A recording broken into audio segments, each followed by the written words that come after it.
Hello and welcome to Broadcasting Scotland. My name is Lewis McGlynn. Hello and welcome to Broadcasting Scotland. My name is Saoirse Healy. Hello and welcome to Broadcasting Scotland. My name is Donald C. Stewart. Broadcasting Scotland is Scotland's independent broadcaster, providing factual news, reporting on the issues important to the people of Scotland. We are committed to public service broadcasting, and with your support, we will produce even more programmes. Provide opportunities for young people interested in media production and broadcasting, and challenge preconceptions of what Scottish media looks like, amplifying Scotland's voice and reflecting its communities. We can already deliver high-quality live news, and we will create the highest quality programmes for you to enjoy. But we can only do that with your support. So please subscribe to and share our channel or donate to Broadcasting Scotland via the link in the description. Thank you. Thank you. Thank you.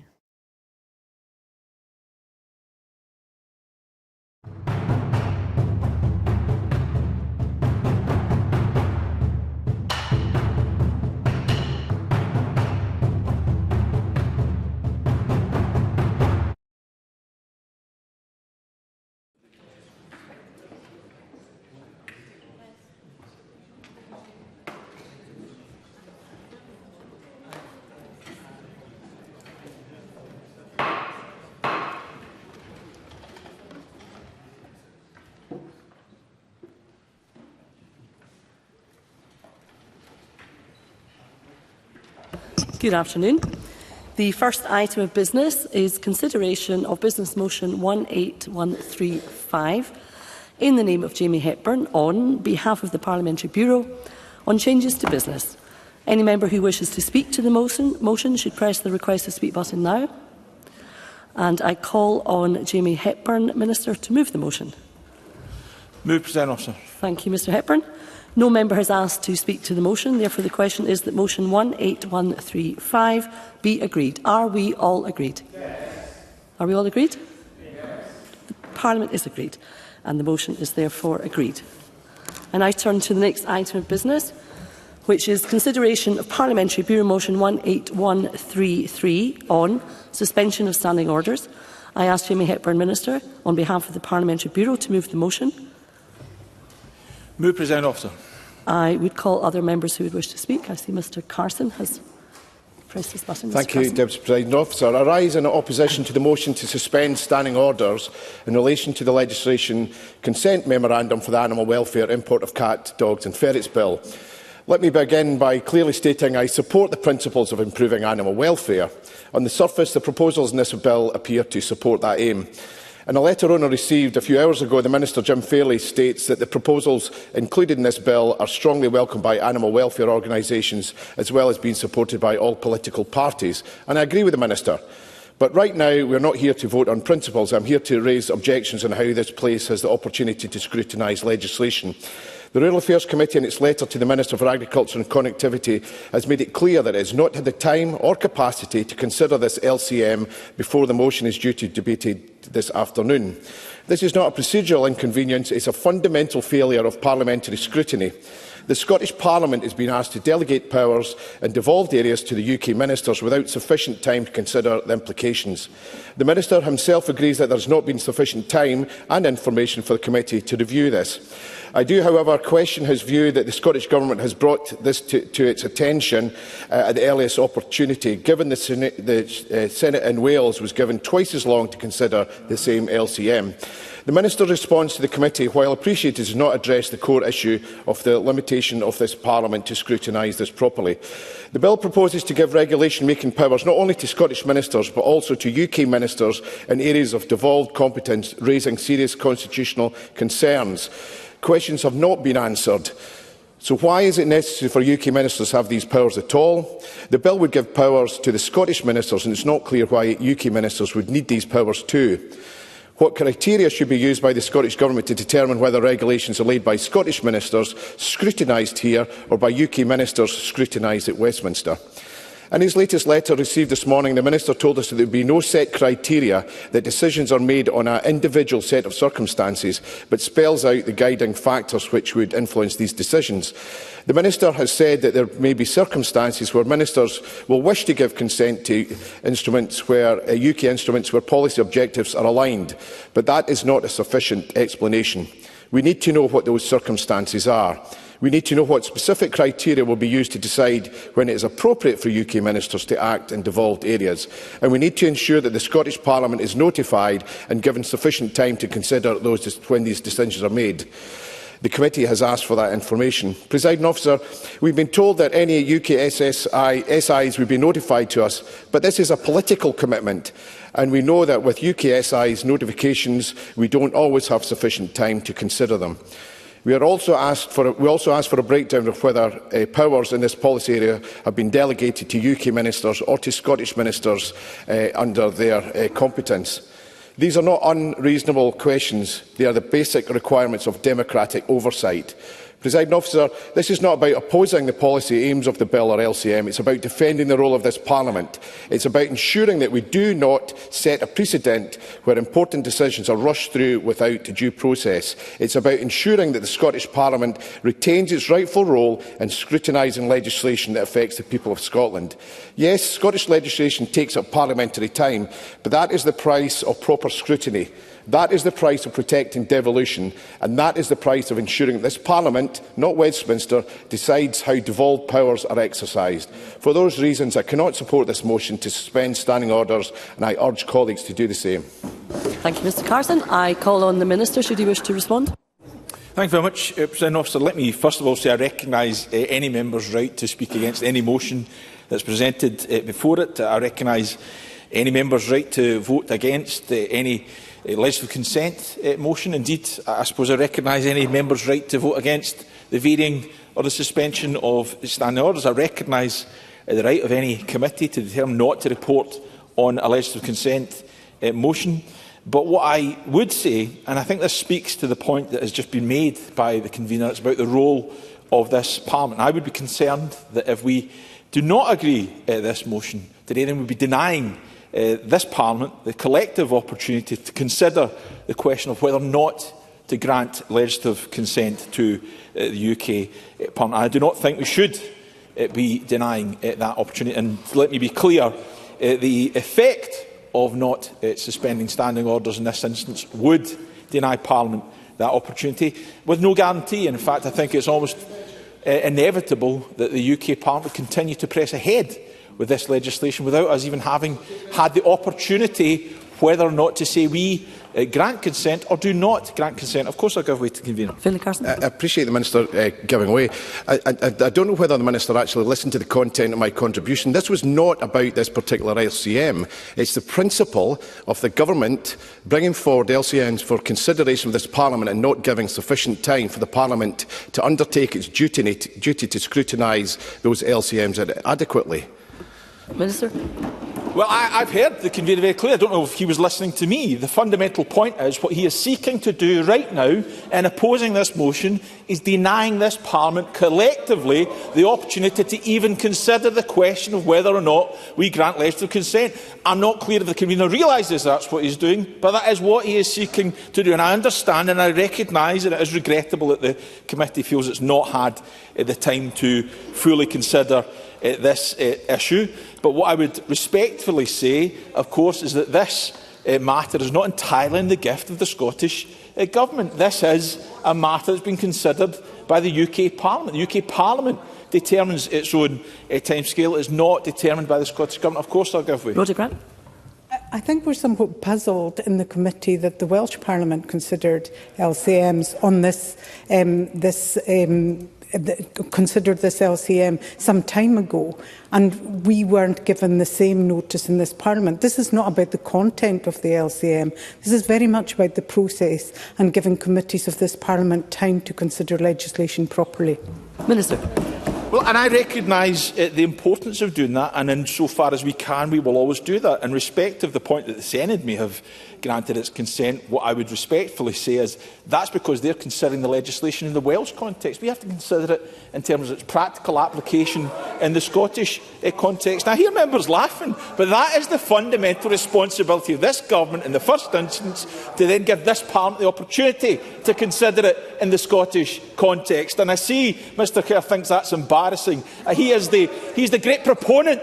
He's the great proponent of this Parliament having the responsibility to consider these matters. He wants to deny Parliament the opportunity to consider this matter today. Let me speak to the timescale that we have had to operate to. This is a private member's bill at Westminster. As such, the Parliament standing orders make it clear that an LCM can only be lodged when the bill has completed the first amending stage, which was the committee stage in the House of Commons on the 14th of May. The Scottish Government sought to lodge the LCM as quickly as possible and did so on the 3rd of June. And the reason for that was precisely what I've just laid out. There had to be that process of engagement to clarify certain areas so that this government was satisfied in coming forward to say to Parliament, we think legislative consent should be granted. Should we have not undertaken that responsibility? Should we have just breenged in and said we've not even looked at the matter and we bring it to Parliament without considering it?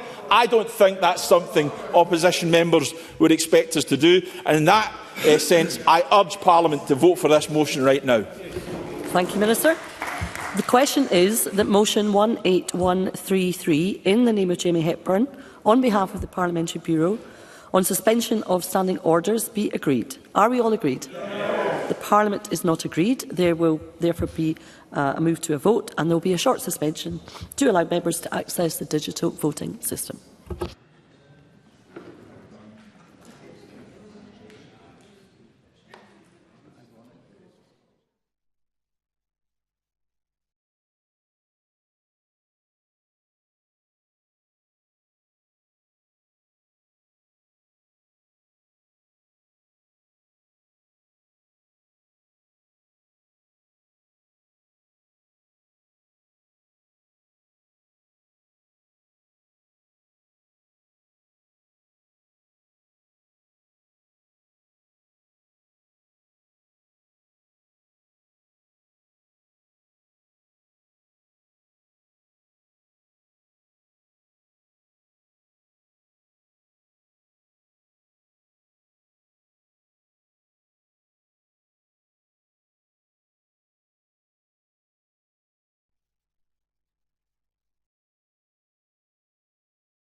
Thank you. We will now restart proceedings, and the question is, does Amendment 18133 in the name of Jamie Hepburn on behalf of the Parliamentary Bureau on suspension of standing orders be agreed? Members should cast their vote now.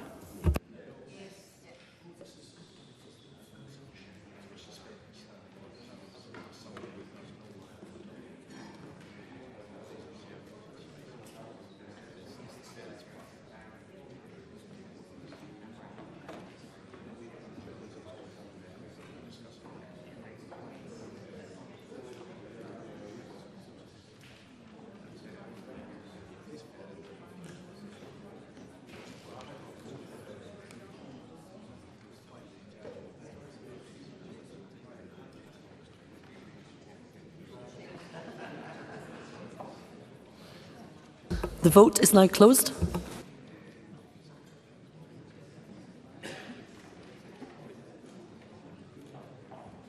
Point of order, Michael Mara. App wouldn't connect. I would have voted yes. Thank you, Mr Mara. Point of order, Martin Whitfield. I'm grateful, Deputy Presiding Officer. I'm unsure whether or not my vote is counted. I would have voted yes. Thank you, Mr Whitfield. Your vote, in fact, has been registered. Point of order, Graham Day.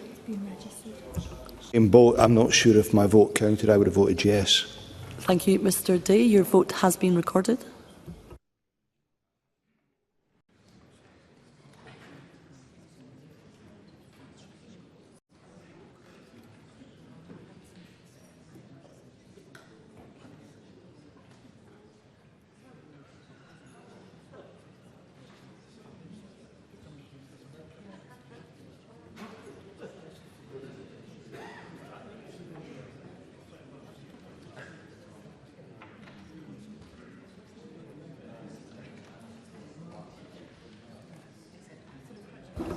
The result of the vote on motion 18133 in the name of Jamie Hepburn is yes 82, no 29. There were no abstentions. The motion is therefore agreed. We will now move on to the next item of business, and the next item of business is portfolio questions. And the first portfolio this afternoon is Constitution, External Affairs and Culture and Parliamentary Business. And at question number 1, I call Ash Regan. Thank you, Presiding Officer. To ask the Scottish Government, as part of its work to further the case for Scottish independence, what specific actions it is taking to strengthen Scotland's democratic infrastructure, authority and state-building preparations to ensure that the Scottish Parliament could become the legislature of an independent Scotland. Cabinet Secretary Angus Robertson. Well, I thank the member for her question. Scotland already has much of the infrastructure and institutions that make it well placed to become an independent state. The Scottish Parliament is a vibrant, dynamic and evolving democratic institution representing the people of Scotland. We also have recent experience of developing new bodies to serve the people of Scotland, including Social Security Scotland, the Scottish National Investment Bank and Revenue Scotland, amongst others. And we set out the preparatory steps we'll be taking through the Building a New Scotland series. More details on our vision for an independent Scotland is also set out in the series. Ash Regan. So we've had years of rhetoric, but little readiness. And a constitutional convention was promised in the 2021 SNP manifesto. Civil service preparation and Holyrood authority were set out in Scotland's Right to Choose in 2019. And the Building a New Scotland series began in 2022. 14 papers were pledged, and I believe I have set out to the Chamber what I thought of them, but the final one still hasn't appeared. Promises aren't preparations, and paper isn't progress. If this Parliament is to be the foundation of an independent state, not just a slogan factory, will the Government now set out how they are going to run a convention, as promised this summer, and publish a serious, credible roadmap to independence? Cabinet Secretary. I'm sure, Presiding Officer, you would wish me to answer the question that's been put in relation to democratic infrastructure. And Scotland has a long history of looking beyond its borders to trade, to cooperate, to learn, innovate and inspire, and our international engagement provides tangible benefits to our people, to businesses and institutions. It also forms a key part of our commitment to be a good global citizen by making a positive contribution to addressing global challenges. And our people, businesses, universities and cultural organisations have long benefited from this collaboration and have made significant contributions globally. Much of this is captured in the Building a New Scotland series. The last of those is still to come, and I would commend that to the member for Edinburgh Eastern. Supplementary, Alexander Stewart. Thank you, Presiding Officer. Aside from the fact that the people of the United Kingdom voted overwhelmingly for the Union in 2014, does the Cabinet Secretary accept that the current democratic infrastructures within the Scottish Parliament, with timed speeches, pre-script answers, debates which we have little or no responsibility over, is stifling public confidence in democracy? So how will this be addressed in the next session of Parliament, Cabinet Secretary?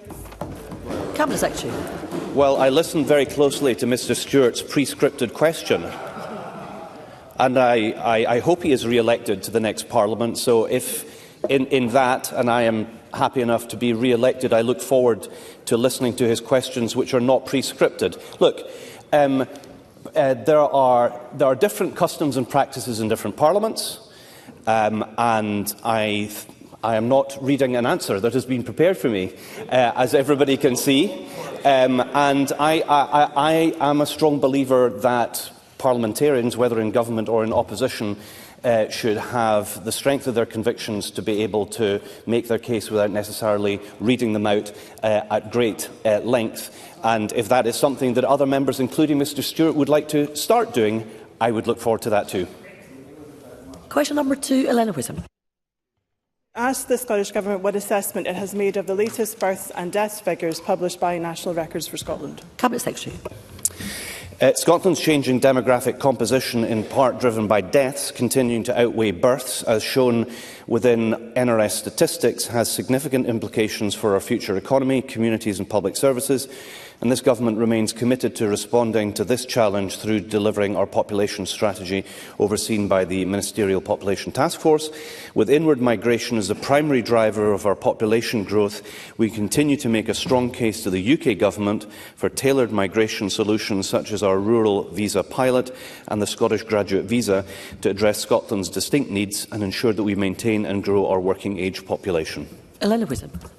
I thank the Cabinet Secretary for the answer. With birth rates in Scotland being a reported 3.9% lower than average in the first 3 months of this year, does the Cabinet Secretary agree with me that Scotland continues to grapple with the challenges of a declining birth rate and an ageing population, giving rise to significant workforce travels and pressures on public services, specifically increasing demand for health and social care services? And does the Cabinet Secretary agree with me that UK immigration policies do not take into account Scotland's unique circumstances, and it is imperative that we have the powers to introduce a Scottish visa system akin to the systems that work in Canada, which would help Scotland grow its population? Cabinet Secretary. Well, I agree with Elena Whitham, and her experience from the Canadian experience is instructive. Incidentally, there are also similar provisions in Australia.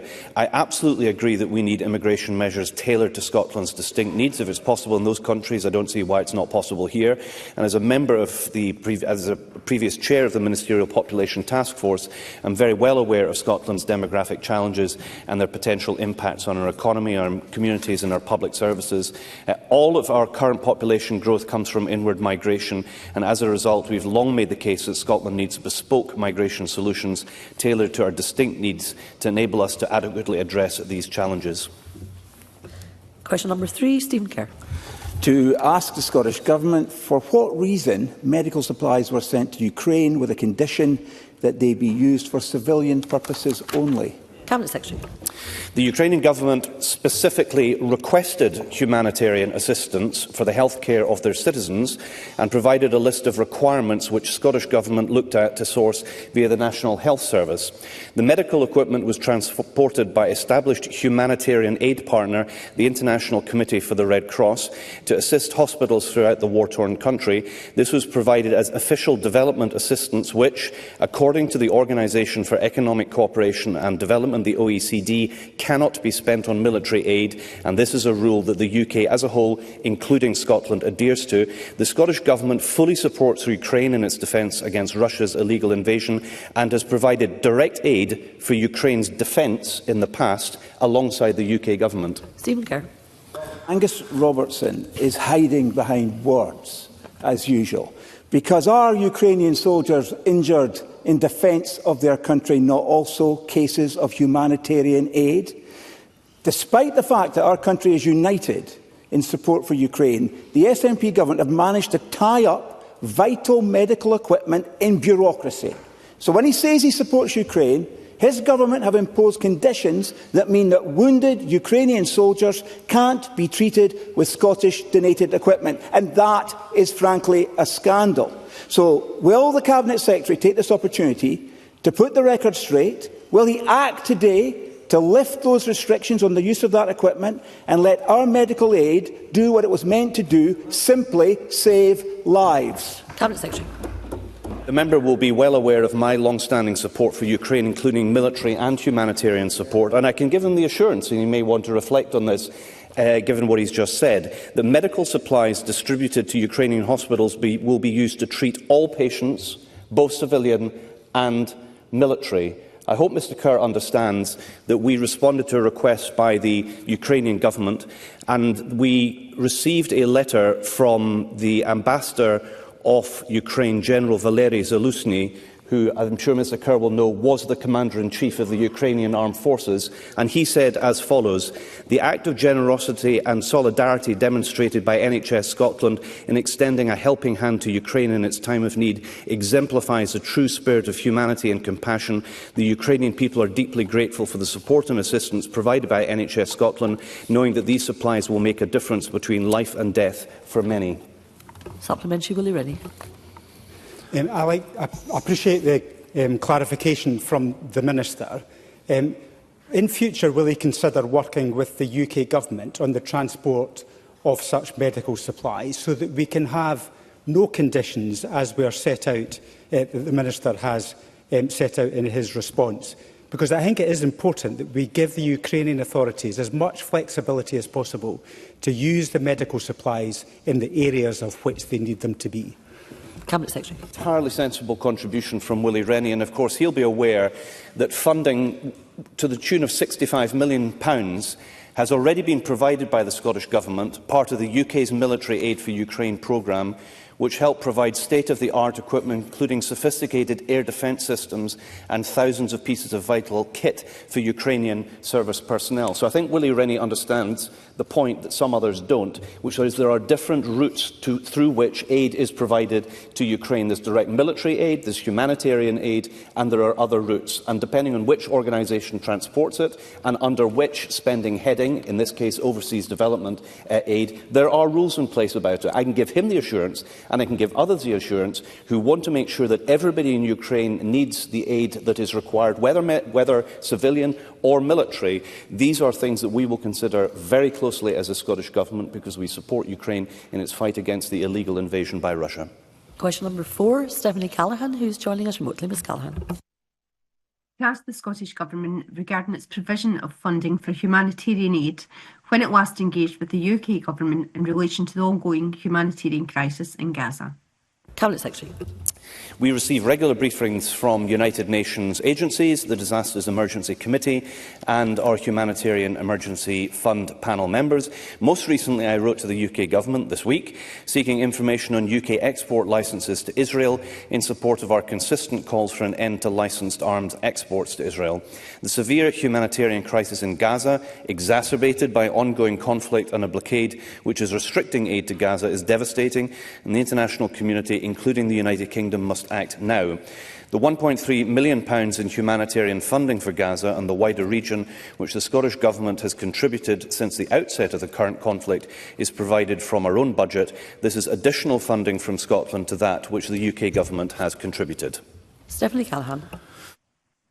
UN Women's latest analysis reports that over 28,000 women and girls have been killed by Israeli forces, averaging one every hour. A UN Commission has also documented Israel's use of gender-based sexual and reproductive violence as a strategy of war, including attacks on reproductive facilities. Does the Cabinet Secretary share my concern that UK Government's continued arms export to Israel, including F-35 components, undermine efforts for a sustained humanitarian response and de-escalation? And will the Scottish Government reiterate its call for an immediate and unconditional end to these exports, which are being used to commit grave violations against women and girls and all Gaza's people? Cabinet Secretary.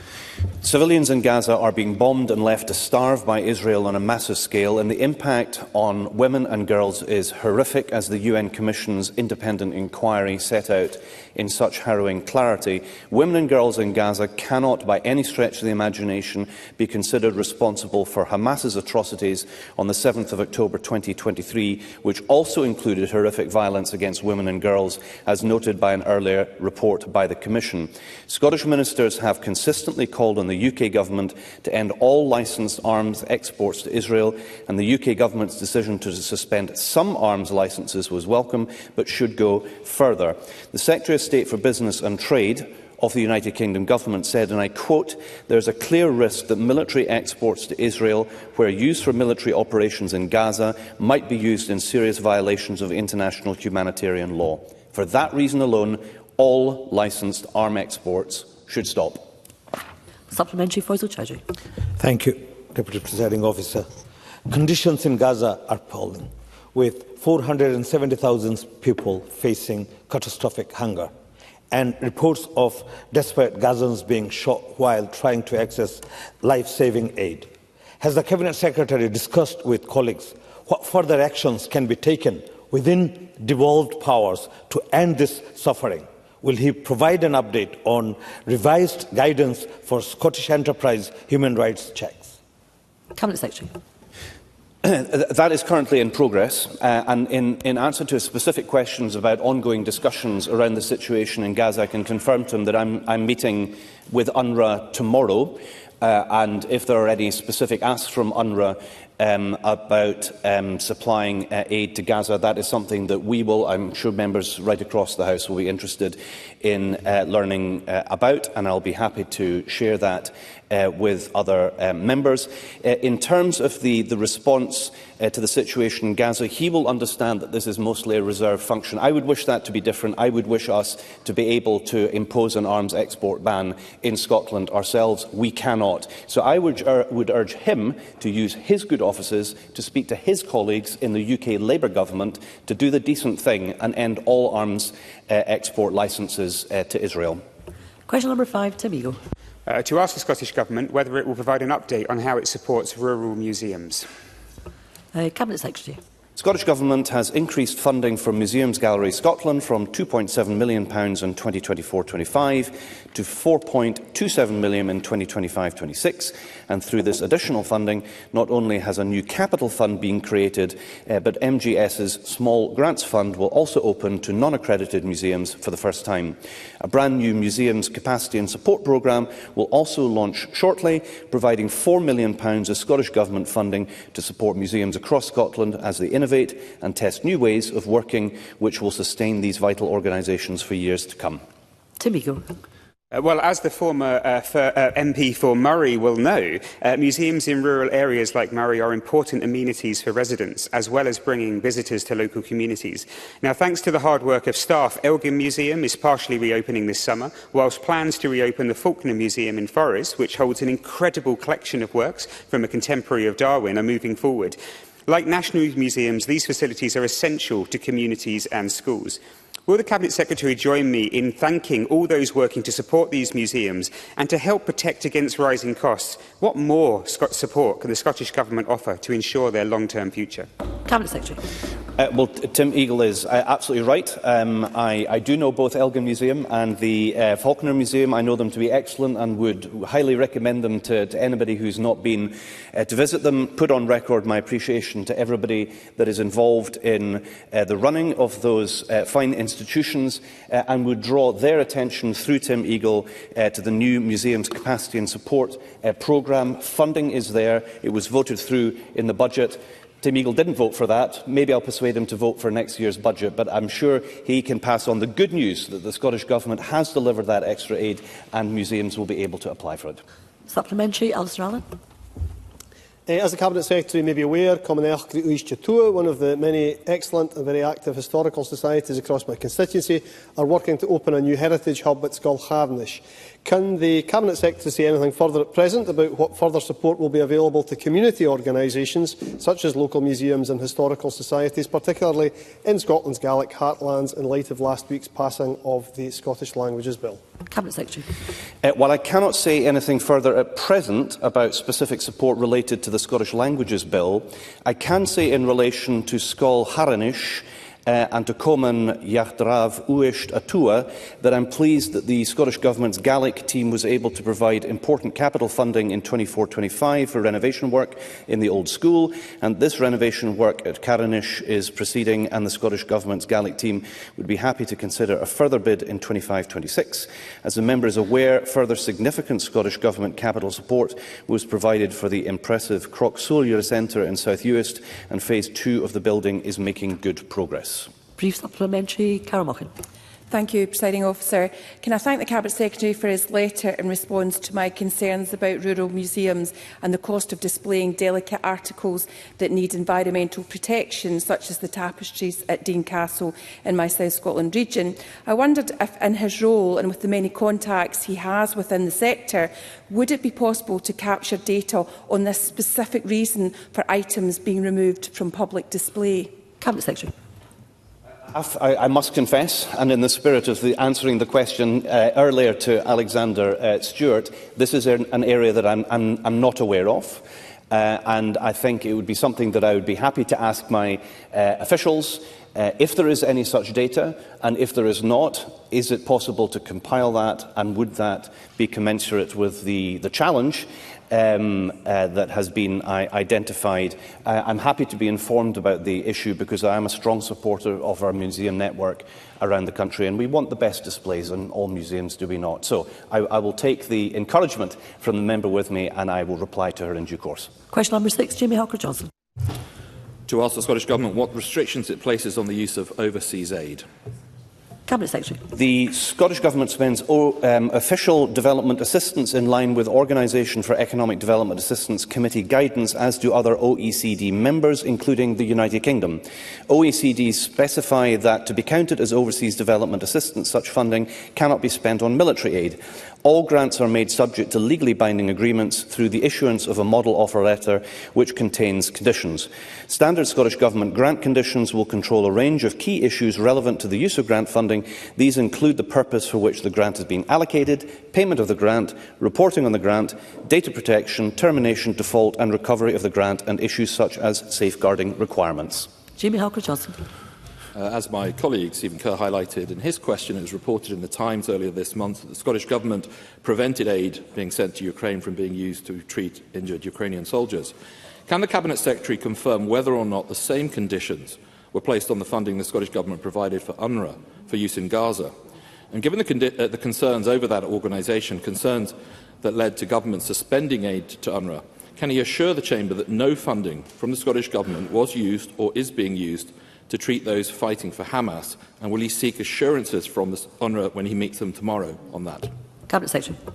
Well, firstly, I'm sorry Mr Halker-Johnson didn't have the opportunity to update his question, given what the answer that I gave to his colleague who's sitting right next to him. I'm sure Mr Halker-Johnson will have heard me say that all humanitarian assistance provided to Ukrainian hospital facilities can be used for any patient in the hospital. So the notion that what is being talked about is the denial of support.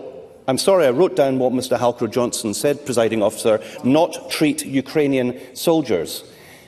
People in receipt of medical treatment in hospitals provided with humanitarian assistance will receive it regardless of whether they are civilians or not. In relation Cabinet Secretary, please resume your seat. I'm happy to. The question has been asked. The Cabinet Secretary is addressing the question, and I don't want any sedentary contributions.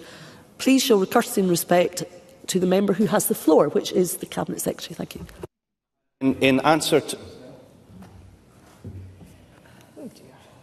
I think I've made the point we need to show courtesy and respect in terms of our standing orders to the member who has the floor, and the member who has the floor is neither of the two gentlemen who are now looking at me, but is the Cabinet Secretary. Cabinet Secretary, please resume. I'm just about to say it's remarkable to be heckled before one even says anything from this position. We're running short of time. Please Indeed. just get to In your answer to the second part of Mr Halker-Johnson's question, I'm meeting with UNRWA tomorrow, and I'll be happy to raise the issues that he raised in the second part of his question.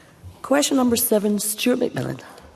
Thank you, President Officer. To ask the Scottish Government, as part of its work to further the case for Scottish independence, what discussions it has had with the UK Government in relation to the Prime Minister's reported comments that he does not believe that there will be another independence referendum during this administration, and that nobody is raising this with him as their first priority, in light of reports that recent polling shows support for independence at over 50%. Cabinet Secretary.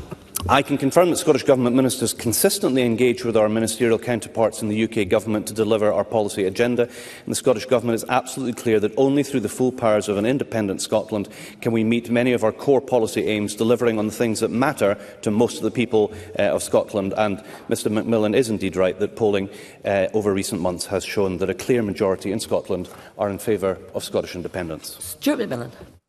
I thank the Cabinet Secretary for that reply. And during last year's UK election, Labour promised voters change. However, since coming to power, they have adopted Tory austerity as their own policy. They have failed to scrap the two-child cap limit. They have announced plans to remove benefits from disabled people, and also have introduced a jobs tax for employers, with increase in employers' national insurance contributions. So it's no surprise that over 50% of the population want an independence referendum support independence. So in light of the Prime Minister's reported comments, will the Cabinet Secretary support encouraging those in favour of independence to write to the Prime Minister, showing their support for independence, but also what discussions has the Scottish Government had with the UK Government with regards to setting out the process for Scotland to reclaim its independence?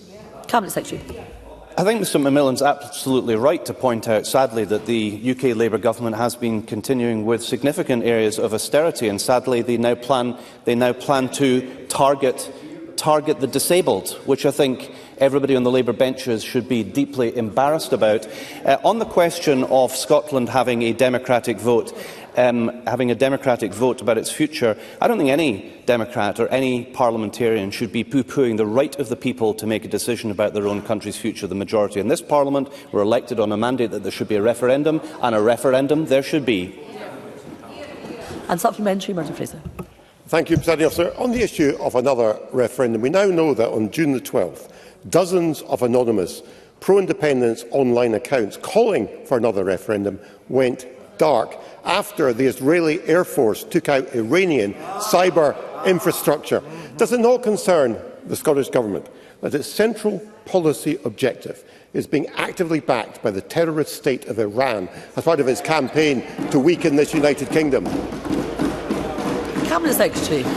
I think Mr Fraser should be very careful about seeking to smear people in this country who believe that this country should be a sovereign state. It is a position held by the majority of people elected to this Parliament, and I think it's beneath the member to seek to smear a majority in this Parliament, notwithstanding the differences that we have on this issue. And question number 8, Hamza Youssef, who's joining us remotely. Mr Youssef. To ask the Scottish Government to provide an update on the support it's providing for humanitarian assistance in Gaza. Cabinet Secretary. Since the outset of the current conflict, the Scottish Government has contributed £1.3 million in humanitarian funding for Gaza and the wider region. That's included £750,000 through the United Nations Relief and Works Agency in December 2023 and £550,000 for the Middle East through the Disasters Emergency Committee, Mercy Corps and the Scottish Catholic International Aid Fund, which includes the further £300,000 that was announced at the end of April. Hamza Youssef. I'm grateful to the Cabinet Secretary for that response. Last month, the head of UN OCHA, Tom Fletcher, made an immensely powerful contribution at the UN Security Council, and he described Israel's plans for aid distribution, and I will quote, as a cynical sideshow, a deliberate distraction, a fig leaf for further violence and displacement. His colleague Jonathan Whittle just this week described the situation, and again, I will quote, "What we're seeing is carnage. It's weaponised hunger, it is forced displacement, it is a death sentence for people just trying to survive. It appears to be the erasure of Palestinian life." Will the Cabinet Secretary join me and the UN and many others in condemning Israel's deliberate starvation of the people of Gaza, the shameful killing of hundreds of Palestinians who simply are waiting for food? And does he agree with me that the job of getting aid to starving people in Gaza should be done by UN agencies, should be done by trusted NGOs, not by mercenaries who are masquerading as humanitarian workers? Cabinet Secretary. Well, I agree entirely with Hamza Youssef, and I commend him for his leadership on this issue. The Gaza Humanitarian Foundation is frankly a travesty. Over 400 Palestinians have now lost their lives whilst desperately trying to access the tiny amounts of food that are being distributed. Israel's plan to entrust the distribution of aid in Gaza to private contractors has failed, with millions across the enclave at imminent risk of famine.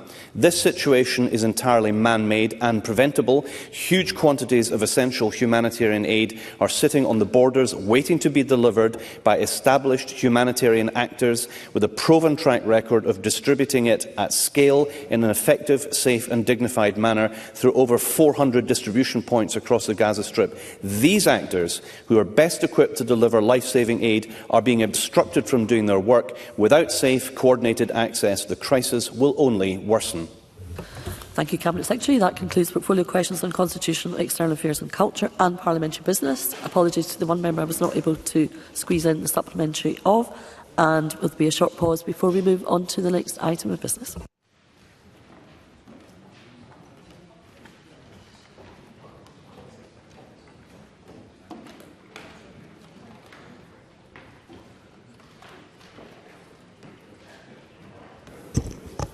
Okay, the next portfolio is Justice and Home Affairs. I'd remind members that questions 4 and 6 have been grouped. I'll take any supplementaries on those after the substantive questions have been asked and answered. I would remind members of a very busy agenda this afternoon. My ability to get in supplementaries will be wholly dependent on members being briefed with their questions and ministers briefed with their supplementaries. I call first question 1, Liz Smith. To ask the Scottish Government whether it will provide further details of any plans to introduce continuous alcohol monitoring technology for offenders across Scotland. Cabinet Secretary Angela Constance. Presiding Officer, we continue to develop the electronic monitoring service and are committed to expanding its use. We will continue to investigate the role that alcohol monitoring technology could play within the service. As part of this, we are considering how this type of technology might be used within our justice system and its potential benefits. Smith. The Cabinet Secretary will know full well that 35% of violent crimes in 23-24 were carried out under the influence of alcohol. And ministers have had, obviously, the power to roll out alcohol tags since 2019, but have so far not done so. In England and Wales, the use of alcohol tags has seen 97% of offenders stay sober and the reoffending rates cut by 33%. Moreover, we know that Police Scotland, Victim Support Scotland, Community Justice Scotland and the Government's own Electronic Monitoring Working Group have all backed the use of this technology. So can I ask the Cabinet Secretary, when will the Scottish Government acknowledge the conclusive evidence that this technology works and will finally roll out alcohol tags? Cabinet Secretary. Presiding Officer, I do very much acknowledge the potential of alcohol monitoring tags, and in terms of the statistic that the member quoted, she's absolutely correct. However, the proportion of violent crime involving alcohol has reduced from 63% to 35%. Nonetheless, I will be proceeding with the priorities I've already laid out to Parliament, and that is in the first instance to pursue GPS functionality, because that also has benefits for managing problematic drinking because of the additional capabilities around monitoring locations, including exclusion zones. But the point that alcohol monitoring tags do have a role to play, absolutely. Briefly, Emma Harper. Does the Cabinet Secretary agree with me that home detection curfew should be used as a tool to reintegrate offenders back into their communities and to manage the release of individuals from short custodial sentences, as well as to reduce the prison population and reoffending? Cabinet Secretary. Yes, Presiding Officer, HTC provides a useful opportunity for suitable prisoners to serve the last period of their custodial sentence in the community whilst under licensed conditions and electronically monitored. Curfew is a well-established part of custodial sentences with a high level of successful completion, and it's only prisoners who pass a robust risk assessment and community assessment who can be granted. Question to Rhoda Grant. To ask the Scottish Government what it is doing to tackle violence against women. Minister Siobhan Brown. Thank you, Presiding Officer. We are committed to implementing Equally Safe, Scotland's strategy for preventing and eradicating violence against women and girls. This includes work to prevent violence from occurring in the first place, to build the capacity of support services and to strengthen the justice response to victims and to perpetrators.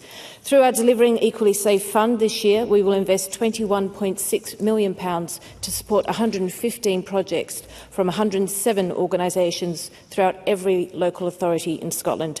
Their activity covers a range of areas, including tackling domestic abuse, sexual abuse, honour-based violence, intimate image abuse and commercial sexual exploitation. Rhoda Grant. Thank you, Presiding Officer. We're facing an epidemic of violence against women. Recorded crime statistics show sexual crime, rape, domestic abuse continue to increase unabated. Indeed, domestic abuse statistics are the highest ever. All the while, perpetrators of some aspects of violence against women, such as commercial sexual exploitation, face no sanction at all. Yet the Scottish Government have shelved its misogyny bill and appear to be taking no action to protect women from violence. Will they now commit to introduce a bill that protects women against misogyny and back Ash Regan's unbuyable bill in the hope of turning the tide on this abhorrent crime? Minister.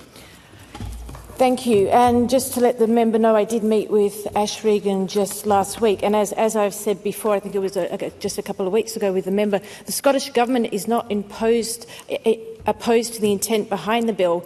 And with all members' bill, we will give it full and careful consideration and take into account the Parliament's scrutiny into it. I did meet with Ms Regan last week, and I did raise some of the concerns that the Scottish Government do currently have, but I know that my officials will be engaging with stakeholders on that bill, and I look forward to the committee's evidence session. Very briefly, Rona Mackay. Thank you, Presiding Officer. Ensuring that Scotland operates a trauma-informed justice system must stand as a priority to improve the experience of victims. Does the Minister agree with me that the establishing of a sexual offences court through the Victims, Witnesses and Justice Bill is crucial in reaching this objective? Minister. Thank you. Yes, I completely agree. I believe that without a standalone court embedding specialist approaches to the management of these cases, our efforts to embed a trauma-informed system for victims of sexual violence within the justice system would be at risk. As a member knows, the Criminal Justice Committee have heard from senior members of the Judiciary, the Lord Advocate, the Scottish Courts and Tribunal Service, Rape Crisis Scotland and Victim Support Scotland, who all provided the view that the Sexual Offences Court has a potential to be transformative. And I would suggest that these expert voices are listened to. And briefly, Pam Gosal. Thank you, Presiding Officer. Violence can affect women and girls of any age. With youth violence on the rise, we see more and more examples of boys behaving violently against girls. Early this month, I attended a conference hosted by Byres Place in Edinburgh, where speakers spoke about the prevalence of cohesive control in teen relationships. However, they also stressed that the education is key in identifying disturbing behaviours in partners. Does the Minister agree that domestic abuse education should be taught in schools as standard? Minister. Yes, I thank the member for that, and I think this is where it's vital. The crux of the problem is, if we're going to change societal behaviour, it has to start with education. Question 3, Douglas Ross.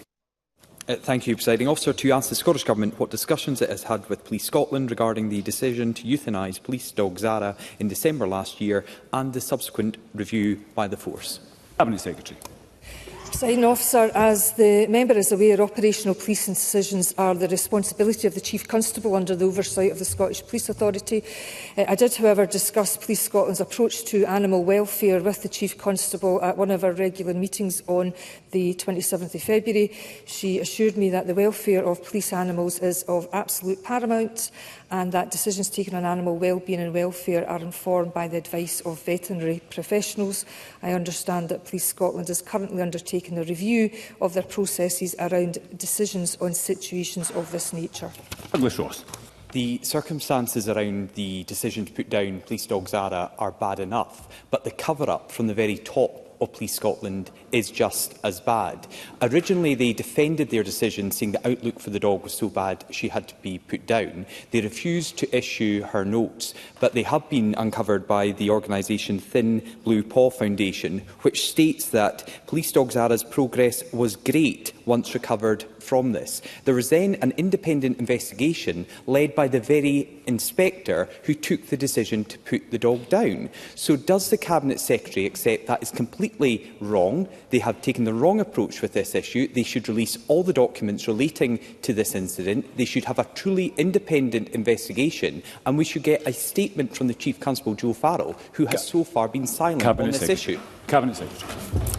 Presiding Officer, Police Scotland have reviewed the decision-making process in and around the case involving police dog Zara, and they have done that in accordance with their policies. I am told that the inspector that carried out the review was not the person who made the decision to euthanise. I, of course, appreciate the member's interest given the nature of work that police dogs do, but I don't think I can add any further light on the matter and would suggest that he pursues it with the Chief Constable. Question 4, Claire Adamson. Point of order, Douglas Ross. Apologise, Presiding Officer. I should have also referred to my interest that my wife is a serving police officer. Thank you. Question 4, Claire Adamson. Thank you, Presiding Officer. To ask the Scottish Government what engagement it has had with North Lanarkshire Council in addressing antisocial behaviour involving the use of off-road vehicles in Motherwell and Wishaw. Minister. Scottish Government Safe for Communities and transport officials haven't received any concerns from North Lanarkshire Council on that issue to date. However, I recognise that members representing North Lanarkshire have concerns on this issue.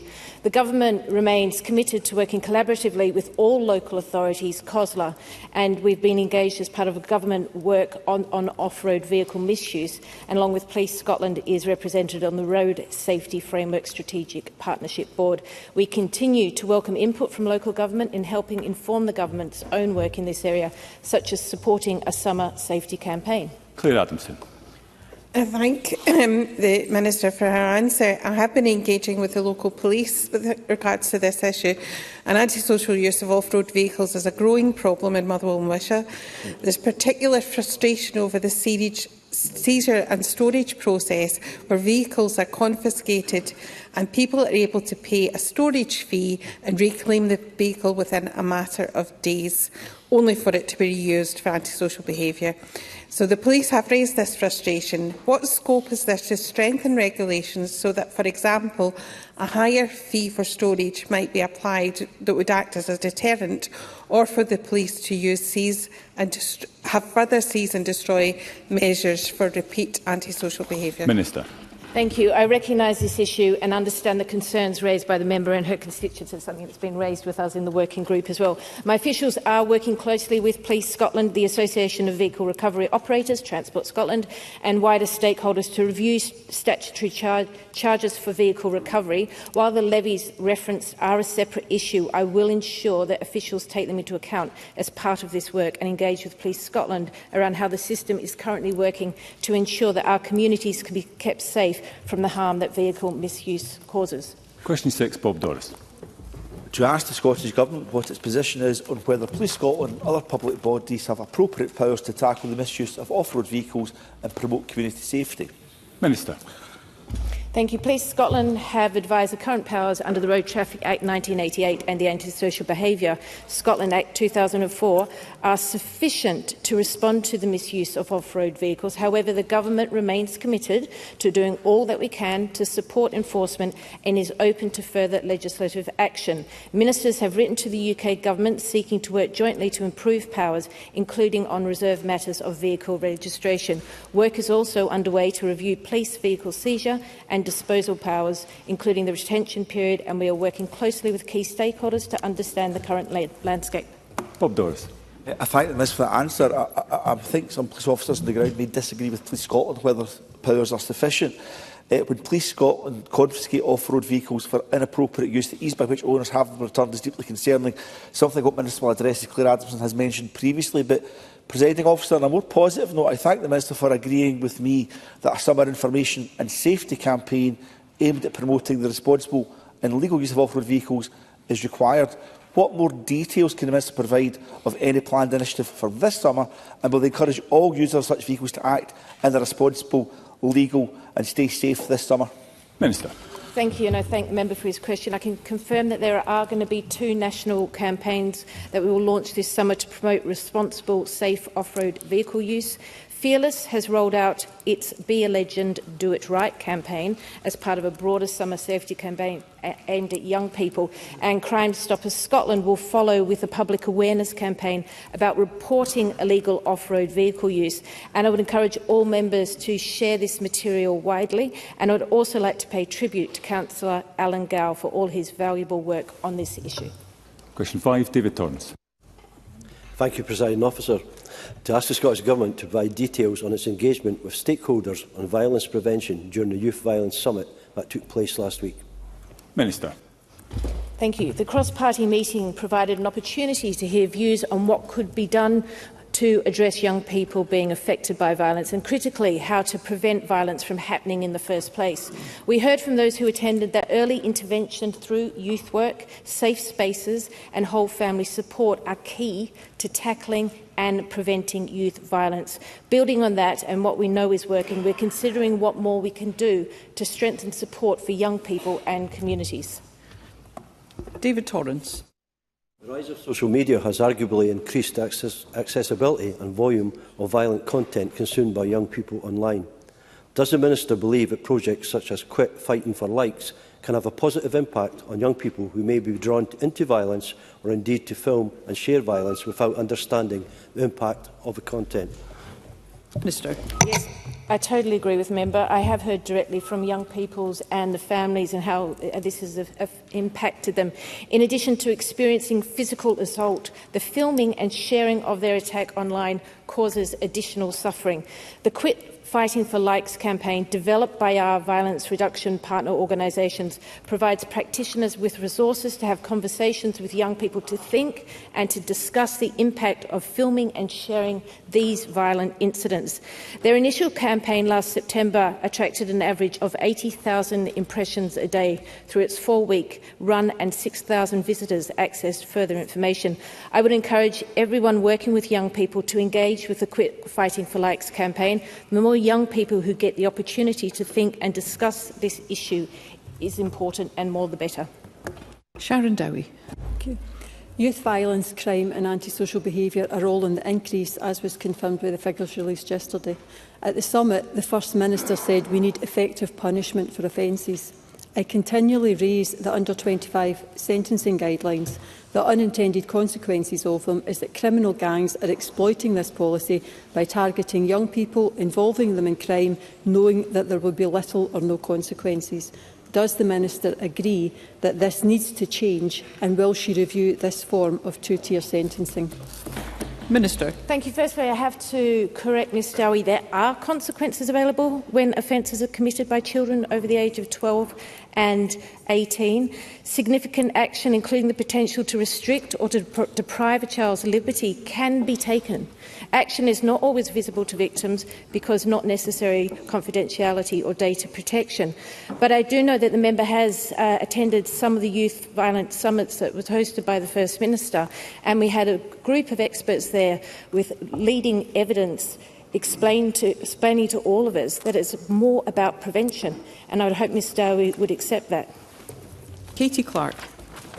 As the Minister says, early intervention is key. So can the Minister outline what further work is being considered to identify potential young offenders and develop early intervention programmes? And in particular, can she respond to concerns about the funding of the No Knives Better Lives campaign, which I've written to her about, as there are concerns that there has been restrictions in fundings in recent years? Minister. Yes, I am aware that there are several initiatives that are currently being funded by the Scottish Government, and I will write to Katie Clark about this in detail, but I do want to highlight the Proceeds from Crime, the Cashback for Communities, which is specifically targeting youth groups across the whole of Scotland and doing great work. Brief supplementary, Paul O'Kane. Thank you, Presiding Officer. On that point about cashback for communities, which is doing great work, and part of the response clearly is youth work, I've spoken to a number of youth groups in my community, including Johnstone Castle Learning Centre, who are locked out of that funding because their income is under £200,000. Now, most youth groups that we all represent in our communities will not have an income of £200,000. So what is it the Minister suggests that they should do to ensure that their life-saving work continues to go forward? Minister. Yeah, I am aware that applications for this just opened up last week. I wasn't aware of that criteria, but if I can write to Paul O'Kane, because I'm sure there are other funding streams supported by the Scottish Government for these groups. Thank you. Question number 7, Annabel Ewing. Thank you, Presiding Officer. To ask the Scottish Government when the Scottish Prison Service will conclude any work required to ensure that it fully complies with the judgment of the UK Supreme Court handed down on 16 April 2025 in the case for Women Scotland v the Scottish Ministers. Cabinet Secretary Angela Constance. Presiding Officer, I meet regularly with Theresa Medhurst, the Chief Executive of the Scottish Prison Service, and I know that, like many public services, the Scottish Prison Service is currently reviewing all policies and practices to consider the impacts of the Supreme Court judgment. They are working at pace to ensure that any policies or practices that are impacted are brought into line with the outcome of the judgment and the Equality and Human Rights Commission's revised Code of Practice when it is published to ensure compliance with the law. Annabel Ewing. I thank the Cabinet Secretary for her response. The judgment of the UK Supreme Court of 16 April 2025 was, of course, of immediate legal effect. Unconscionably, in my view, and notwithstanding, the Scottish Prison Service has not yet complied with the judgment. So I would ask the Cabinet Secretary, therefore, what assessment has been made as to the risk and possible costs of legal challenge. And surely the Cabinet Secretary would wish to take this opportunity today to confirm to the Chamber that the default position should be to comply now with the law as it is. Cabinet Secretary. Presiding Officer, if I can say once again to Parliament and of course to my colleague Ms Ewing that the Scottish Government has been crystal clear that we accept the Supreme Court judgment. As a public body, the Scottish Prison Service is required to comply with all relevant legislation, and that includes the Equality Act 2010, legislation relating to the management of people in custody, such as the Prison Scotland Act 1989 and the Prison Rules, and also the Human Rights Act 1998. And of course, all legislation, policy and practice should be consistent with the European Convention on Human Rights. As I've said previously, Presiding Officer, the Scottish Prison Service is actively considering and engaged with what changes are needed following the judgment, whilst continuing to work to keep people safe and protect the rights of people living and working in custody. Pauline McNeill. Alexandra Stewart, formerly known as Alan Baker, is serving a life sentence for stabbing a man serving their sentence in Greenock's Prison's Women's Wing.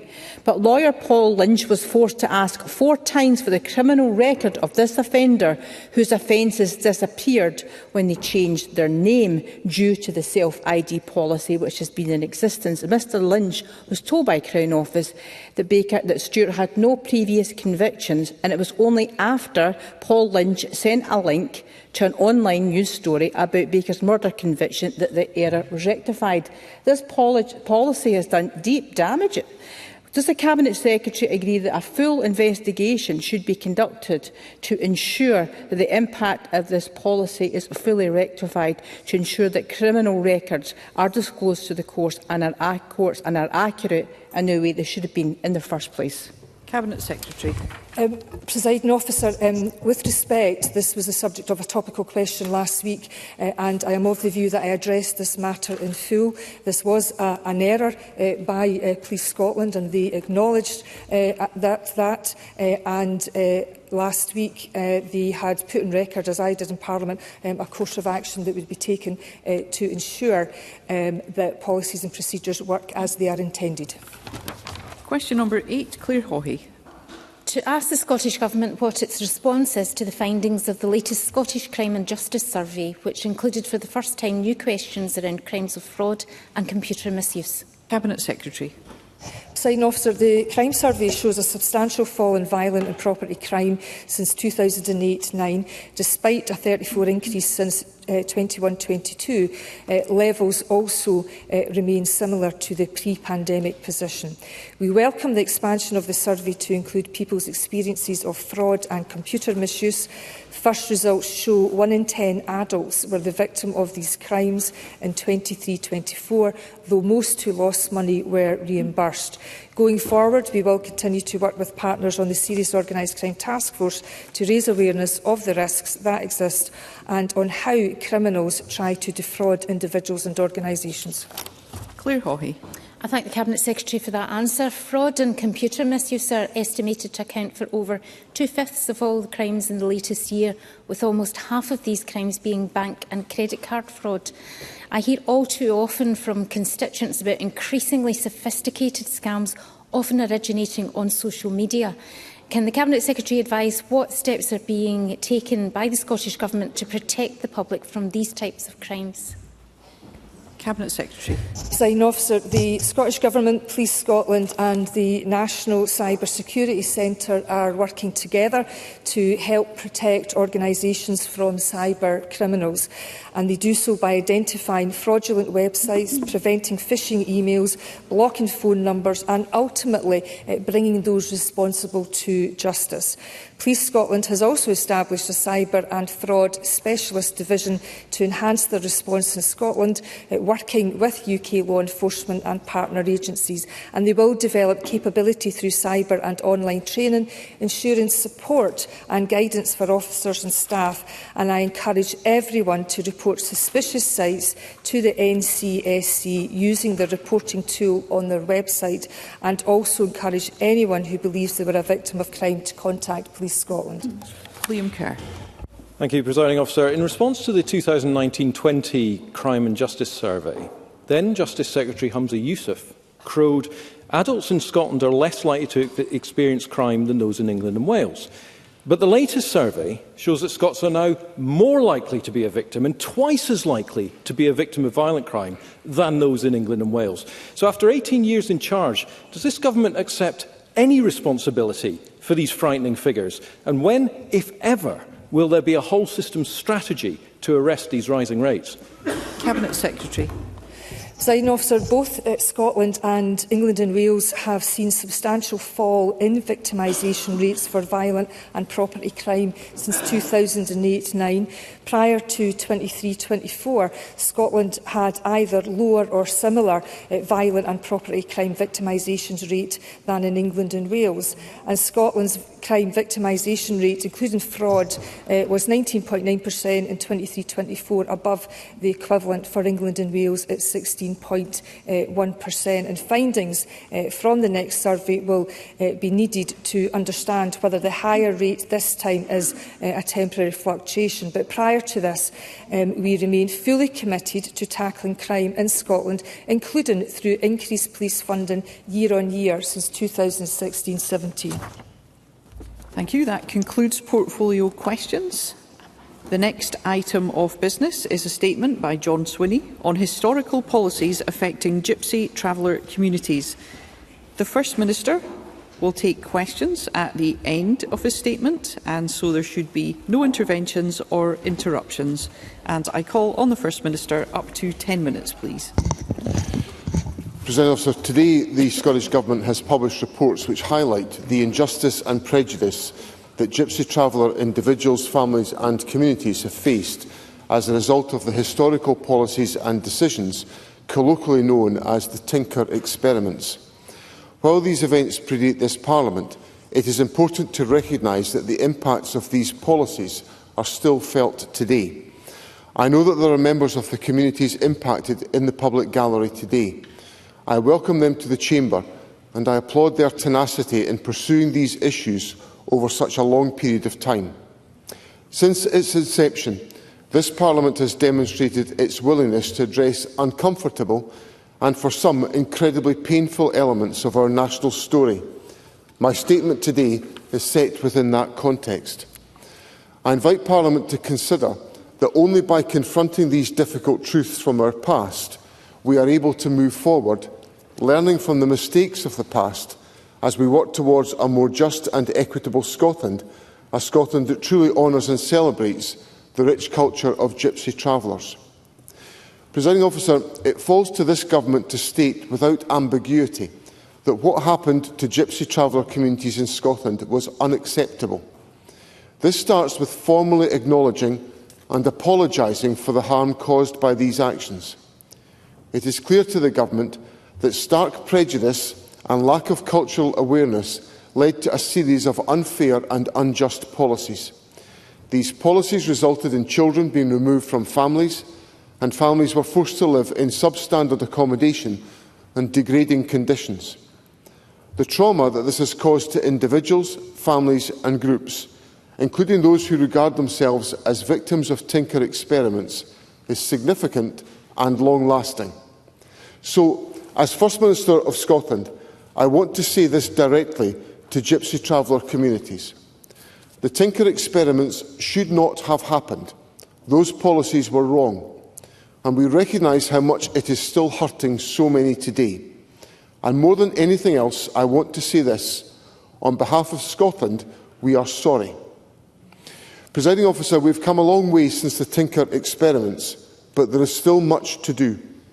We still see prejudice and ignorance today. Indeed, discrimination towards Gypsy travellers is often described as, and I quote, the last bastion of respectable racism, end quote. It is not. We must be united in unequivocally condemning all forms of hatred, discrimination and prejudice, particularly those that still cause members of Gypsy traveller communities in Scotland to feel unsafe, unwelcome or marginalised in their daily lives or in the expression of their identity and their way of life. This statement comes at a particularly important time as we celebrate Gypsy, Roma and Traveller History Month every June. Through celebration, education and raising awareness, the month plays a vital role in challenging prejudice, amplifying the voices of Gypsy, Traveller and Roma communities and reshaping public understanding of these issues. The national event organised by the Scottish Government at Dynamic Earth last week highlighted the important work being carried out by many of our national and local partners to improve the lives of Gypsy traveller communities in Scotland. It also celebrated the rich culture and heritage of these communities. I understand that the event was very well attended and very well received, and I would warmly encourage members, indeed anyone, to attend similar events in the future. We must all play our part in eradicating racism, inequality and injustice, and in building a better, fairer world where every person has the same opportunities and where everyone's individual needs are recognised and met.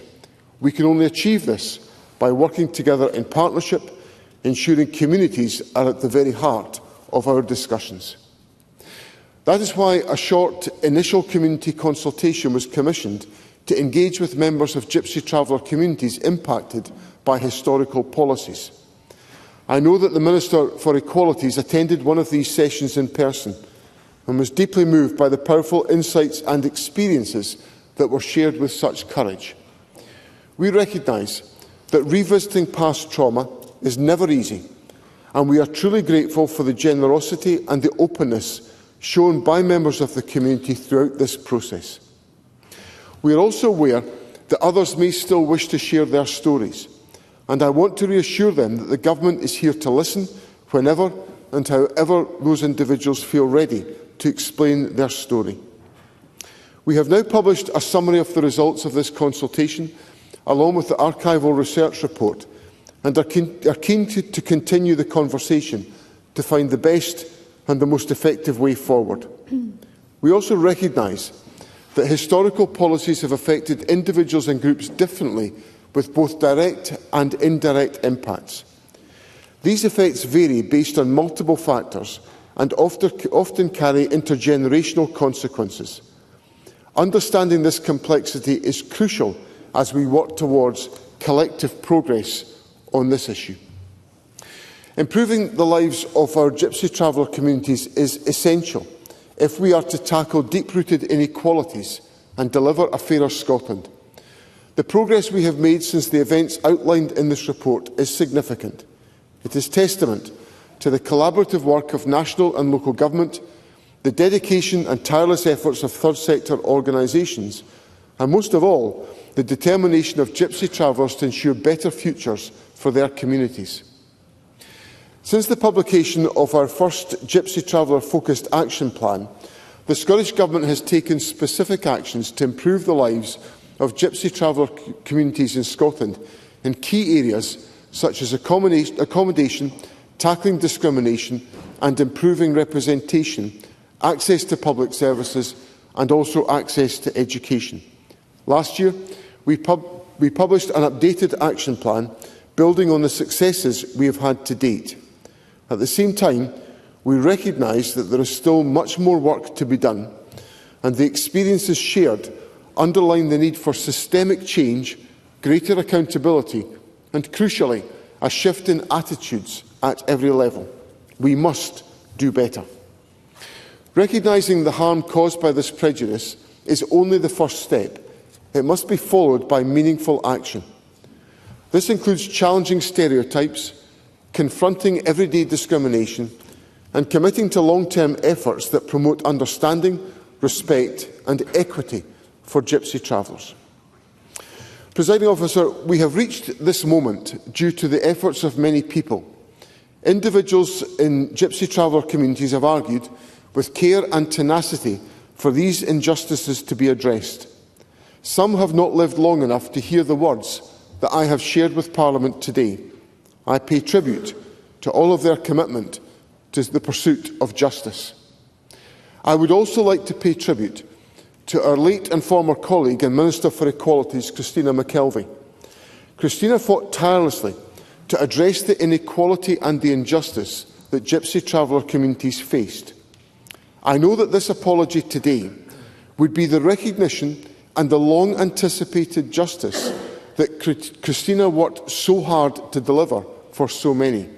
I pay tribute to Christina McKelvey, who always listened to those who suffered injustice and acted to address that injustice.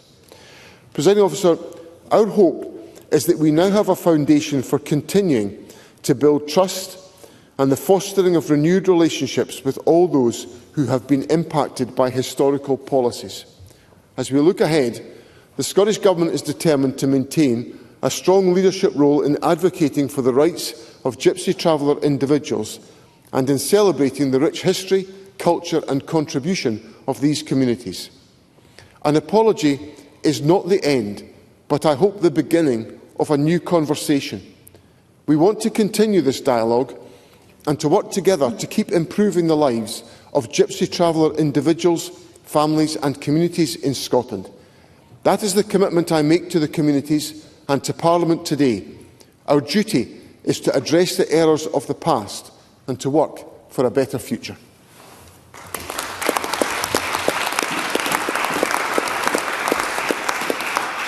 Thank you. The First Minister will now take questions on the issues raised in his statement. I intend to allow around 20 minutes for questions, after which we'll move on to the next item of business, and I'd be grateful if members who wish to put a question were to press their request to speak buttons now. And I call Alexander Stewart. Thank you, Presiding Officer. I thank the First Minister for early sight of the statement. It is difficult to calculate how many Gypsy travellers have been forced to alter their lives by historic policies. but this impact has been deeply felt by that community. Those affected have said such policies destroyed lives, shattered and separated families, and affected generation after generation. Members of the Gypsy Traveller community have been petitioning for an apology from the Government for years, so I welcome the long overdue apology this afternoon. Researchers have highlighted that it is the responsibility of the Scottish Government, so why has it taken so long for that apology to happen? And is the Scottish Government considering compensation for those affected? And if that is the case, when is that anticipated to happen, First Minister? First Minister. So let me welcome Alexander Stewart's comments on the apology that I have given to Parliament and to the Gypsy Traveller communities today. The Government has been working to address this issue, and I made reference in the course of my comments to the leadership that was given on this issue by Christina McKelvey. Christina engaged with the Gypsy Traveller community faithfully and raised those issues, and we have now addressed those issues after the production of the research report, and I'm glad that's been welcomed by Alexander Stewart. In relation to further steps on this issue, as I indicated, the Government has offered an apology today. We will engage with the community further as part of encouraging and motivating a dialogue to address the injustices that have been experienced, and the Minister for Equalities will take forward that dialogue with the Gypsy Traveller community in the period to come. Okay. Thank you, Presiding Officer, and can I thank the First Minister for advance sight of the statement and welcome the formal apology that he has made today to Scotland's Gypsy and Traveller communities.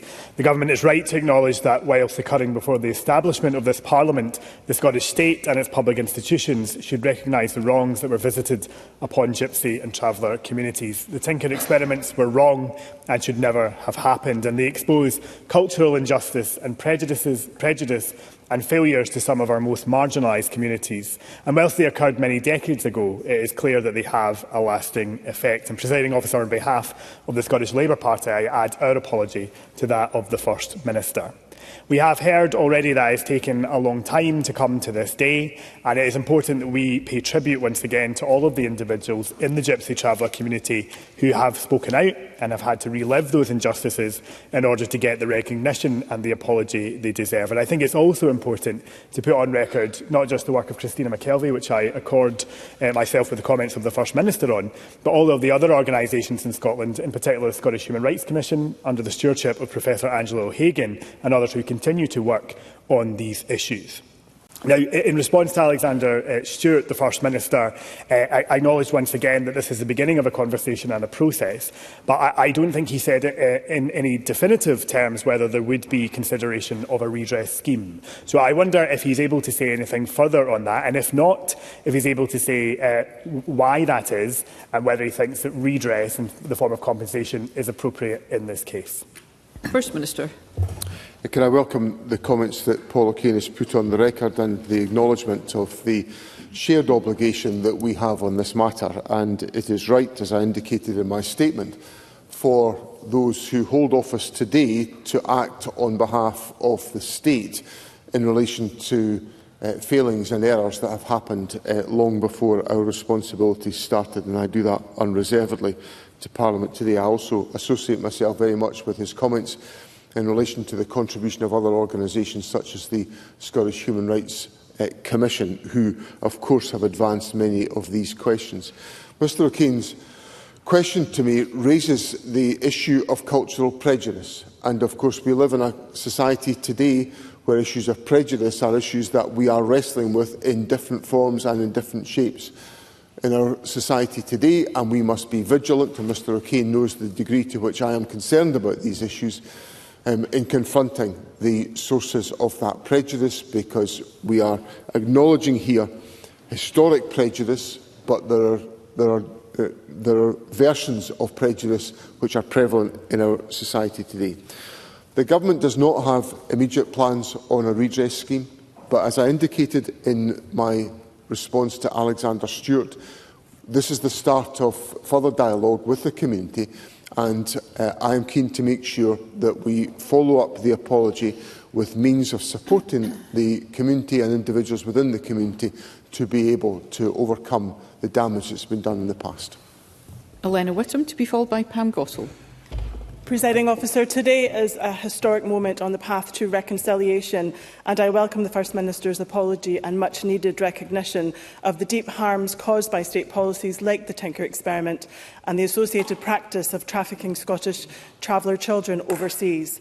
Does the First Minister agree that beyond acknowledgement, true reconciliation and the healing of intergenerational cultural trauma requires ongoing community-led investment in support and cultural preservation for Scotland, Gypsy and traveller communities, which must remain a priority for this Government? And if I may, Presiding Officer, can I also take this time to thank community members, activists and academics such as Rosanna and Seamus McPhee, Dr Lynn Tammy Conley and David Donaldson, and all of the third sector partners who never stopped pushing for justice. Christina McKelvey, Kevin Stewart and I were deeply privileged to work together with members of the community on the first action plan, and today's apology can now be placed at the heart of this work. First Minister. Can I thank Elena Whitham for her question and acknowledge the importance that she attaches, and I'm glad that she has done so, to the term reconciliation, because I think that is the route for us to having a process of healing with a community that has been badly damaged. I hope that the steps the Government has taken today and the fact that I'm here offering the apology on behalf of the State to the Gypsy traveller community indicates the seriousness and the significance with which the Government considers this matter and the need for it to be addressed.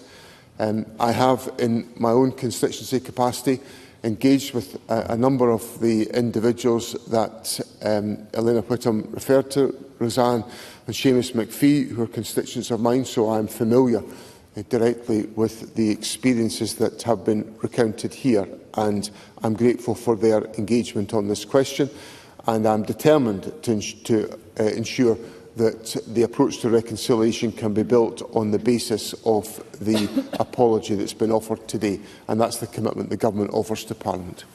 Pam Gossel, to be followed by Rona Mackay. Thank you, Presiding Officer. Despite Scottish Government action, Scotland's Gypsy traveller communities are still some of the most marginalised and isolated. These communities still face significant challenges, particularly in accommodation, with sites across Scotland in need of funding and updates. Just last year, funding for improvements at a site in Dumbarton was delayed despite a desperate need for investment. Such challenges are found across Scotland. What discussions has the Scottish Government had with councils to ensure necessary upgrades have been made by local authorities? First Minister. I think there is ongoing work underway with local authorities to address the issue that Pam Gossel puts to me.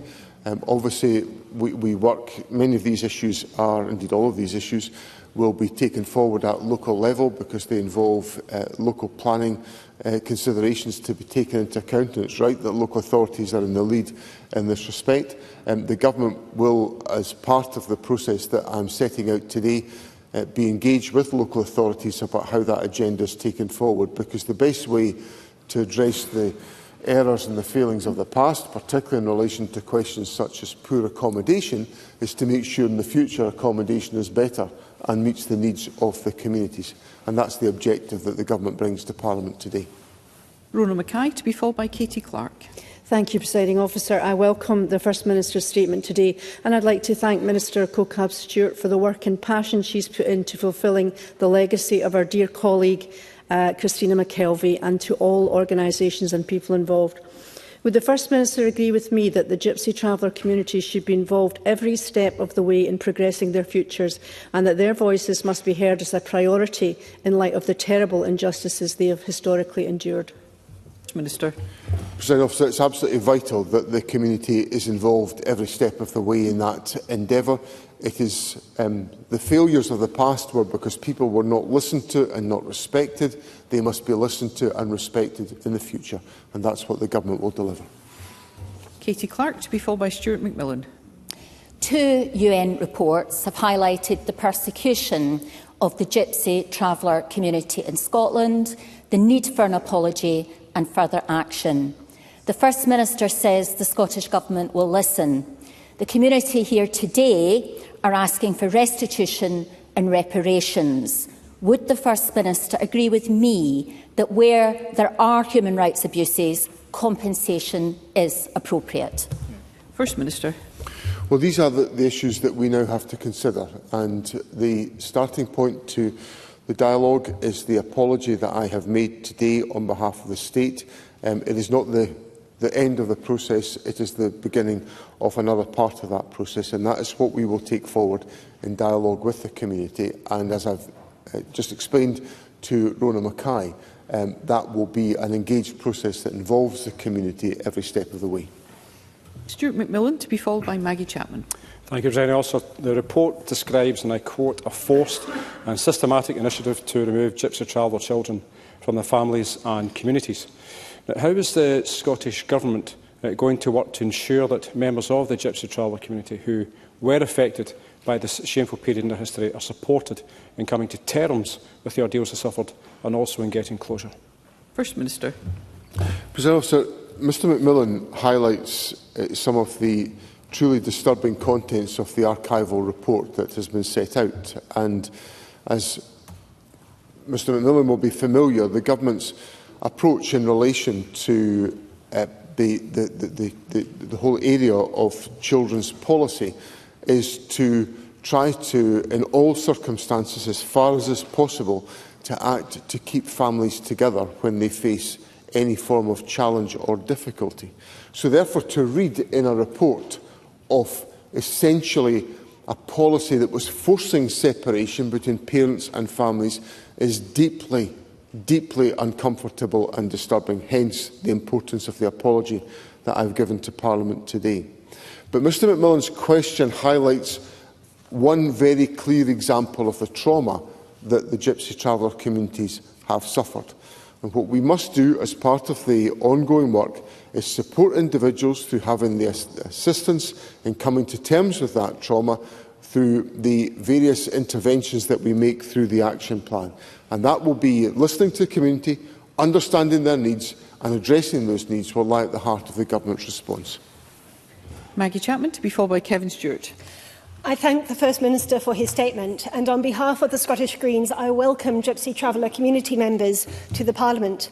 I'm glad you can be here to witness this today. Can I recognise community members Dr Lynn Tammy Connolly, Rosanna and Seamus McPhee and Davy Donaldson? Their determination is why we are here today. Because this apology is important and I hope signifies a new direction for how we, as Scotland's Parliament, engage with, support and treat members of the Gypsy Traveller communities across Scotland. I will continue the conversations I've been having with the Scottish Government on next steps. We must discuss reparations and redress. But for now, First Minister, how can we ensure that the Government's apology, long overdue but here now, will be the catalyst for other public bodies with a role in the Tinker experiment to properly examine their complicity, to apologise to communities and then act, to ensure the provision of proper services, from housing and healthcare to education and cultural recognition, that deliver dignity, respect and justice to communities across our country? First Minister. President Officer, the points that Maggie Chapman makes about the determination and the tenacity of the community are points that I readily acknowledge, and we wouldn't be here today had it not been for the determination of the community to ensure that these wrongs were addressed. We now need to move on to build on the actions that are already underway through the action plan to provide for better lives and better outcomes for members of the Gypsy Traveller community, and that is what the Government will do. Now, Maggie Chapman raises other issues about other public institutions. Some of those will be institutions responsible to the Government, and essentially by me providing the apology has been given on their behalf. That's how that should be interpreted. There will, of course, be other bodies that are not directly under my control, and I hope they will listen with care to what I have said to Parliament today and act accordingly. I can't direct them, but I do hope that other bodies will take the lead from what I've said to Parliament today in acknowledging the importance of addressing the fact that a wrong was inflicted on the Gypsy Traveller community, and the process of righting it starts with apologising for that error in the first place. Kevin Stewart, to be followed by Jamie Green. Thank you, President Officer, and I too welcome today's statement. The First Minister said in that statement, "An apology is not the end, but I hope the beginning of a new conversation." And I have every faith in his government carrying on that conversation and listening to the Gypsy Traveller community. I had the great pleasure of serving with Elena Whitham and Christina McKelvey on the working group that came up with the Gypsy Traveller Action Plan in cooperation with the community. Christina McKelvey was immense at bringing folk together. So what can the government do to bring folk from the travelling community and other communities together to have conversations, to foster understanding, to defeat prejudice and to create friendships? First Minister. I think the route to addressing Mr Stewart's question lies in the approach and the legacy of Christina McKelvey, who acted with dignity, empathy and respect to all other communities in our society. So those were, as Mr Stewart will know as a long-serving colleague of mine, how much we were all influenced and affected by the skills and the attributes of Christina McKelvey in demonstrating how that empathy and dignity and respect could be deployed in community relationships in our country. And I certainly want to make sure that in the actions of government we learn from that experience and from that approach to make sure that we can succeed in addressing the substantial question that Mr Stewart puts to me today. Jamie Green, to be followed by Alistair Allen. Thank you, Presiding Officer. This apology, whilst overdue, is very welcome, and the Liberal Democrats unreservedly add our voice to it.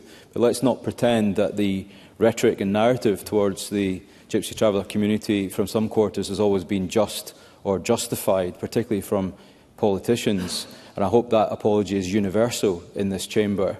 The problems of yesterday, of course, are still many of the problems of today, be it higher suicide rates in the community, educational attainment, and access to those basic fundamental public services and human rights, such as health and housing. There's clearly more to be done. Given the scale of these challenges, will the First Minister commit to a full parliamentary debate in government time after the summer recess so we can discuss them? First Minister. On the question of a parliamentary debate, Mr Green will appreciate that even commitments of that type are above the pay grade of the First Minister, but I'll make sure the Minister for Parliamentary Business is well aware of the request for that, and that can be discussed with the Parliamentary Bureau.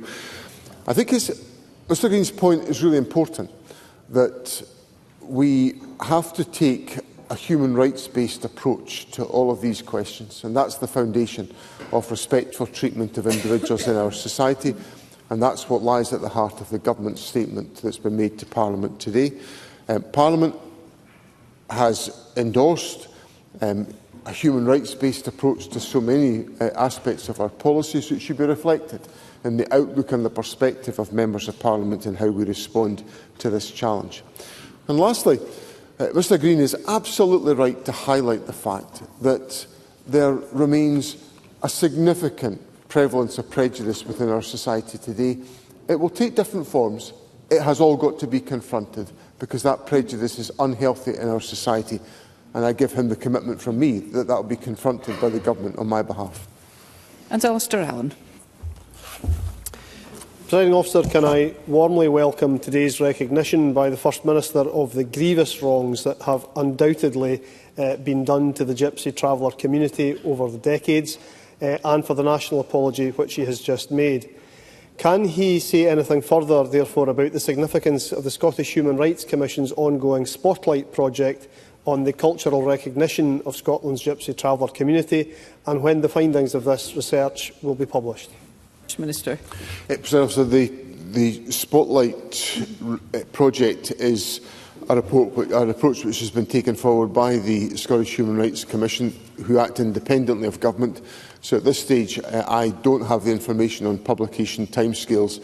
But what I will say is that research of this nature is an essential tool in deepening our understanding of the challenges and the lived experiences of the Gypsy Traveller communities. So the Government will pay very close attention to the contents of that material as it becomes available to us.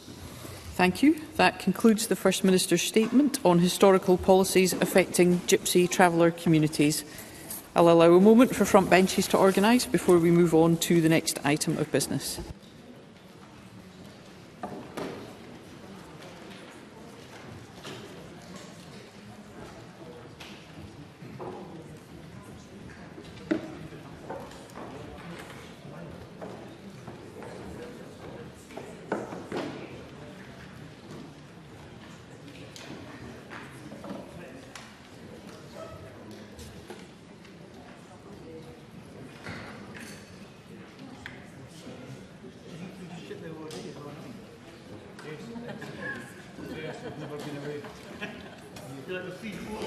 Thank you, colleagues. The next item of business is a statement by Shona Robison on the Scottish Government's medium-term financial strategy and fiscal sustainability delivery plan.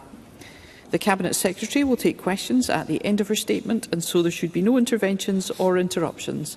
I call on the Cabinet Secretary up to 10 minutes, please. Thank you, Presiding Officer. Today I am publishing two documents that set out broadly how public finances will be managed over the next 5 years. The Scottish Government's 7th medium-term financial strategy and our first fiscal sustainability delivery plan. The Scottish Fiscal Commission are also today publishing an update to their independent forecasts which underpin the strategy and the plan, and I wish to thank Professor Graham Roy and the whole Scottish Fiscal Commission for their flexibility in working with us. Presiding Officer, with the world facing profound economic uncertainty, this MTFS is being presented in deeply challenging circumstances. Those challenges have been exacerbated by the actions of the UK Government, whose decisions continue to have serious consequences for the delivery of our public services. For example, the Chancellor has again failed to provide full funding for the additional costs of employer national insurance contributions, leaving public services in Scotland facing a £400 million shortfall. Further, in the UK spending review, had the resource funding being provided to the Scottish Government for day-to-day priorities matched the average increase for UK departments, we would have £1.1 billion more to spend over the next 3 years. And last week, they set out proposals that will deliver deep cuts to disabled people's support, pushing more people into poverty, with a real-life negative funding impact in Scotland of £440 million by 2029-30, based on the Office for Budget Responsibilities estimates. Now, it remains to be seen exactly how the UK Government will deliver its intended changes, seeing how this is a developing situation in Westminster today, but for the purposes of today's publications, I'm using the numbers given to us by the Treasury at the UK Spring Statement. For Scotland, funding from the UK Government for day-to-day spending is only expected to grow by 0.8% in real terms over the next 3 years, compared with 1.2% average growth for UK Government departments. And Scotland's capital block grant will be 1.1% lower in real terms by the end of the UK spending review period. Now, these allocations simply do not reflect the unavoidable realities of the demands that will be placed on public services by the demographic challenges that we face, not least through an ageing population. On capital, construction price inflation that has been turbocharged by Brexit continues to drive up prices, while the necessity to maintain and invest in new assets remains. To ensure that public services are there to meet the needs of the people, we are bringing forward our reform and savings plans. The UK Government is also taking similar action. The Chancellor has set out the approach to achieving fiscal sustainability for the UK, with all departments to deliver at least 5% savings and efficiencies by 2028-29. Within this, there are reductions in administration budgets of at least 11% in real terms by 2028-29 and 16% in real terms by 2029-30. We require to take similar actions, as without doing so, the forecast gap between funding and spending in Scotland could reach £2.6 billion for resource and £2.1 billion for capital by the financial year 2029-30. Managing the impact of Westminster austerity is all too familiar, and in spite of this, we continue to invest in the people of Scotland, supporting a better paid public sector, delivering high-quality public services and providing welfare support that is not available in other parts of the UK. And we have done this whilst delivering a balanced budget every single year since 2007. So we will reform and reshape our public services using technology to embrace and drive forward new ways of working. This shift is critical to our approach and underpins the first pillar of our strategic approach. First, we will continue to increase value for the public purse, maximising the amount of impact we achieve for our investment. And that's why, alongside the budget in December, I will publish a multi-year Scottish spending review and infrastructure pipeline to set out affordable and sustainable investment plans for the years ahead. A framework for the spending review is being published in the MTFS today. Second, we will deliver efficiencies, improving productivity and making the most out of every pound of public money spent on delivery. We will focus on business improvement to drive down the cost of service delivery, not only in corporate functions as set out by the Minister for Public Finance last week, but across the whole system while protecting outcomes. This includes sharing services and estates across our public bodies and driving efficiencies from collaborative procurement across the public sector. And we will set a public sector workforce managed reduction target to reduce staffing levels by an average of 0.5% per year until 2030. This will be achieved by reforming our public services as set out in the Public Service Reform Strategy and through natural attrition and recruitment controls. By taking this action, we will protect valuable frontline services and continue to offer a progressive pay policy which recognises that our public sector workforce is our most valuable asset. And will focus on how we process and deliver benefits with dignity, fairness and respect, whilst driving important efficiency savings, ensuring that people access the support that they are entitled to. And will continue our targeted programme of efficiency and productivity improvement within the NHS. We will seize opportunities presented by the rise of innovation, digital and treatment advances, making a commitment to work with NHS boards and staff, ensuring the use of core resource is optimised and best value secured across NHS Scotland. Third, we will drive forward a service reform, improving the way we deliver services. We have got to integrate, support and empower the front line to bring together all the resources people and families need to thrive. And finally, we will focus on prevention, investing in the most impactful preventative spend to reduce demand on services in the medium to long term. We will deliver the technical and cultural change needed to go further to tackle the root causes of poor outcomes to improve lives. For example, through Best Upright Futures Breakfast Club delivering plan, we will continue to drive forward cross-government action on eradicating child poverty. And through the actions presented in today's delivery plan to maximise value from public spending and drive forward efficiency and reform, we expect to generate total cashable savings of £2.6 billion by 2029-30. This equates to 4.4% of the forecast resource budget in that year. Presiding Officer, growing the economy is a top priority for this government. And by boosting business activity, driving wage growth and creating employment opportunities for more people, we can broaden the tax base, alleviate pressure on the public finances and generate income tax revenue to support fiscal sustainability in the medium to long term. This is the focus for the second pillar of our strategy. Our plan for increasing Scotland's economic activity centres on creating a dynamic and flexible business environment, improving skills provision and supporting people to secure higher paying jobs, creating the opportunity for people to enter or take on more or better work, attracting investment and promoting entrepreneurship in the industries of tomorrow.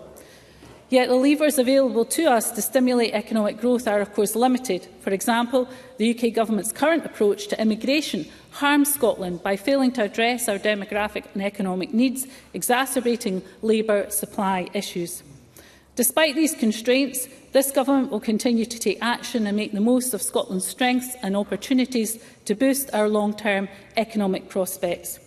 Our overarching economic strategy sets out our vision for a fair, green and growing economy, and we are prioritising delivery of the actions outlined in the programme for government to deliver growth that will help people enjoy more prosperous lives now and for the long term, and protect the public services that we rely on.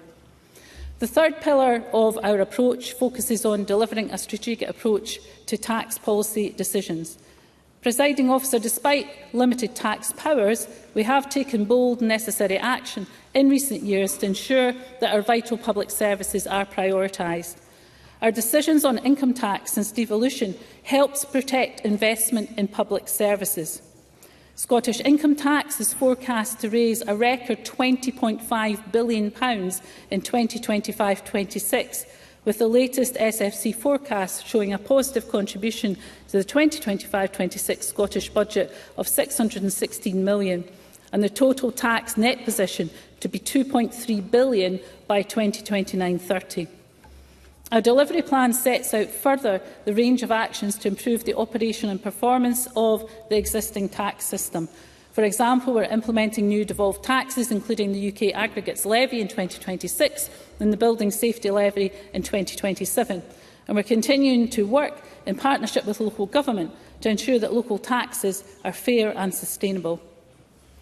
We will also take forward work on considering future reform to the tax system, including developing our thinking on longer-term issues such as wealth taxation. In conclusion, Presiding Officer, fiscal sustainability is about more than balancing the books. It's about delivering value, driving reform and making strategic choices that support long-term growth. By focusing on efficient public spending, modernising services, growing our economy and taking a strategic approach to tax, we can build a stronger, fairer Scotland. Meeting the challenges that face our public finances will require a collaborative effort across the public sector and beyond any single parliamentary year. This strategy and action plan sets out a clear path, and I invite my colleagues across the chamber to work with me to deliver it and ensure our public finances stay on a sustainable footing. Thank you. The Cabinet Secretary will now take questions on the issues raised in her statement. I intend to allow around 20 minutes for questions, after which we'll move on to the next item of business. I'd be grateful if members who wish to put a question were to press their request to speak buttons now. And I call Craig Hoy. Thank you, Presiding Officer. The last medium-term financial strategy was published just over 2 years ago. Last year's was binned and this year's was delayed, and by slipping this year's strategy out just before recess, we have no time to properly scrutinise this plan. But what we do know is that without radical action on public sector reform, on health and on labour force trends, Scots face substantially higher taxes or a state that does less. But the projected £5 billion fiscal gap by the end of the decade is not Westminster's fault or responsibility. It is the SNP's. Presiding Officer, today's 0.5% workforce reduction plan lacks ambition and detail. The tax strategy is wrong, bringing in just £616 million this year, £1 billion lower as a result of the SNP's economic performance gap. And there is simply still no credible plan to generate the growth needed to pay for it all. So I ask the Minister this: how can we trust the SNP to deliver additional tax receipts of £2.3 billion by 2029-2030, when their existing plans bring in only a quarter of that? How do Ministers intend to pay for Scotland's health outcomes, because yesterday's data revealed things are still getting worse? How does the Government intend to address alarming and rising levels of economic activity, which can no longer be ignored? And how will Ministers pay for the year-on-year surge in welfare spending, £2 billion as a result of SNP policy? Presiding Officer, isn't it the case that this delayed SNP document is too little, too late to rescue the Scottish economy or our fragile public finances?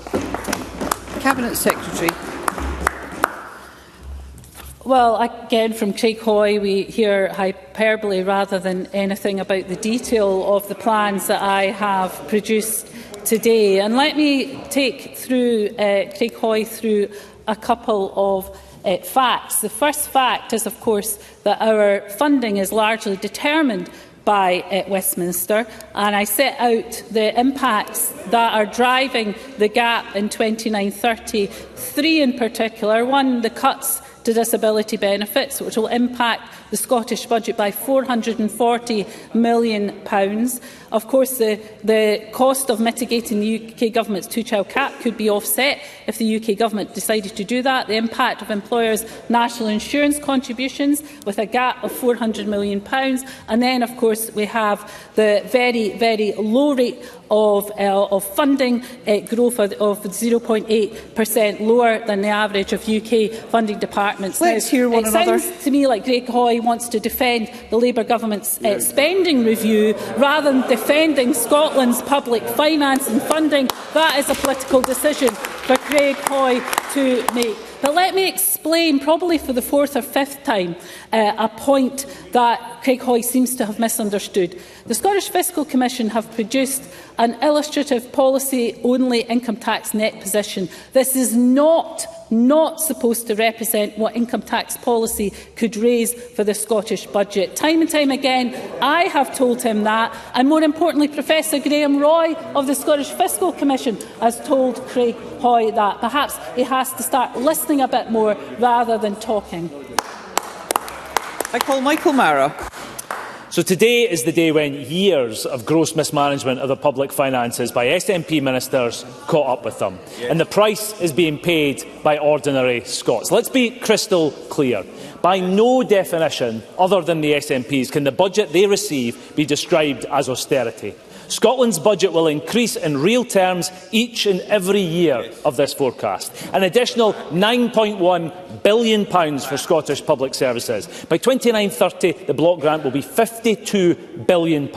And the reason this SNP government is making cuts is because they have spectacularly mismanaged Scotland's budget. It's SNP ministers who have created a structural deficit of a staggering £2.6 billion. That's a result of the choices that you made. The SNP cuts plans set out huge reductions in frontline workers and a 12% funding cut to Scotland's NHS boards. This comes at a time when only yesterday we learned of soaring A&E waiting times, the worst cancer waiting times on record. SNP ministers admitting that people are dying as a result of the incompetence. Domestic abuse statistics at a record highs and house building rates plummeting down. Cuts to mitigate their incompetence. It has never been clearer that Scotland needs a new direction. The SNP government have the powers, they have the money, but is it not right that they're out of ideas, they're out of excuses and they're out of time? Cabinet Secretary.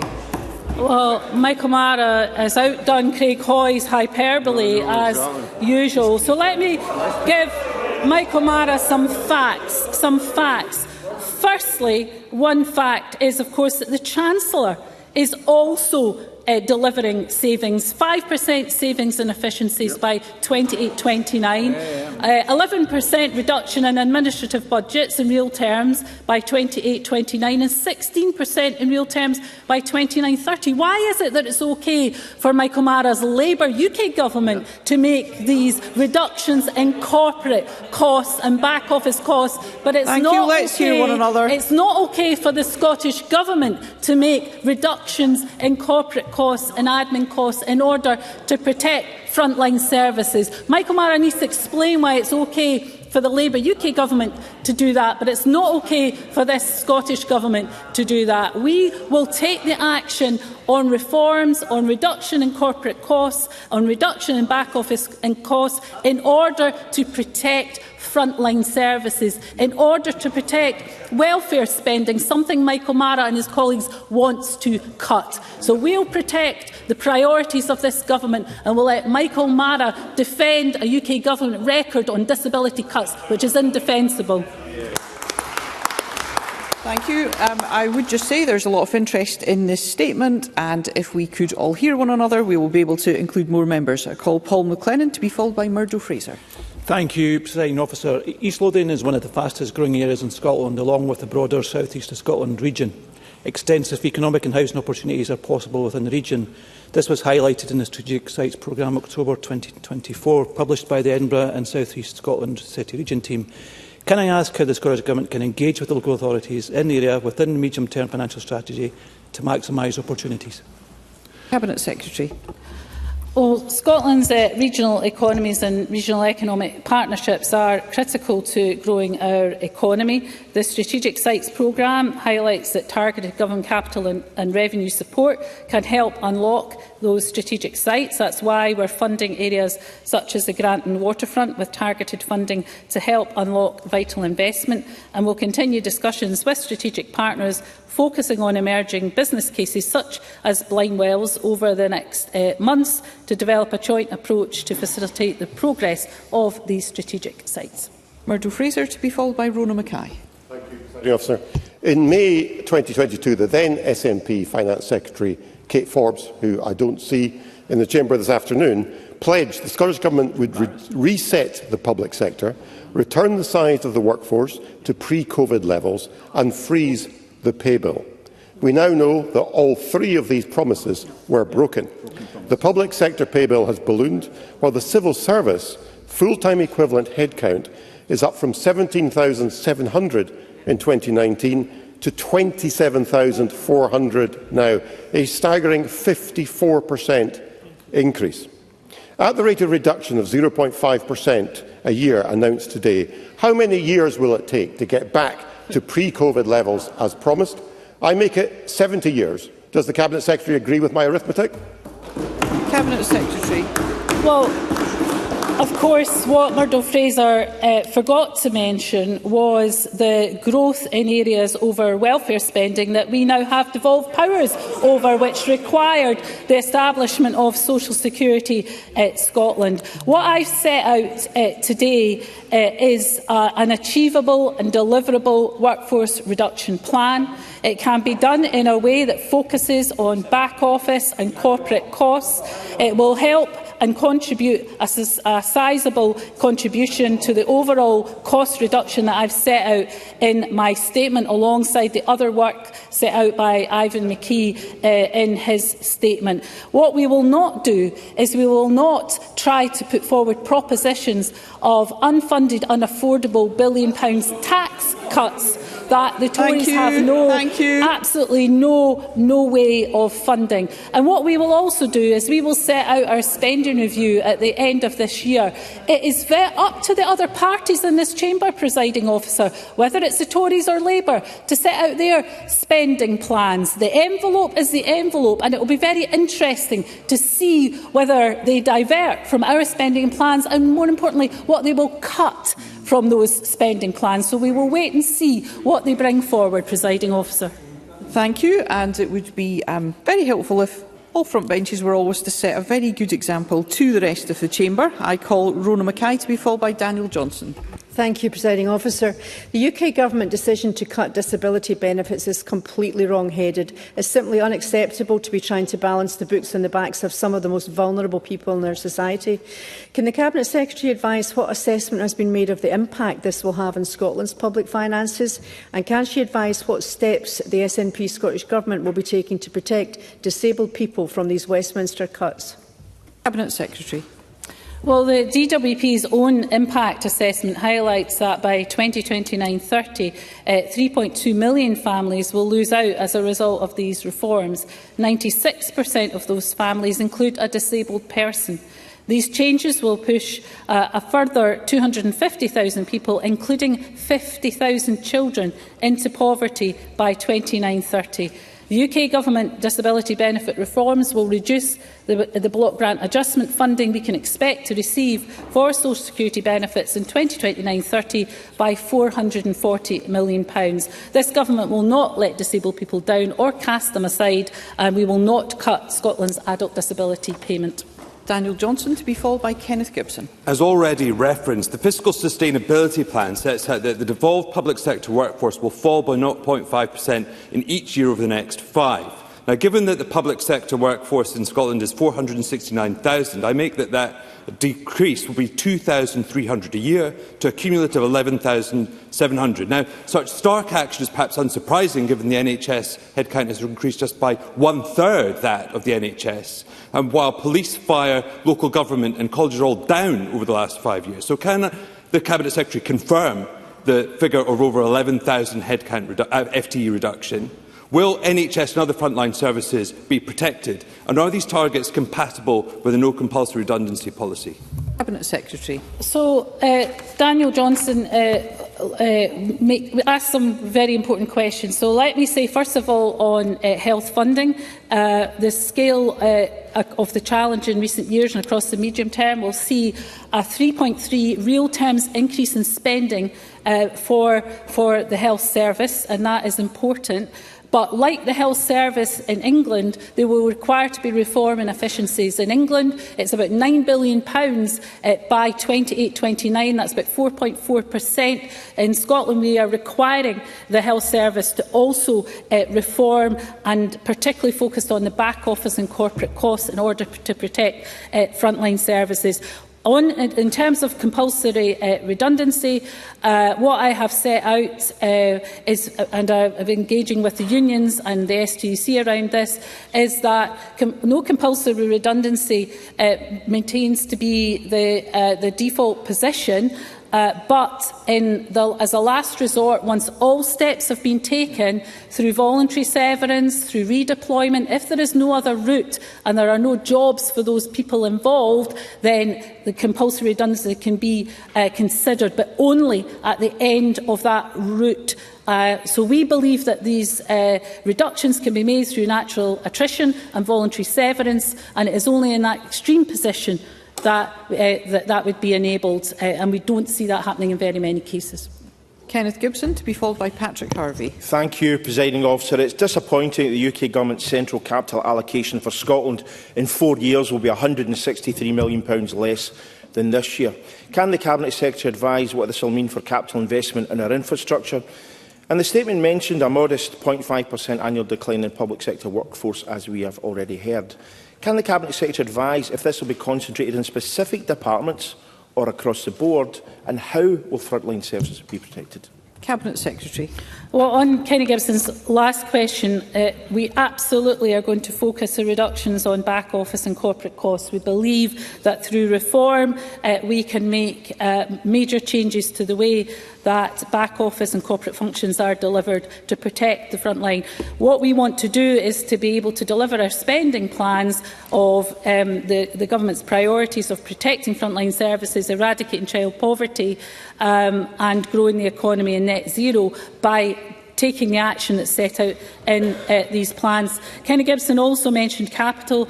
It's a very disappointing capital outlook in the spending review, and we will return to that through the spending review and the infrastructure investment pipeline that we'll set out at the end of the year alongside the 26-27 budget. Patrick Harvey, to be followed by Jamie Green. The envelope is not fixed. The Cabinet Secretary's own statement acknowledges that tax policy is going to have to play a role if we're going to avoid damaging cuts to public services. And the plan the Cabinet Secretary has published today commits to ensure that local taxes are fair and sustainable. Why then has the Government continued to oppose Green proposals to revalue council tax, the most substantial local tax that there is? And why is the work to replace this broken, outdated and deeply unfair tax seems to have stalled completely? Cabinet Secretary. Well, we continue to discuss with COSLA through the joint working group potential reforms to local taxation, some of which, of course, have already happened with additional fiscal levers that local government now has. In terms of any substantial reforms to council tax, I've said at committee and I think in the chamber as well that it's important to build a political consensus around what that looks like. Otherwise, it's not going to get off first base, and that remains my position, not just with the parties in here, but with local government and, indeed, importantly, with the public as well. Jamie Green, to be followed by Christine Graham. Thank you. According to today's forecast, the Health, Social Care and Devolved Social Security Benefits Bill accounts for over half of all government spend, with both bills rising every year for the next 5 years to the tune of £150 billion. Now, the Scottish Government claims that economic growth is its top priority, but with 1 in 5 Scots economically inactive, surely the sort of public sector reform we need will actually help get people back into work, reduce the welfare bill and make our nation wealthier, healthier and happier. Does the Cabinet Secretary not accept that these forecasts out today instead demonstrate an unsustainable budget which actually achieves none of that. Cabinet Secretary. Well, let me start by a point of agreement. It is important to get people back to work, and through our employability schemes and investment in employability, that is an important way of doing so. And of course, the focus we have on growing the economy with the investment in the Scottish National Investment Bank, the investment that we've taken through Scottish Enterprise and the delivery through our enterprise agencies, and of course we have incredible levels of direct investment into Scotland. There are some real underlying strengths of the Scottish economy. Is there more to do? Yes, there is more to do, and we look forward to working with Jamie Green and his colleagues around some of the additional measures that we can take, particularly around employability and what works to get people back into the labour market. Christine Graham, to be followed by Liz Smith. Thank you very much, Presiding Officer. As the pressure of labour austerity and inflation continues to attack the funding for our public services, and that increase in employers' national insurance continues to bite, more and more will probably fall to be delivered by the third sector, by our charities, yet they too fall foul of that national insurance employers' hike. Does the Cabinet Secretary agree with me that charities should be exempt from this job tax, and if not, it should be fully funded? Cabinet Secretary. I do agree with Christine Graham on that point. I think the analysis was it was going to cost the third sector over £80 million, and that, of course, is going to be a cost to the services that they provide. We will work with the third sector in the absence of UK Government movement on exempting them to look at, for example, multi-year funding, because giving them certainty of funding is something I know the third sector would welcome very much indeed. Liz Smith, to be followed by Michelle Thompson. In the letter that the convener of the Finance Committee wrote to the Cabinet Secretary on the 14th of May, it was made abundantly clear that the committee had very significant concerns about the very late publication of the MTFS in the last week of term, which delays the scrutiny process for 2 months. Does the Cabinet Secretary recognise the serious implications of this late publication, the effects on scrutiny, on forecasting and on policy making? Cabinet Secretary. Well, of course, I did so in my letter to the Finance Committee, recognise that this was a less than ideal situation, but it was driven by the fact that we needed to see the numbers in the UK spending review. And it's as well we did wait to see the numbers in the spending review, because there's been a deterioration on the forecasts that we had made and the SFC had made compared to what the actuality of the UK spending review was. So that was the whole reason that I delayed. Better to have the accurate figures, I would have thought, as the #1 priority. And Michelle Thompson. The Cabinet Secretary references culture change. The Permanent Secretary gave evidence to the Finance Committee yesterday and confirmed that nearly 50% of all Scottish Government staff are in a management role. This is a culture that must change as part of public sector reforms. So is the Cabinet Secretary absolutely assured of the complete support of the Permanent Secretary as accountable officer to make this quite skewed figure much more of a normal distribution? Cabinet Secretary. Well, the Permanent Secretary, of course, agreed that cultural change is required, and therefore, yes, I do believe that we have leadership within the organisation, from the Permanent Secretary down, to recognise that the spending plans and the outlook that I have set out today, and the requirements for reform and doing things differently and headcount reduction, has to be delivered through the organisation, starting at the highest level and the Permanent Secretary down. So absolutely, and he of course will be working very closely with the ministerial team and the First Minister in delivering that. Thank you. That concludes the ministerial statement. There will be a short pause before the next item of business. My apologies to those members I was unable to reach.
Okay, the next item of business is Stage 3 proceedings for the Education Scotland Bill.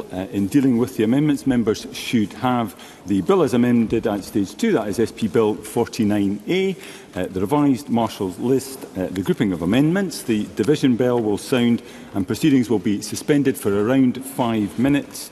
For the first division, the period of voting for that first division will be 30 seconds. Thereafter, I'll allow a voting period of 1 minute for the first division after a debate.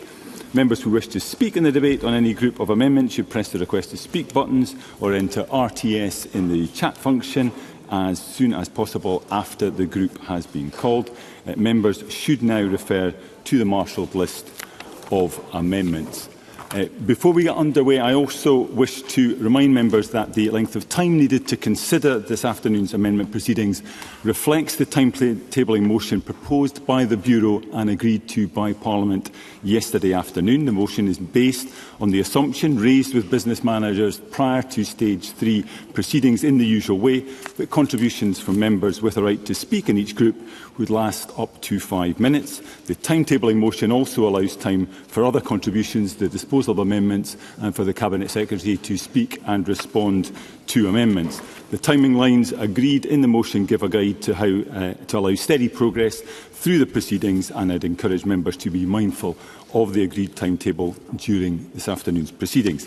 That said, the position that we reached last night means that I will now exercise my discretion under Rule 9.8.4a subsection C to allow debate on the first group today to continue beyond the next time limit. With that, we move on to grouping 16, involvement of teachers, college staff and others in inspection matters. I call Amendment 29 in the name of Stephen Kerr, grouped with amendments as shown in the groupings. I point out that if Amendment 43, previously debated in Group 12, independence of the Chief Inspector, is agreed to, I cannot call Amendments 239 and 240 due to a preemption. Stephen Kerr to move Amendment 29 and speak to other amendments in the group. Thank you, Deputy Presiding Officer. I understand the Minister for Parliamentary Business is having kittens about how long I take to deliver my speeches. But I would point out to the Chamber that since most of the members of this Chamber, most of the MSPs voting on this, of course I'll give way to the Minister. This will be deducted, I assume, from my allocated time. I just rise to point out I don't think it's just me that has that perspective. Yeah. Stephen Kerr.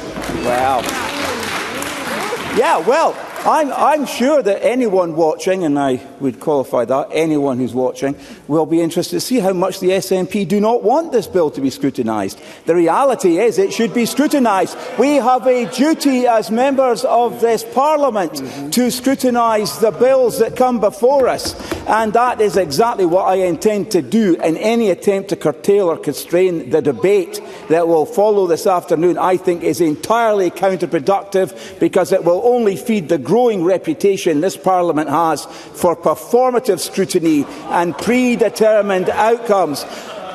Well, if you think it is performative to seek to improve... Point of order, Patrick Harvey. I'm sorry, Presiding Officer, but I think our hearts are all sinking at the idea of a repeat performance. I'm sure the member thinks this is very funny, but is there anything in standing orders that requires him to speak to the amendments in the group, rather than to make other random points that take up time and tire all our patience?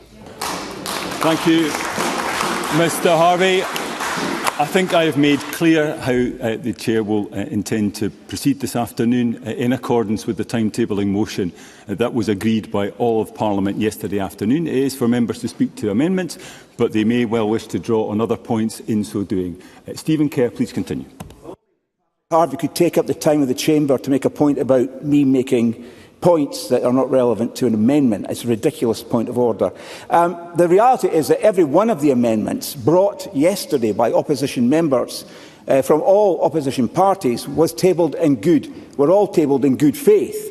Not a single one of the amendments that was put yesterday or spoken to yesterday was designed to wreck the bill. It was designed to make this bill, which is a poor bill, a better bill, to give it substance, to make it matter, to honour the voices of teachers, learners and parents who have spent years crying out for change, and this is the only bill that we've had in this Parliament that seeks to change the education system to the better, and I doubt whether this bill will, unless it's seriously amended, and we are not making much progress in many ways on that. So I will address the amendments I bring forward in Group 16, which speak to a single foundational principle, that those who teach, support and lead learning in our schools and colleges must have a central voice in shaping how we inspect and improve our education system. This has been commented on by many teacher leaders, including representatives of the teaching trade unions.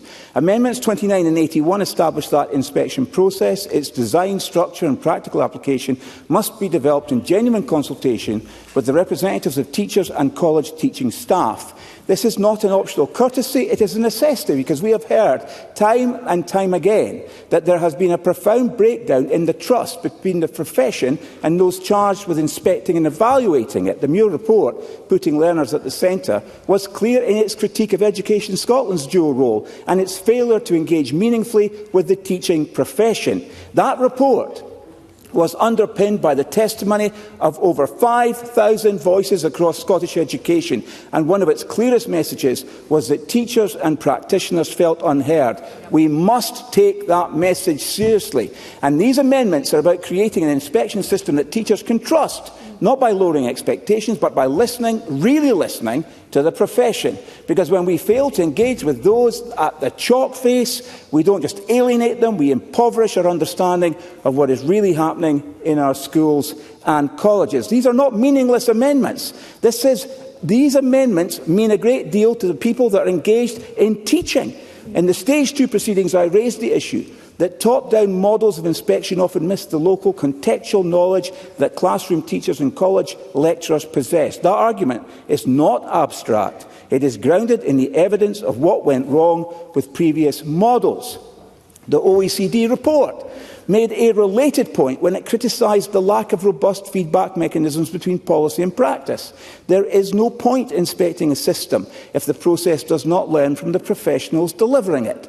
Amendments 30, 38, 39 and 236 go further.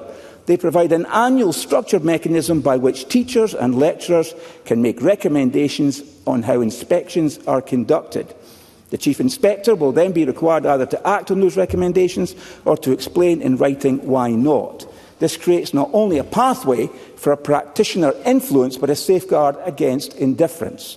If we are serious about building a system based on mutual respect and continuous improvement, and I think the opposition parties in this place certainly are serious about building such a system, then the voices of teachers cannot be included as an afterthought. They must be embedded in the very architecture of the inspection, and these amendments do just that. We know from our debates on this bill and from the reports we have all studied that there has been a cultural failure at the heart of Scottish education governance, and that failure was characterised by centralisation, opacity and an unwillingness to hear difficult truths from the profession. These amendments offer us a legislative opportunity to change that. They will promote a culture of collaboration, one in which inspections are not seen as external judgments imposed from on high, but as part of a shared endeavour to raise standards for all learners. Indeed, this collaborative approach is not only fairer, it is more effective. Research consistently shows that systems improve most when those within them feel ownership over the process of reform. A system designed with teachers will work better than one designed for them. We also need to consider morale. As we saw in recent surveys from the NASUWT and the EIS, Scottish teachers are under enormous pressure. Verbal abuse, physical assault, dwindling support staff and ever-shifting expectations are taking their toll. And amidst all of this, the least that we can do is ensure that inspection is something done with teachers, not done to them. And we can't forget our colleagues in the college sector. With reforms proposed by the Withers Review and major transformations in post-school learning delivery, college lecturers are facing immense structural and pedagogical, I have a problem with that word, thank you, change. I should have said teaching, shouldn't I? It is vital that the inspection process in further education listens to and reflects their experience as well. These amendments are not complicated. They are practical. They set in statute a process of annual consultation, transparency and reasoned response. They make it clear that inspection cannot ignore the views of those whose work it evaluates. Some may say this is merely procedural. I would argue the opposite. This is cultural. It's foundational. This is about whether we build an education system rooted in partnership or in prescription. These amendments answer that question, and I urge all members to support them. Thank you. I now call on Ross Greer to speak to Amendment 234 and other amendments in the group. Mr Greer. Thank you, Presiding Officer. 234 is a simple amendment. It clarifies that under Section 36(4), the Chief Inspector is only required to consult with such persons as they consider appropriate, allowing this to be fulfilled by just consulting with a reasonable cohort of the groups referenced in that section. So it eliminates any potential ambiguity and any suggestion that they must, for example, consult with a representative of every school in Scotland. We passed similar amendments to this relevant to other sections yesterday, so I would hope that this isn't particularly controversial. And Amendment 239 is the same clarification applied to the provision for ministers to consult. There is no need in either case for them to consult with a representative of every school unless they believe that is necessary. There will be many occasions where they simply need to consult with a sample to get a representative view of Scotland. Thank you. I now call on Pam Duncan-Glancy to speak to Amendment 235 and other amendments in the group. Ms Duncan-Glancy. Thank you, Presiding Officer. And I speak in support of many of the amendments in this group, not least some of the ones that Stephen Kerr has referred to. But I'm also, I think that teacher input into the inspectorate is incredibly important, and we've seen through various different reports and various different experiences that there hasn't always been enough, and that causes huge fear in staff that work in schools and in particular for teachers, and so that's why this is important. Amendment 235 in my name would require the Chief Inspector, when preparing the annual inspection plan, to consult people and organisations who represent those most directly affected by inspection: teachers, support staff, school leaders and, where appropriate, learners and parents. By listening at the planning stage, the Inspectorate can target its visits, its methodologies and its follow-up support to the realities of classrooms and staff rooms, not simply to a timetable set centrally. Complementing that, Amendment 240 in my name places a similar duty on Scottish ministers. When ministers draft regulations that may alter how often an inspection plan is reviewed, they should also consult the representatives of those who work and learn and who are impacted most closely by inspection. That ensures any future adjustment to frequency is informed by professional experience and by the impact on learners. Both amendments respond directly to evidence heard in the Stage 1 committee and highlighted in the report, where teachers, unions and parent groups asked for earlier, clearer engagement in inspection policy. Neither amendment limits ministerial or inspectorate discretion. They simply guarantee that decisions are made with, not for, the people who deliver and experience education every day. Presiding Officer, consultation at the right time improves policy, builds trust and ultimately supports better outcomes for young people. I therefore move Amendment 235 and ask members to support Amendment 42. Thank you. Thank you. I now call the Cabinet Secretary to speak to Amendment 240A and other amendments in the group. Cabinet Secretary. Presiding Officer, before I begin today, I just want to briefly reference Group 15 amendments which were debated last night, and I have committed to members to place on the record my intention to engage with the GTCS, COSLA and other appropriate partners on issues relating to the oversight of safeguarding and child protection systems. I have already written to COSLA on the 13th of June about this, and it is my intention that the Education and Childcare Assurance Board will discuss these issues at their meeting in September, but the Government is keen and willing to use our convening power to identify and address any remaining information sharing challenges in relation to child protection with partners, including the GTCS. And I'm very open to member suggestions in this space, and I hope that will provide reassurance to Mr Rennie, Mr Greer, Mr Briggs and others who have an interest in this space. I have strong reservations in Group 16, Presiding Officer, in relation to Mr Kerr's amendments 29 and 30, which seek to require the Chief Inspector to co-design inspections. Now, Amendment 29 would appear to require each individual inspection to be designed separately. Now, while of course every inspection is different and they will be tailored to meet the specific context of that establishment, there is still a need for there to be a degree of consistency in how establishments are actually inspected. And in addition, it will be extremely resource intensive, and this amendment would risk having consistent approaches which are fair and equitable across all inspections. However, I am very supportive of the views of stakeholders helping to inform the overall approach to inspections, and indeed the bill as currently drafted will enable that by way of consultation with the Advisory Council and other groups in preparation of the inspection plan.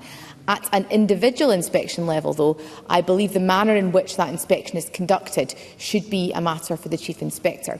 We wouldn't want a situation to arise whereby a school is able to avoid inspection of an area of risk or of weakness by removing it from the inspection remit through that co-design process. Now, Mr Kerr's Amendment 30 would require the design of inspections to be reviewed every single year, in consultation with a considerable number of interested persons, even where all parties are content that the model of inspection is working well.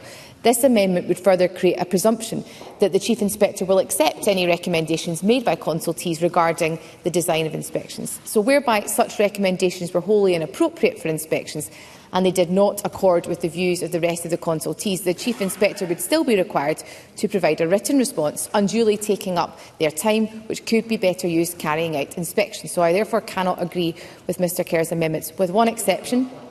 I will do. Stephen Kerr. So I just asked the Cabinet Secretary then, on what basis do we change the cultural outlook that the profession often has, perhaps most often has, about inspection as a process? If we don't engage with teachers and there isn't a collaborative approach to inspections, how does that culture change? Cabinet Secretary. Well, Mr Kerr and I debated this at length at stage 2, and I would argue that the bill does put in place measures in relation Can we have to the building microphone? in relation to building that collaborative approach. And I talked about, for example, the consultation with the Advisory Council and also with other groups in preparation of the inspection plan. So my view is that the bill as currently drafted does make provision in that regard. I do accept the members' points in relation to culture and the way in which teachers in particular experience inspection. But I do have an exception in relation to his amendments, and that is Amendment 236, which would require the Chief Inspector, when preparing the inspection plan, to consult with such persons who are representative of registered teachers and college teaching staff representatives after the Chief Inspector considers appropriate. And I'm happy to support this amendment. I believe it represents the best way of addressing Mr Kerr's general concern in this group, which is to ensure that teachers and college staff are suitably involved in inspection design. I'm also happy to support Mr Greer's amendments, which refine important consultation duties, which were inserted at stage 2. On Amendment 235, I hope to reassure Ms Duncan Glancy that the existing provisions in this section, providing that the Chief Inspector must consult with such other persons as they consider appropriate, would suitably catch those whose interests are not the interests of educational establishments. And on that basis, and with the addition of the category of registered teachers and college teaching staff from Mr Kerr's Amendment 236, I believe it is unnecessary to include this additional provision in the bill. With regards to Ms Duncan Glancy's Amendment 240, I think it is important that we make clear Ministers do not have to consult with every person who is considered representative of a group. I have therefore, with her support, lodged Amendment 240A to adjust this, and would urge members to support both amendments. Thank you, Stephen Kerr. To wind up, press a withdraw Amendment 29. Mr Kerr. Deputy Presiding Officer, I don't have any further comments to make. I'm grateful for the very positive response, I think, from the Cabinet Secretary. Grateful that she has indeed taken on board the principles that underpin some of my amendments at least, and therefore I move Amendment 29. The question is that Amendment 29 be agreed to. Are we all agreed? No. Parliament's not agreed. There will be a division. As this is the first division of the stage process, I suspend for around 5 minutes to allow members to access the digital voting.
Question, colleagues, is that Amendment 29 be agreed, and members should cast their votes now.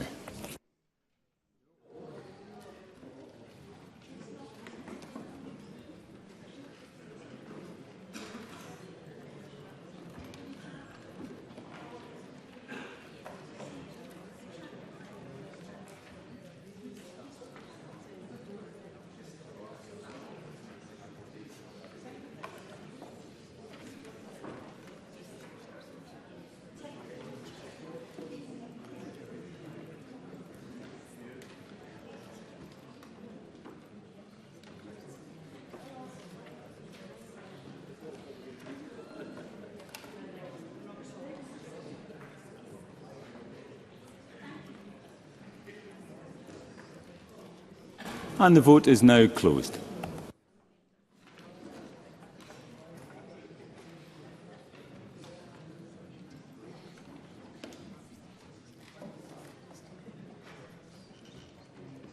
Point of order, Daniel Johnson. My app wouldn't connect. I would have voted no. I will make sure that vote is recorded, Mr Johnson.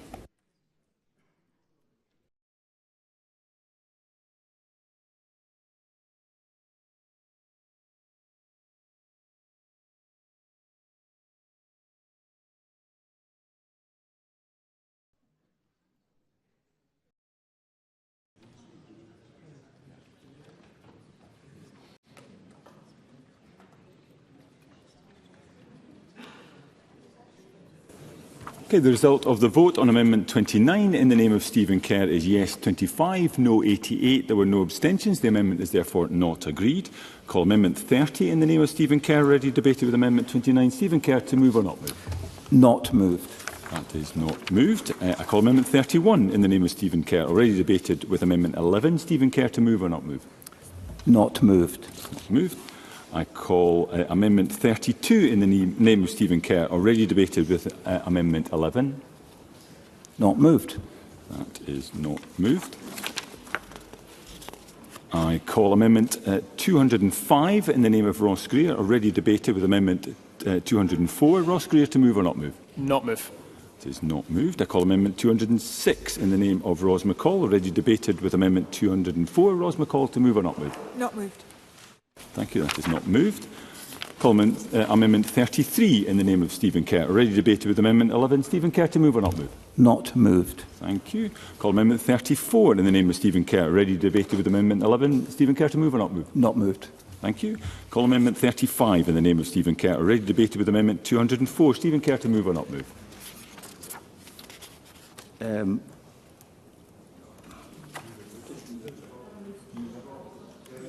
Moved.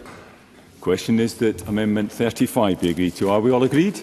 Parliament is not agreed. There will be a division and members who cast their votes now.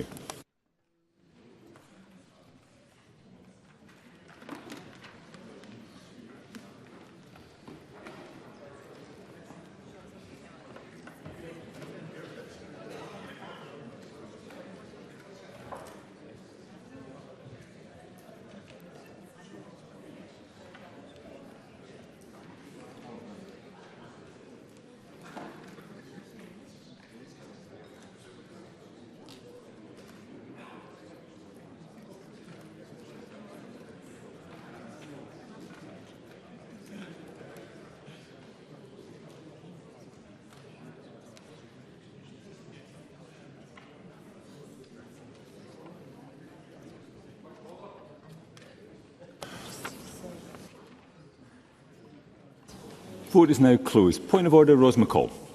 Sorry, my app would not connect. I would have voted yes. Thank you, Ms McCall. I'll make sure that is recorded.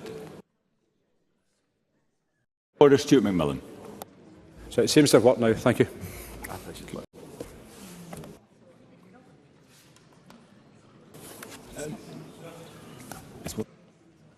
Mr McMillan, if you want to make a point of order, I would suggest you do so.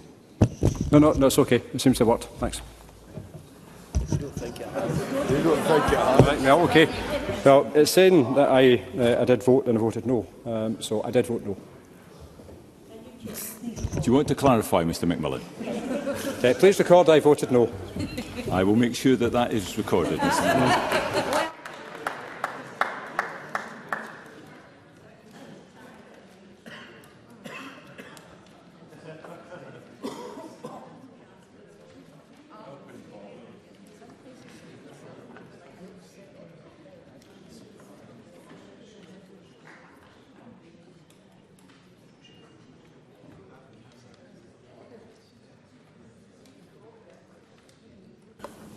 Okay, the result of the vote on Amendment 35 in the name of Stephen Kerr is yes 25, no 69. There were 21 abstentions. The amendment is therefore not agreed.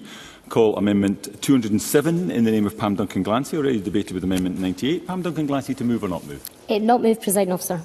Thank you. That is not moved. I call Amendment 208 in the name of Pam Duncan-Glancy, already debated with Amendment 98. Pam Duncan-Glancy, to move or not move? Not moved. That is not moved. I call Amendment 209 in the name of Pam Duncan-Glancy, already debated with Amendment 98. Pam Duncan-Glancy, to move or not move? Move, Presiding Officer. The question is that Amendment 209 be agreed to. Are we all agreed? Yes. Parliament is not agreed. There will be a division and members should cast their votes now.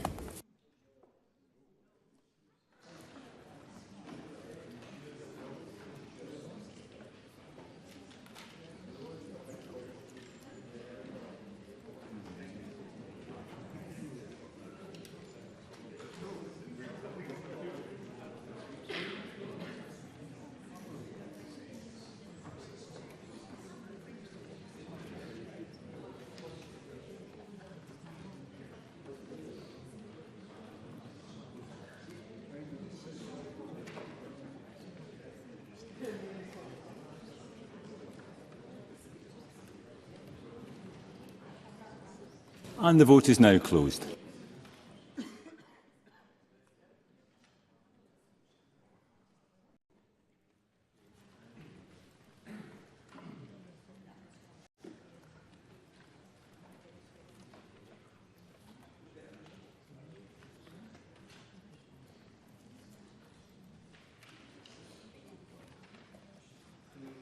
And the result of the vote on Amendment 209 in the name of Pam Duncan-Glancy is yes 22, no 93. There were no abstentions. The amendment is therefore not agreed.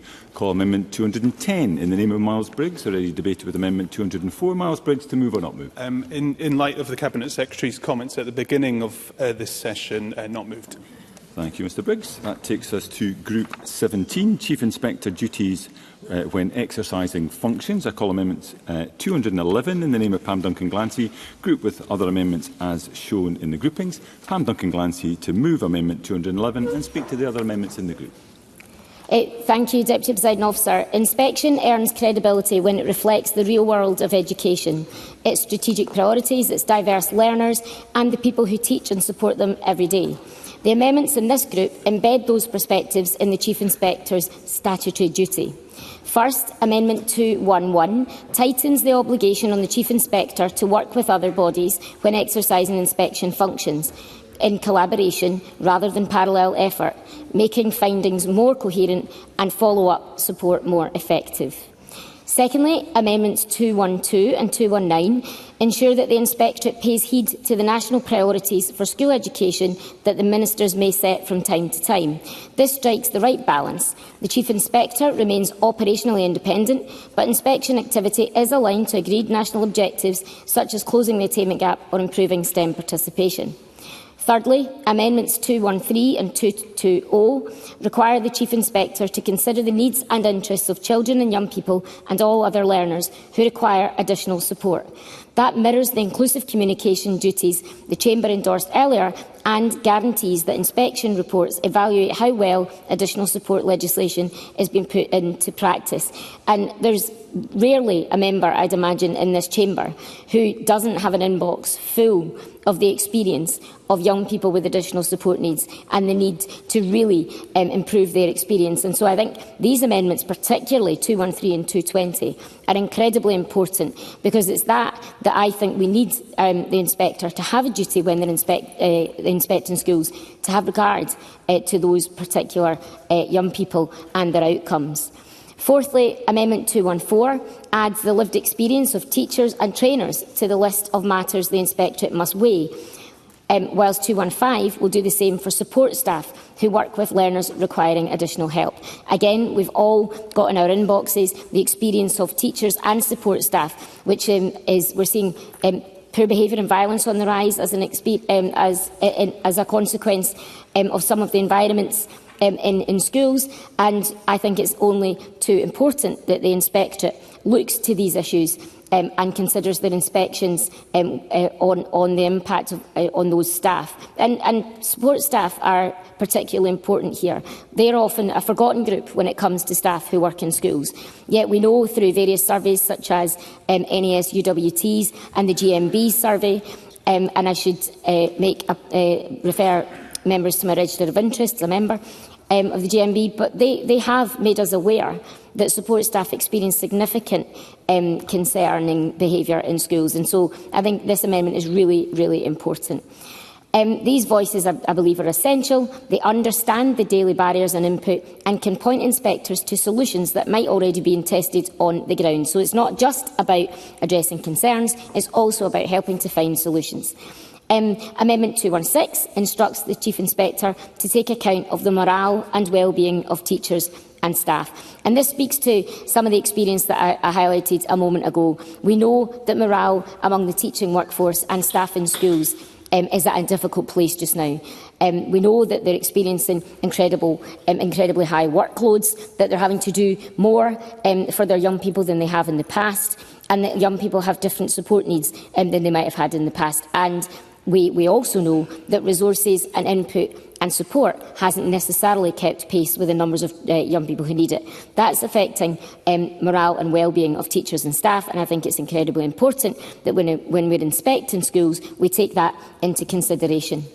And finally, Amendment 217 speaks to a concern raised consistently at stage 1 in the committee, but also going as far back as I can remember to about on this issue, about 2015, where there was a report into the additional bureaucracy and workload of teachers and how that has an impact on their morale, but also how it has an impact on the time that they have to educate and support young people. So Amendment 217 talks to the burden of paperwork and bureaucracy. It directs the Chief Inspector to challenge unnecessary bureaucracy and to offer practical assistance. Now, that particular language used was chosen because that is exactly the recommendation from the 2015 report, that unnecessary bureaucracy should be challenged and there should be practical assistance wherever possible. Those things are crucial for overstretched teachers and overstretched school staff. And so that's why I think inspection should look to include those things in the work that it is doing.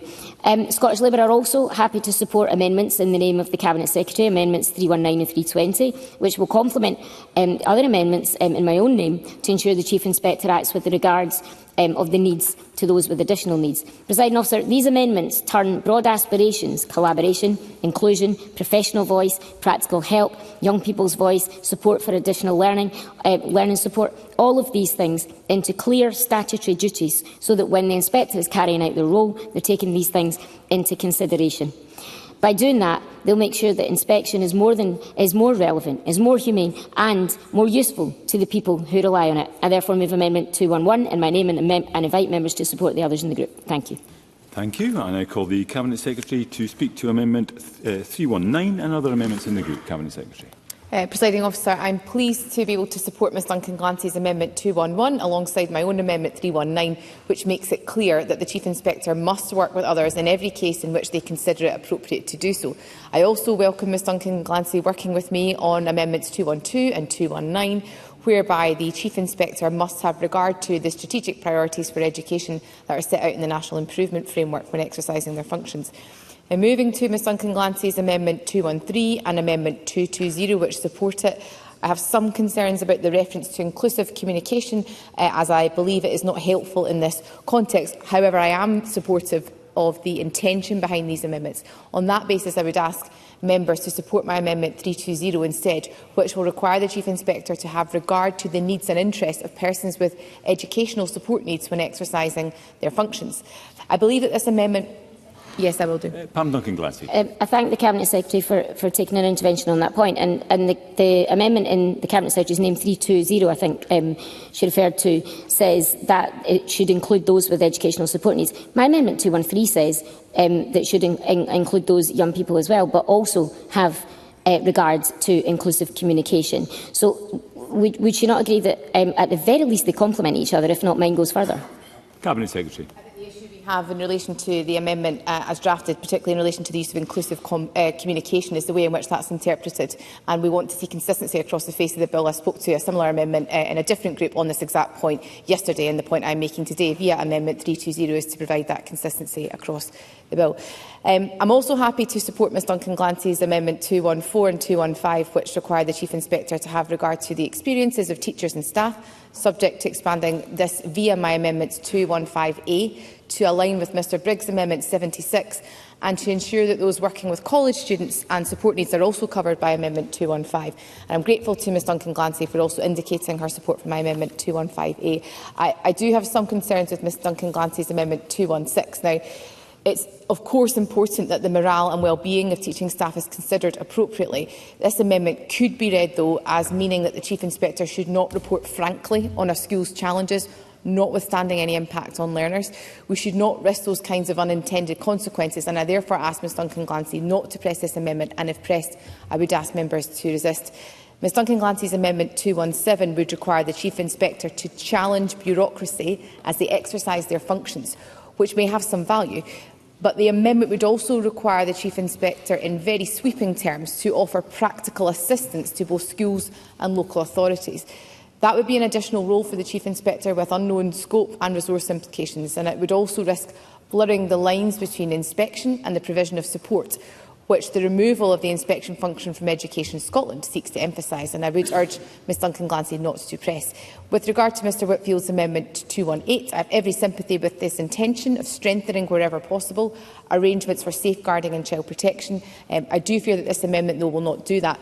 The National Guidance for Child Protection in Scotland sets out the responsibilities of everyone who works with children, young people and families, including in educational establishments. And as a fellow former teacher, Mr Whitfield is well versed in the principles behind GIRFIC, which provides that consistent framework and shared language additionally.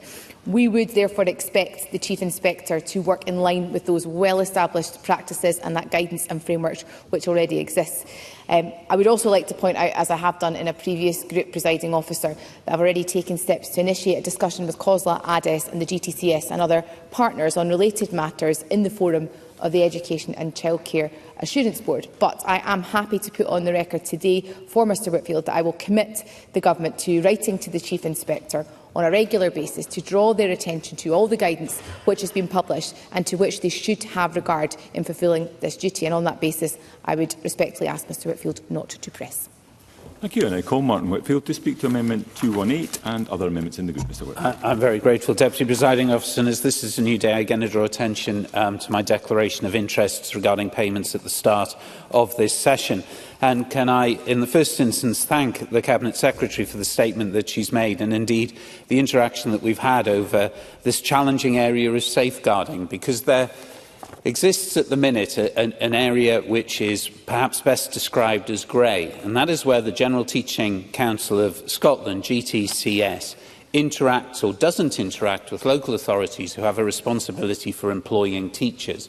And this grey area has existed for a long while, and the purpose behind my amendment was to try and firstly draw attention to this, and secondly to seek a resolution to the problem where, unfortunately, there are a number of recorded instances where local authorities have not stepped up to the responsibility that perhaps the public would expect of them, and actually it's fallen between those two stools. Again, I very much welcome the contribution from the Cabinet Secretary and her putting on the record the intention of the Government to write on a regular basis, drawing the Chief Inspector's attention to the guidance. It may be helpful also for the purposes of those beyond the Chief Inspector for a list of that guidance to exist so that people know where to refer to instantly. So on the basis of the undertaking that has been given, I don't have an intention of pressing that when the time is right. But can I finally once again thank those across the Chamber, but in particular the Cabinet Secretary and those that advise for support with this matter.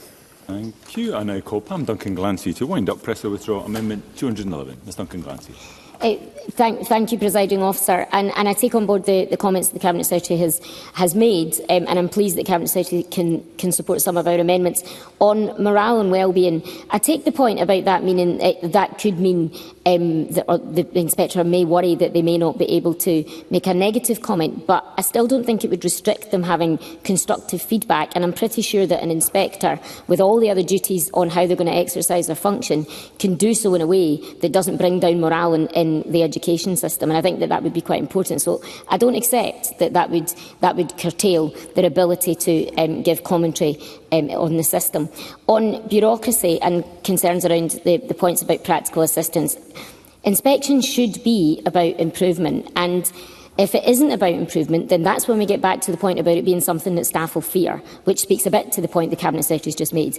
And so I'm afraid I don't agree that the concern in that amendment would be about the assistance to schools and local authorities, because I think that's exactly the role of what the Inspector should be, to support schools and local authorities to deliver the sort of education that many of them themselves want to deliver. And so on that basis, Presiding Officer, I move the amendment. Thank you. Thank you. The question is that Amendment 211 be agreed to. Are we all agreed? Yes. All agreed? Yes. Thank you. I call Amendment 319 in the name of the Amendment 319 in the name of the Cabinet Secretary. Already debated with Amendment 211. Cabinet Secretary to move formally.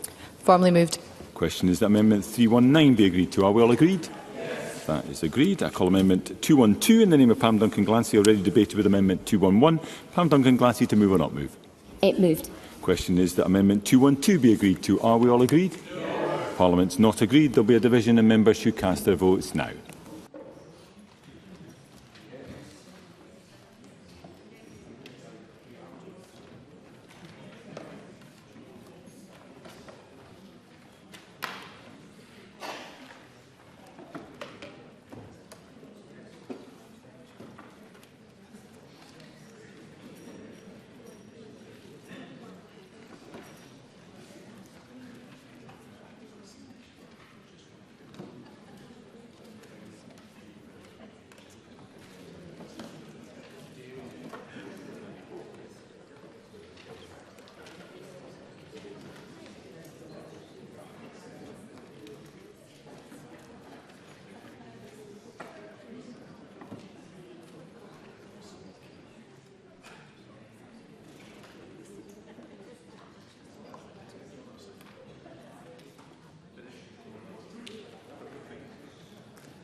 And the vote is now closed.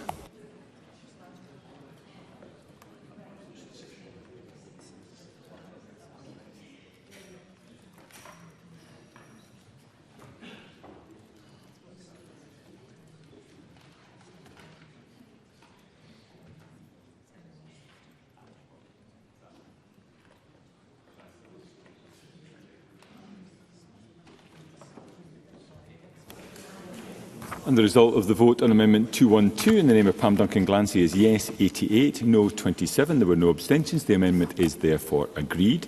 I call Amendment 320 in the name of the Cabinet Secretary, already debated with Amendment 211. Cabinet Secretary to move formally. Formally moved. Question is that Amendment 320 be agreed to. Are we all agreed? Call Amendment 213 in the name of Pam Duncan-Glancy, already debated with Amendment 211. Pam Duncan-Glancy to move or not move? It moved. Question is that Amendment 213 be agreed to. Are we all agreed? Yes. Parliament's not agreed. There will be a division and members should cast their votes now.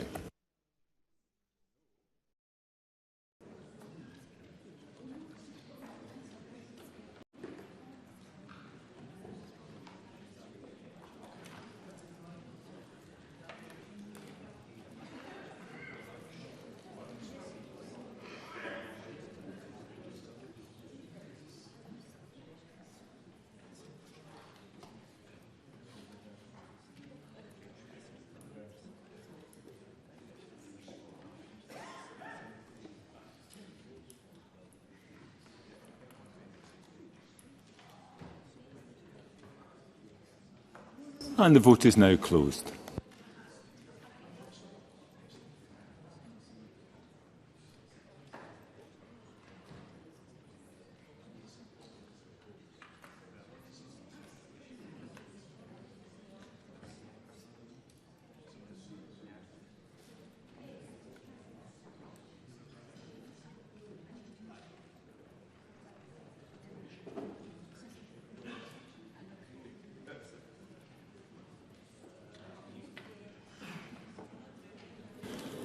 And the result of the vote on Amendment 213 in the name of Pam Duncan-Glancy is yes 54, no 61. There were no abstentions. The amendment is not agreed.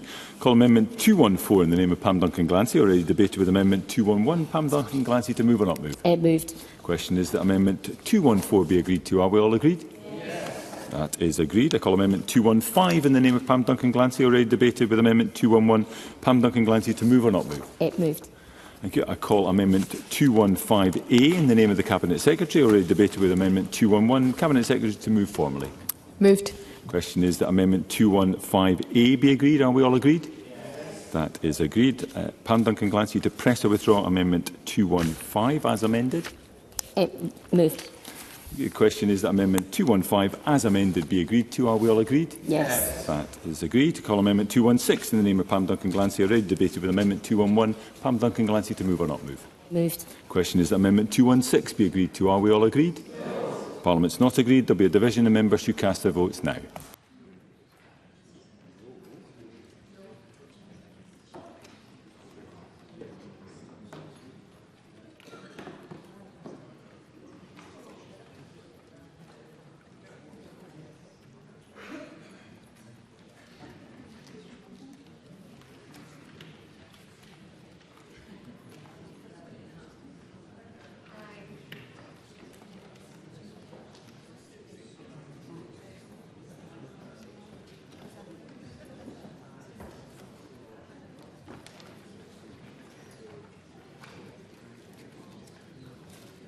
And the vote is now closed.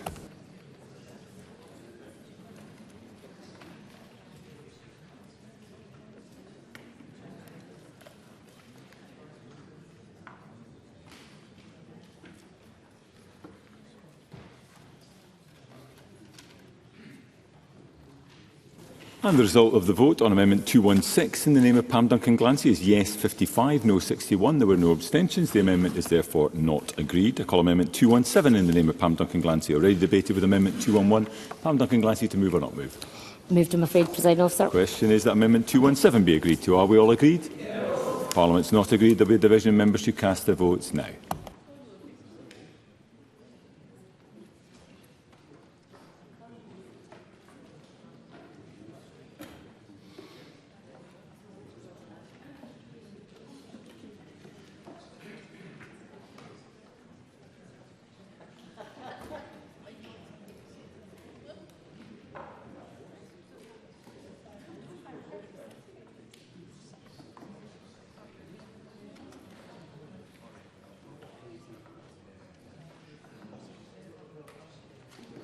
And the vote is now closed.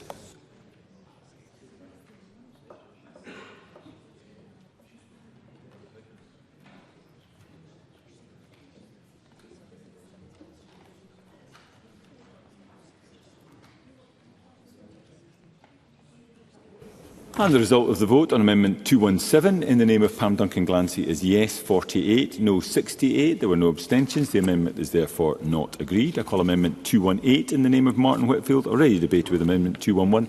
Martin Whitfield to move or not move? That is not moved. I call Amendment 219 in the name of Pam Duncan-Glancy, already debated with Amendment 211. Pam Duncan-Glancy to move or not move? Moved. Question is that Amendment 219 be agreed to. Are we all agreed? Yes. That is agreed. Call Amendment 220 in the name of Pam Duncan-Glancy, already debated with Amendment 211. Pam Duncan-Glancy to move or not move? Not moved. That is not moved. Call Amendment 221 in the name of Ross Greer, already debated with Amendment 204. Ross Greer to move or not move? Move. That is not moved. And it takes us to Group 18, Advisory Council. I call Amendment 222 in the name of Pam Duncan-Glancy Group with Amendment 223. Pam Duncan-Glancy to move Amendment 222 and speak to both amendments in the group. Ms Duncan-Glancy. Thank you, Presiding Officer. The strength of the Advisory Council lies in how accurately it mirrors the people and professions touched by the inspection regime. And Amendment 222 therefore tightens the duty on the Chief Inspector, making it clear that Council membership must be genuinely representative of those affected by the Inspectorate's work, learners, parents, teachers, support staff and system leaders alike.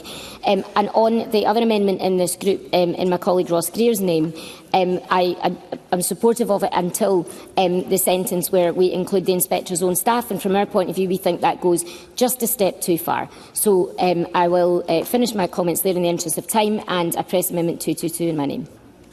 Thank you. I call Ross Greer to speak to Amendment 223 and the other amendments in the group. Thank you, Presiding Officer. Amendment 223 relates to Section 35 of the Bill, and it provides a non-exhaustive list of those with an interest in the Chief Inspector's functions, and therefore the groups that the Chief Inspector would have to take account of when appointing to the Advisory Council. It specifically suggests that they appoint representatives of students, their parents and carers, teachers and lecturers, and HMIE's own staff. That's all. Thank you. Thank you. I call Polly McNeill. Who appears to have managed to press the request to speak button without even being in the chamber. I now call on the Cabinet Secretary. Presiding Officer, I was very happy to commit to work with Mr Greer on this at stage 2 and now be in a position to support his Amendment 223, which strengthens the provisions in this area. In relation to Ms Duncan Glancy's Amendment 222, I think there is not a substantial difference between her approach to the requirement on the Chief Inspector in appointing members to the Advisory Council and that which is in the bill as drafted. But in the interest of cross-party consensus on the bill, which has been my approach throughout, I am happy to support Ms Duncan Glancy's amendment. Thank you, Pam Duncan Glancy. To wind up, press or withdraw Amendment 222. No further comments. Press Amendment 222, please. Thank you. The question is that Amendment 222 be agreed to. Are we all agreed? Yes. Parliament is agreed. I call Amendment 223 in the name of Ross Greer. Already debated with Amendment 222. Ross Greer, to move or not move? Move. The question is that Amendment 223 be agreed to. Are we all agreed? Yes. Parliament is not agreed. There will be a division in members who cast their votes now.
And the vote is now closed.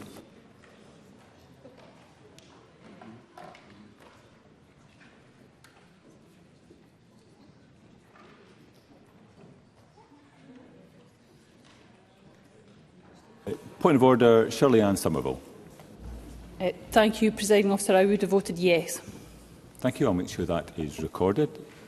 Point of order, Brian Whittle. Thank you, Presiding Officer. I would also have voted yes. Thank you, Mr Whittle. I'll make sure that is recorded.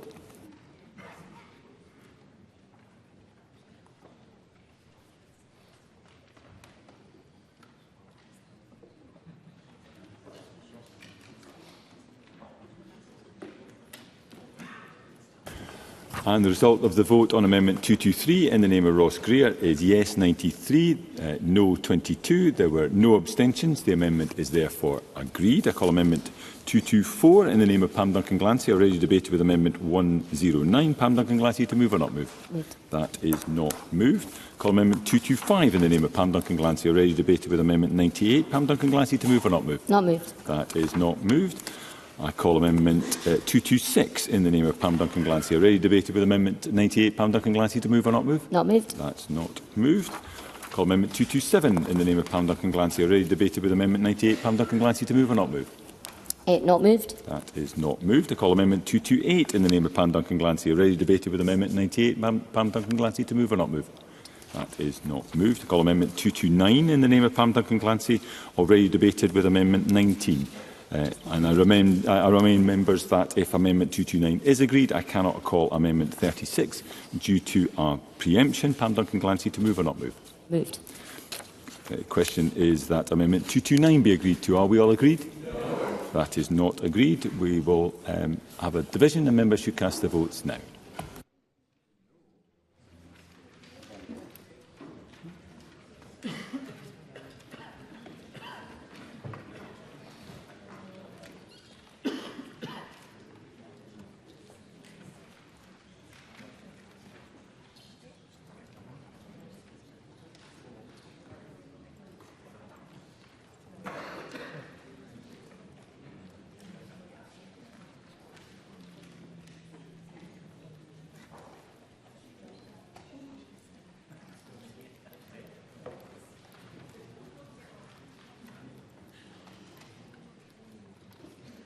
Vote is now closed.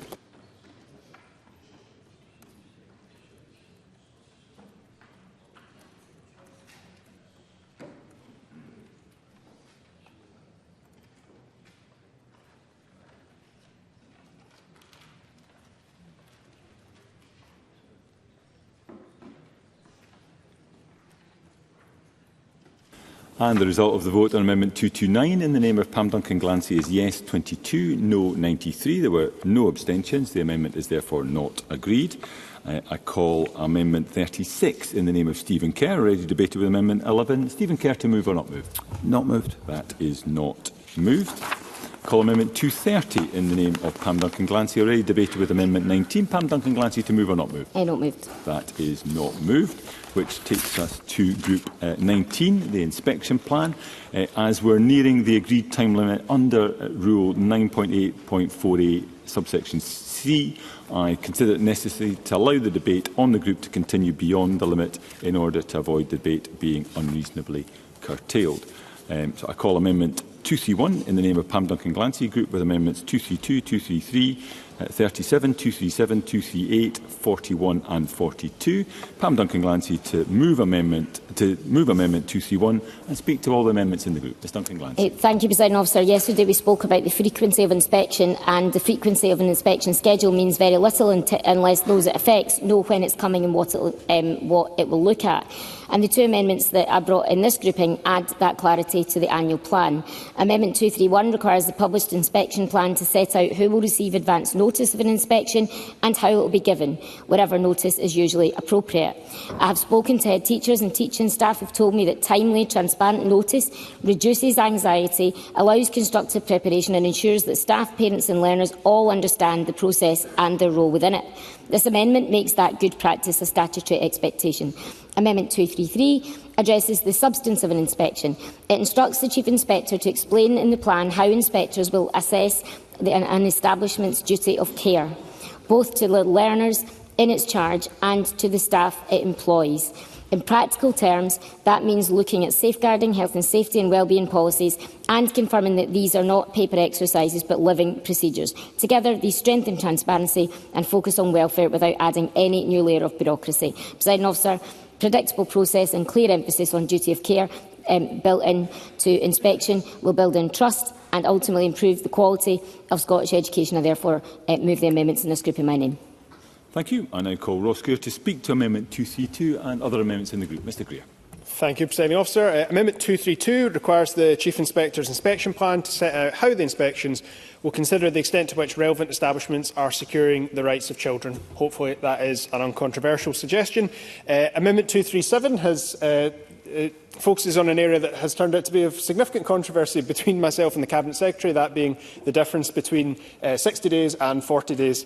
So 237 reduces the number of days for the first inspection plan produced by the Chief Inspector to be laid before Parliament. I amended the bill at stage 2 to require inspection plans to be laid before Parliament for 60 rather than 40 days. This amendment is an attempt at a compromise with the Government, who disagreed with that extension. It seeks to address their concern that the first inspection plan being laid before Parliament for 60 days is too long, given the time period which would come before that 60-day countdown begins, i.e. the time period between now and then, once the bill is passed, receives royal assent, etc.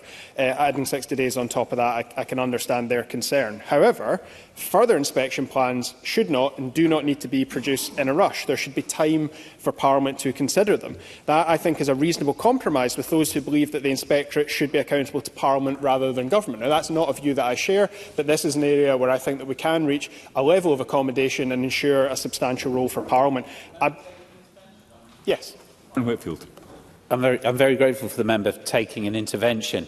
Can I inquire what his view was? What would Parliament do if there was disagreement? And are we actually talking about the Education Committee or anything that covers education, or are we talking about Parliament as a whole? I'm grateful to the member for the intervention. I didn't specify the committee, because obviously committees change with each session of Parliament, so for legislation it's best practice to just refer to Parliament, and then it would be primarily for the Bureau to decide in the first instance. But in practice, I think it would be quite obvious to all members that there is always a committee that deals with education specifically, or in this session, education, children and young people. It would be for that committee to decide. They could work it into their work plan if they wish to take evidence on it, if they wish to invite submissions from key stakeholders on it, and if the committee wish to provide feedback to the Chief Inspector on what is in that draft. Now, I would hope, like quite a lot of committee work, that would be based on points of consensus. Obviously, it is up to parliamentary committees to operate on a majoritarian basis. It could be up to a committee to send a note to the Chief Inspector that reflected both majority and minority positions within their committee. I wouldn't want to dictate to future committees of future sessions of Parliament how to go about that. But what I'm attempting to do here is to give an adequate period of time for Parliament to be able to express a view. Now, that may be a collective view by consensus. That would be preferable. That consensus view might not be possible, but I still think it would be appropriate for the views of the elected representatives of this country to be taken into account by the Chief Inspector in relation to the plan. I can see Mr Whitfield wanting to come back in. Whitfield. I'm very grateful, Deputy Presiding Officer. And of course, the mischievous question that follows was if it was laid today, the 40 days would be challenging. Ross Greer. The way that the language is drafted, it would not include recess, which is critical. That's an issue that came up at stage 2. Clearly, 40 literal days rather than 40 sitting days would be of no use whatsoever, particularly over the summer recess. So it is future-proofed in that regard. I can reassure Mr Whitfield on that point. And with that, I'm hoping that this is a reasonable point of compromise with the government, and they will see it with the intention it was laid with. And on that, I will move that amendment. Thank you very much. I call Liz Smith to speak to Amendment 37 and other amendments in the group. Thank you, and can I move Amendment 37? Deputy Presiding Officer, everything we do in this bill should be about raising standards in our schools. And with that in mind, most especially post-COVID, when so many young people missed out on positive educational experiences, it should be about directing our attention to structures that will raise attainment, but also to those that will reward achievement in our schools. To that end, I believe that we should ensure that we give inspectors every opportunity to reward schools with strong extracurricular and enrichment programmes, and that, for me, along with most other colleagues in this chamber, that should include outdoor education, and they should have the opportunity to inspect that. Thank you. I now call on the Cabinet Secretary to speak to Amendment 41 and other amendments in the group. Cabinet Secretary. Presiding Officer, I welcome Ms Duncan Glancy's Amendment 231 regarding notice of inspection. This aligns well with the principles of transparency and equity. It also avoids some of the issues her similar amendment had in this space at stage 2, so as such I'm happy to support it. I also thank Mr Greer for agreeing to work with me on Amendment 232. I think this is a helpful amendment which will mean that there is a strong focus on the implementation of children's rights in the Chief Inspector's approach to inspection, so I will support this amendment additionally. Moving to Ms Duncan Glancy's Amendment 233, this echoes very similar amendments that were lodged by Katie Clark at stage 2, which were not pressed. I continue to believe that it's not appropriate for the Chief Inspector and that the provisions voted for at stage 2, which emphasise the Chief Inspector's focus on child protection and safeguarding, will go a long way towards meeting what appears to be the policy objective on this amendment. It will be for the Chief Inspector, though, to decide on how to deliver on that new provision. I would also say that this amendment appears to imply, if I could just make some progress, and I'm happy to bring the member in, I would say that this amendment does appear to imply that an assessment of a duty of care must take place in every inspection involving an educational establishment. That would mean for every thematic or focused inspection, for example, on behaviour, as an example, as well as those on individual establishments. That will be very challenging for the Chief Inspector. Happy to give way. Pam Duncan Glancy. I thank the Cabinet Secretary for giving way and for the comments that she's made. Can I ask then, if it's not for the Chief Inspector, who is it for to establish whether or not the establishment is upholding its duty of care? Cabinet Secretary. requirements in relation to the role of local authorities. And I think we need to be mindful here of the role of local authorities and potentially cutting across their statutory responsibilities. But a final point on this amendment in particular does relate to the potential for this amendment to cut across reserved areas in relation to health and safety at work in terms of duty of care and employees. So for those reasons, I would strongly urge members not to support this amendment. I would like to thank Ms Smith for working with me on Amendment 37, which takes the spirit of her successful Stage 2 amendment on outdoor education and clarifies the scope. I'm very happy to support that amendment today. Now, whilst I appreciate Mr Greer's valiant attempt to reduce the laying period for the first inspection plan to 40 days, while leaving the rest at 60 days, I have lodged amendments to bring every plan back to 40 days. And I would note that those 40 days would exclude any recesses or dissolutions of more than 4 days, to Mr Whitfield's point. I think that 40 days is a much more manageable and proportionate time period for operational purposes, but it's also one that's very much in line with the time periods attached to numerous other plans. And indeed, in terms of secondary legislation itself, it is the time the committee has for considering statutory instruments. So I think 60 days is excessive.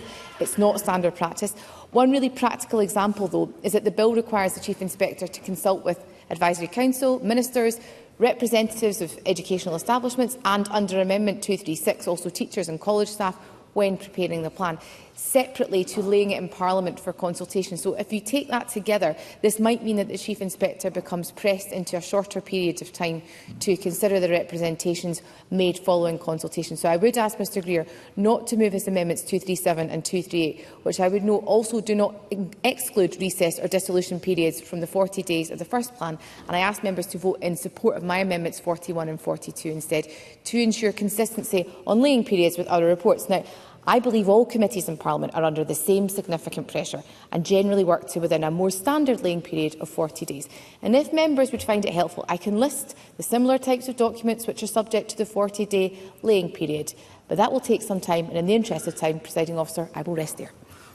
Thank you, Cabinet Secretary. I call Pam Duncan-Glancy to wind up and to press or withdraw Amendment 231. Thank you. In the interest of time, I'll wind up. Thank you. And I'll press the amendment. Thank you. Thank you, Ms Duncan-Glancy. So the question is that Amendment 231 be agreed to. Are we all agreed? Yes. The Parliament is agreed. I call Amendment 232 in the name of Ross Greer, already debated with Amendment 231. Ross Greer, to move or not move? Move. Moved. The question is that Amendment 232 be agreed to. Are we all agreed? Yes. The Parliament is not agreed. There will be a division and members should cast their vote now.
The vote is now closed.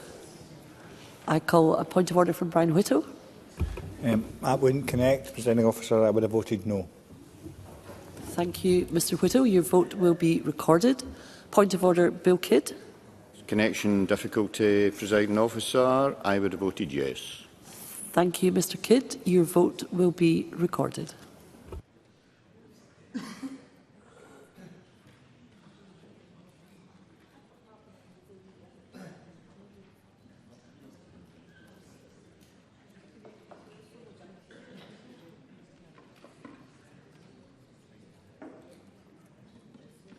The result of the vote on amendment number 232 in the name of Ross Greer is yes 88, no 26. There were no abstentions. The amendment is therefore agreed. I call amendment 233 in the name of Pam Duncan-Glancy, already debated with amendment 231. Pam Duncan-Glancy to move or not move? Move. Moved. The question is that Amendment 233 be agreed to. Are we all agreed? The Parliament is not agreed. There will be a division and members should cast their vote now.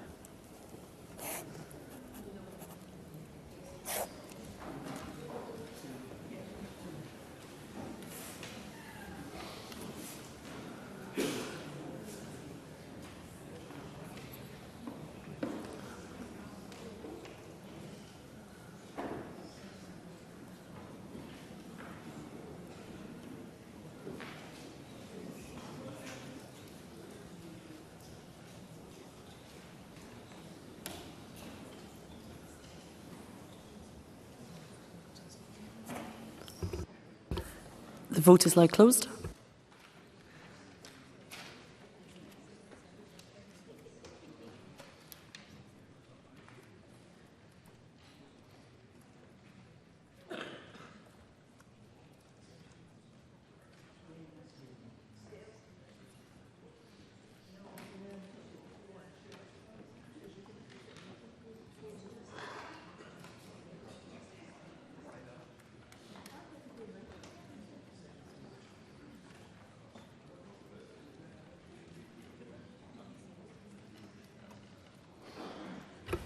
The result of the vote on amendment number 233 in the name of Pam Duncan-Glancy is yes 50, no 61. There were no abstentions. The amendment is therefore not agreed. I call amendment 37 in the name of Liz Smith, already debated with amendment 231. Liz Smith to move or not move? Moved. Moved. The question is that amendment 37 be agreed to. Are we all agreed? Yes. The Parliament is agreed. I call amendment 38 in the name of Stephen Kerr, already debated with amendment 29. Stephen Kerr to move or not move? Moved. Moved. The question is that amendment 38 be agreed to. Are we all agreed? Yes. The Parliament is not agreed. There will be a division and members should cast their vote now.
The result of the vote on amendment number 38 in the name of Stephen Kerr is yes 53, no 61. There were no abstentions. The amendment is therefore not agreed. I call amendment 39 in the name of Stephen Kerr, already debated with amendment 29. Stephen Kerr to move or not move? Moved. Moved. The question is that amendment 39 be agreed to. Are we all agreed? The Parliament is not agreed. There will be a division and members should cast their vote now.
The result of the vote on amendment number 39 in the name of Stephen Kerr is yes 47, no 68.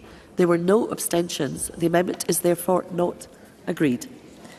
I call amendment 234 in the name of Ross Greer, already debated with amendment 29. Ross Greer, to move or not move? Move. Moved. The question is that amendment 234 be agreed to. Are we all agreed? Yes. The Parliament is not agreed. There will be a division and members should cast their vote now.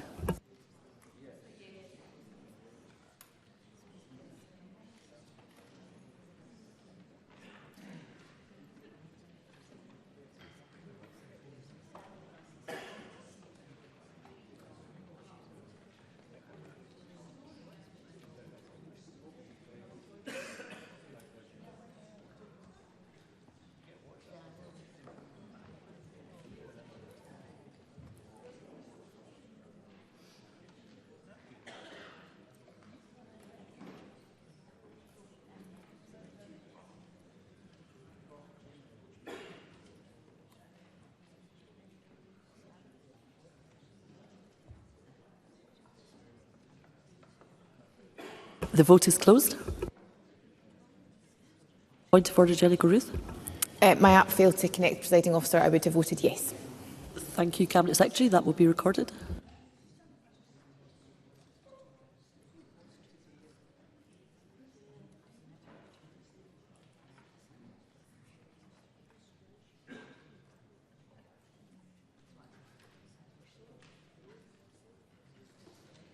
The result of the vote on amendment number 234 in the name of Ross Greer is yes 89, no 25. There were no abstentions. The amendment is therefore agreed. I now call amendment 235 in the name of Pam Duncan-Clancy, already debated with amendment 29. Pam Duncan-Clancy, to move or not move? Move, Presiding Officer. Moved. The question is that amendment 235 be agreed to. Are we all agreed? Yes. The Parliament is not agreed. There will be a division and members should cast their vote now.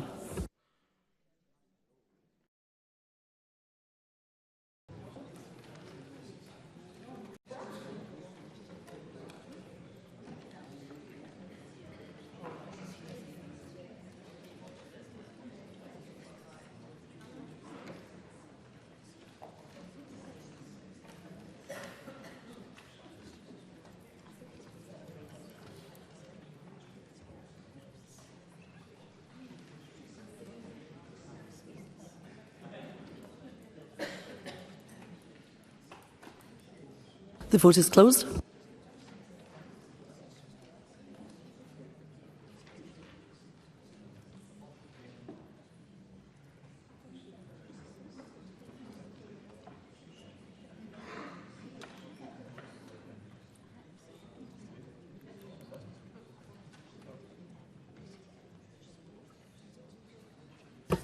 The result of the vote on amendment number 235 in the name of Pam Duncan-Clancy is yes 48. No, 68. There were no abstentions. The amendment is therefore not agreed.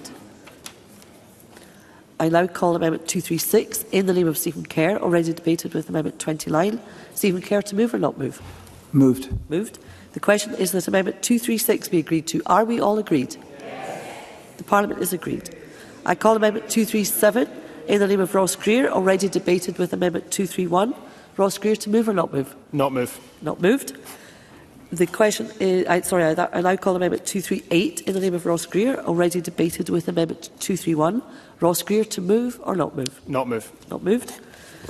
I now call amendment 41 in the name of the Cabinet Secretary, already debated with amendment 231. Cabinet Secretary, to move formally. Formally moved. Thank you. The question is that amendment 41 be agreed to. Are we all agreed? Yes. Parliament is not agreed. There will be a division and members should cast their vote now.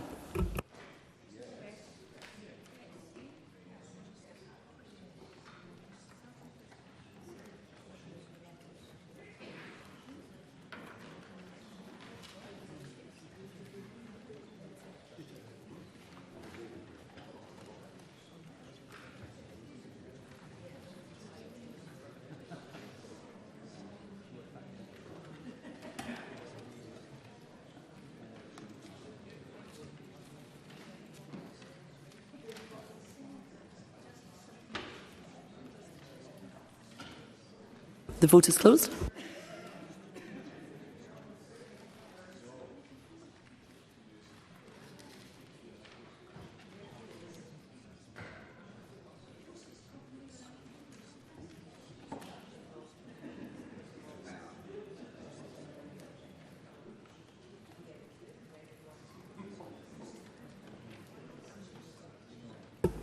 The result of the vote on amendment number 41 in the name of Jenny Gilruth is yes 86, no 29. There were no abstentions. The amendment is therefore agreed. I now call amendment 42 in the name of the Cabinet Secretary, already debated with amendment 231. Cabinet Secretary to move formally. Moved. Thank you. The question is that amendment 42 be agreed to. Are we all agreed? Yes. The Parliament has not agreed. There will be a division. Members should cast their vote now.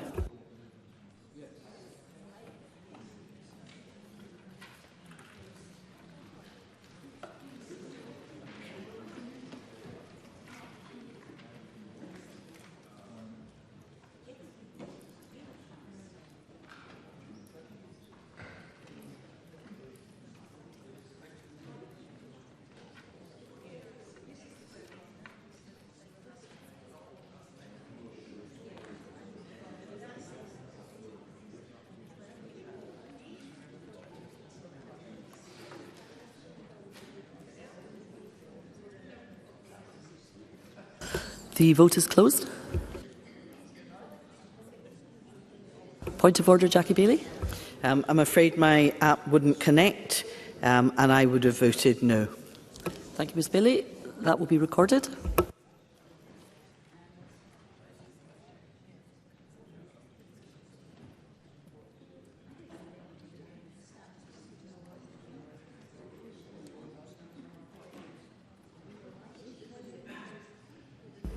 The result of the vote on amendment number 42 in the name of Jenny Gilruth is yes 87, no 29. There were no abstentions. The amendment is therefore agreed. I now call amendment 43 in the name of Stephen Kerr, already debated with amendment 11. I remind members that if amendment 43 is agreed to, I cannot call amendment 239 or amendment 240 by way of preemption. Stephen Kerr to move or not move? Not moved. Not moved. I now call amendment 239 in the name of Ross Greer, already debated with amendment 29. Ross Greer to move or not move? Move. Moved.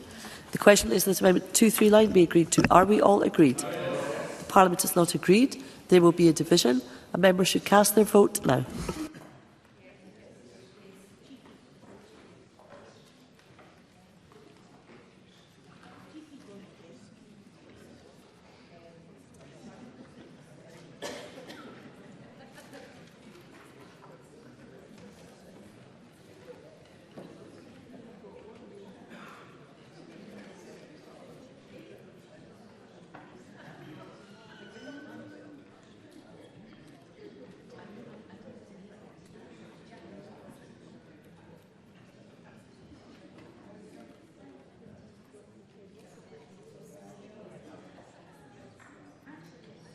The vote is now closed.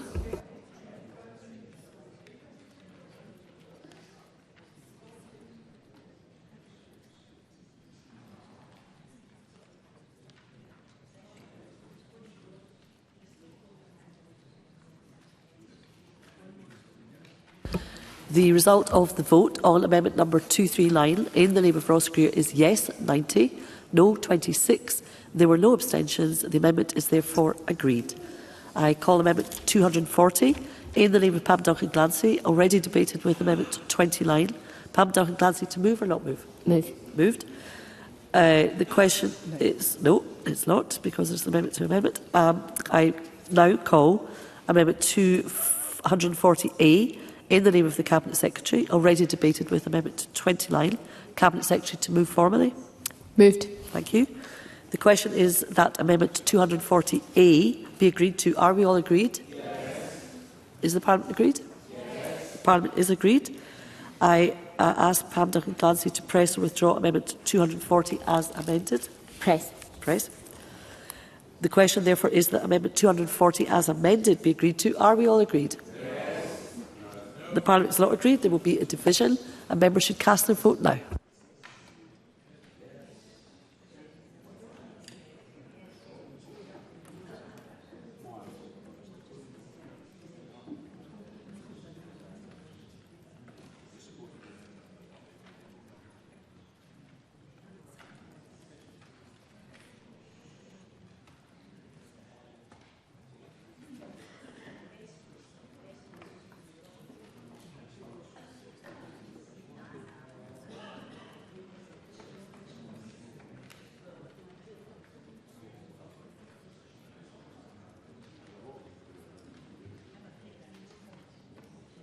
The vote is now closed.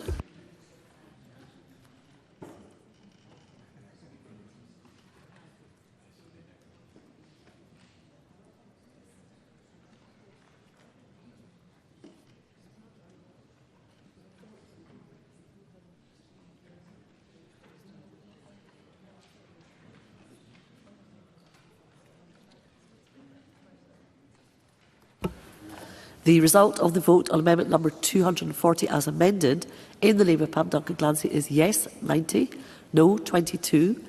There were no abstentions. The amendment is therefore agreed.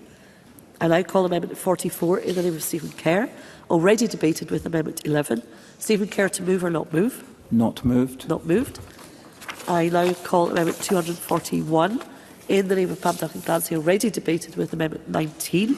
Pam Duncan-Glancy to move or not move? Move. Moved. The question is that amendment 241 be agreed to. Are we all agreed? Yes.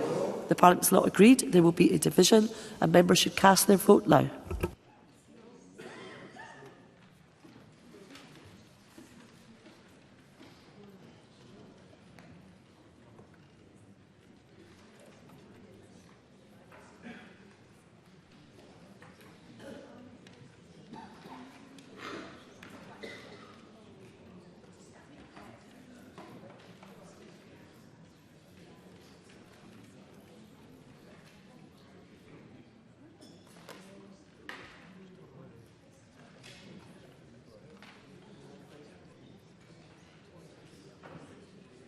The vote is closed.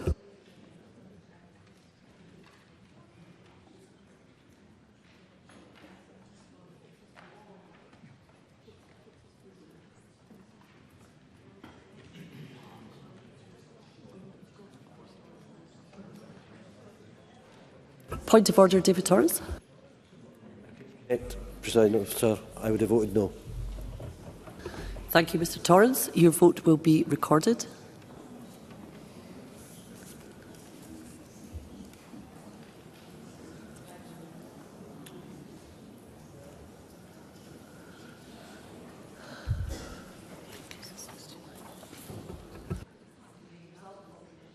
The result of the vote on amendment number 241 in the name of Pam Duncan-Glancy is yes 47, no 69.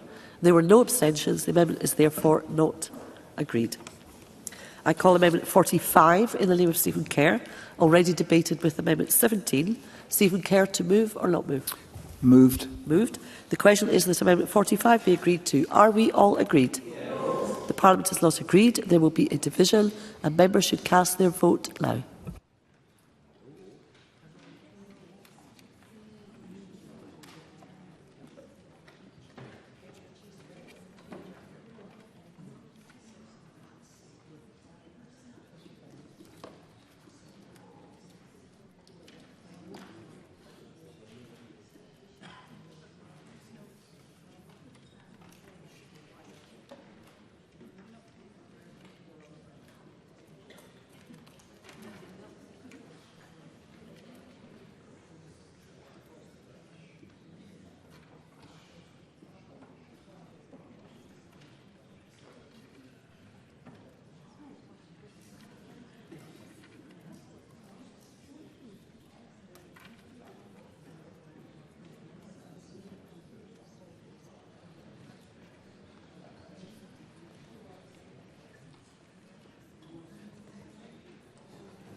A further point of order from David Torrance. Thank you, Presiding Officer. I still can't connect. It would have been a no from me. Thank you, Mr Torrance. We'll make sure that that is recorded.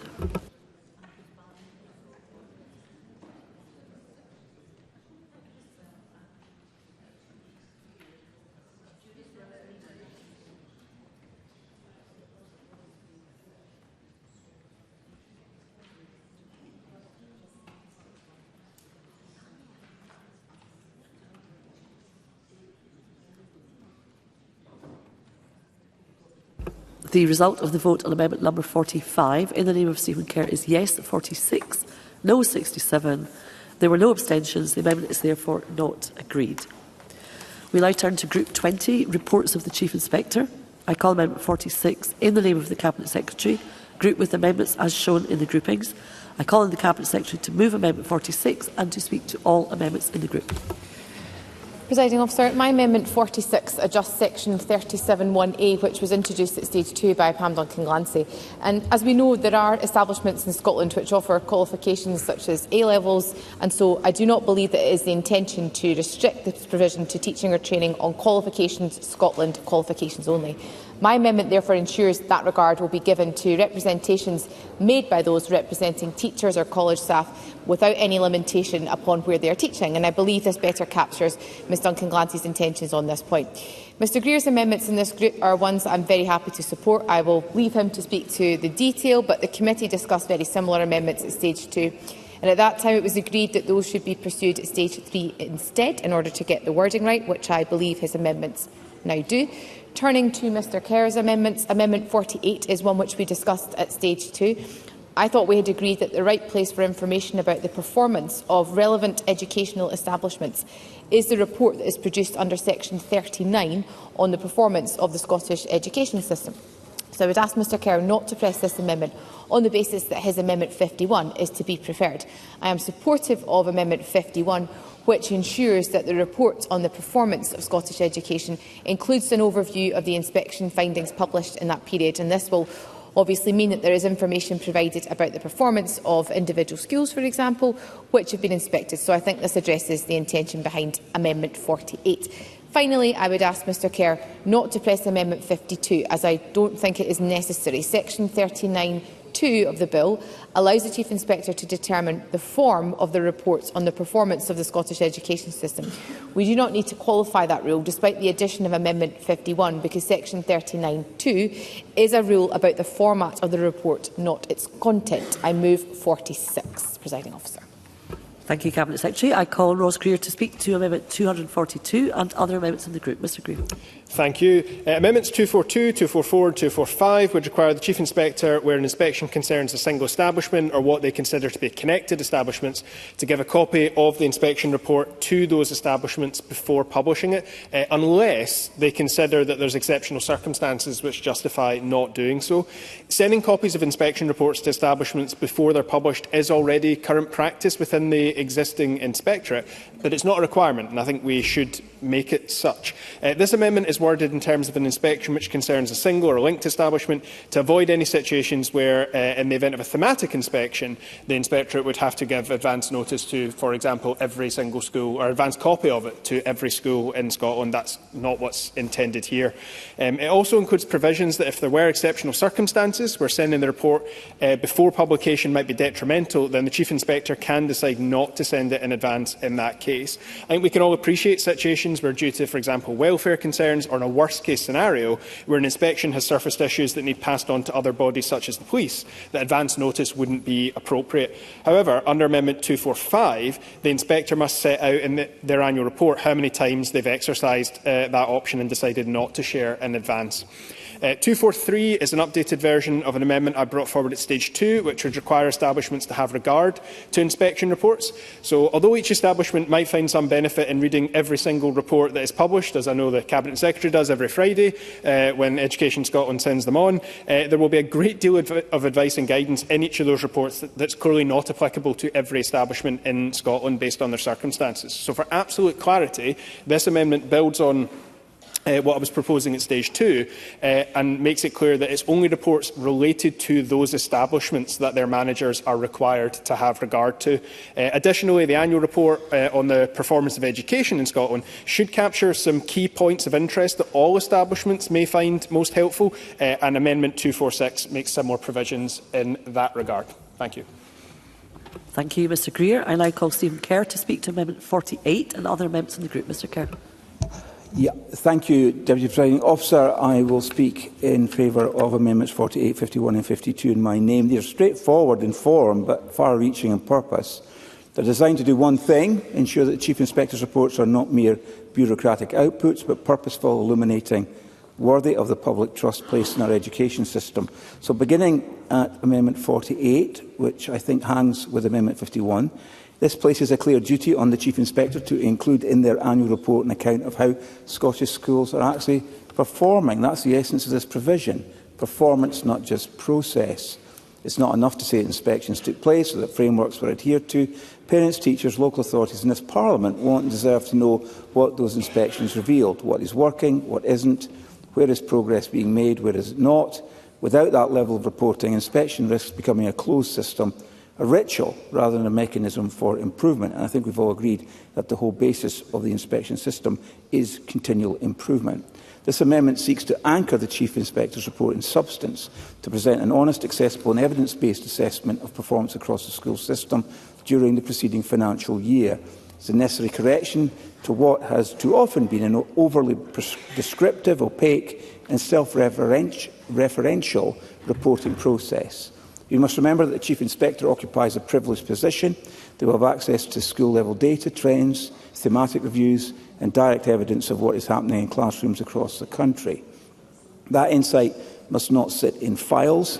It must be brought to Parliament publicly, clearly and with a view to continual improvement, as I said a moment ago. Now, I'm grateful to the Cabinet Secretary for her support for Amendment 51 because this builds on this by adding an explicit requirement that the Chief Inspector's report contains an overview of what inspection findings say about the performance of Scottish education as a system, not just a collection of establishments, but a coherent whole. We've spoken many times throughout the passage of this bill about the importance of systems thinking. That is precisely what this amendment introduces. It pushes back against the temptation to treat each inspection report in isolation. Instead, it demands that we join the dots, identify themes and spot recurring issues. If several schools are struggling with the same aspect of curriculum, or if concerns about pupil behaviour or support for learning crop up across local authorities, then that pattern should be recognised, reported and acted upon. Amendment 51 ensures that these insights are not buried but shared. Amendment 52 provides the Chief Inspector the independence to include any other information analysis that they see fit in the report, ensuring that these reports are not overly prescriptive and, crucially, give agency and independence to the Chief Inspector. Let me remind members that this approach is rooted in the recommendations of both the Muir Review and the OECD Review of Curriculum for Excellence.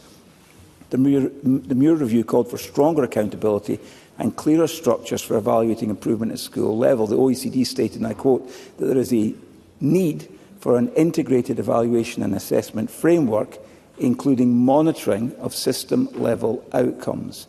The current system fails to provide this, and as I said at Stage 2, Education Scotland's past reporting has often lacked candour, breadth and strategic clarity that stakeholders expect. That's not a personal failing of those who produce the reports, it's a structural failing. And the bill before us offers a chance to put it right. A key part of the structural correction is how reports are shared with Parliament. At Stage 2, I argued for the requirement that the Chief Inspector's national performance reports be laid before Parliament at least every 2 years. These amendments are the necessary companion to that provision. They ensure that the Chief Inspector's annual reporting isn't superficial, but rather forms a reliable and robust basis for scrutiny by MSPs, by media, by local authorities and by the public. That scrutiny must build on timeliness as well as substance. Again, during Stage 2, I pressed for inspection reports to be published within a defined timescale, specifically 12 weeks from the conclusion of an inspection visit. Why? Because the value of reporting lies in its ability to inform action. Delayed or obscure reports don't just frustrate stakeholders, they diminish the power of inspection to drive rapid and meaningful improvement. Presiding Officer, Deputy Presiding Officer, the logic behind all these amendments is simple. If we are to take inspections seriously, we must report seriously, not selectively, not sporadically, but systemically, insightfully and accountably. These amendments also reflect a deeper truth about how public services build trust. Accountability is not about blame, it's about clarity, it's about openness. It's about a willingness to look at ourselves as a system, warts and all, and say we can and must do better. And that spirit lies at the heart of these proposals. So I'd urge members to support my amendments 48, 51 and 52, not as bureaucratic enhancements, but as necessary reforms that will build confidence, drive improvement and give every stakeholder in Scottish education the clarity and accountability they deserve. Thank you, Mr Kerr. I now call on the Cabinet Secretary to wind up. Presiding Officer, in the interest of time, nothing further to add. Thank you. The question is that Amendment 46 be agreed to. Are we all agreed? Yes. The Parliament has agreed. I call Amendment 242 in the name of Ross Greer, already debated with Amendment 46. Ross Greer, to move or not move? Move. Moved. The question is that Amendment 242 be agreed to. Are we all agreed? Yes. The Parliament is not agreed. There will be a division and members should cast their vote now.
The vote is now closed.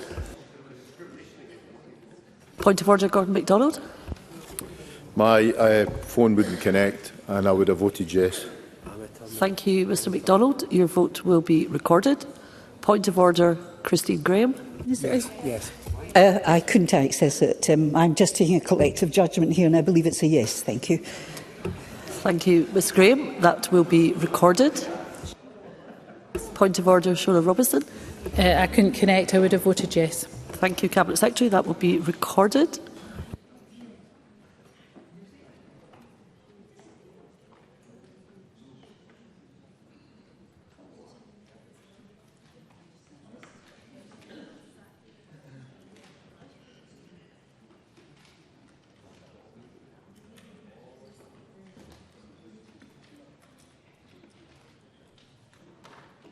The result of the vote on amendment number 242 in the name of Ross Greer is yes 87, no 24.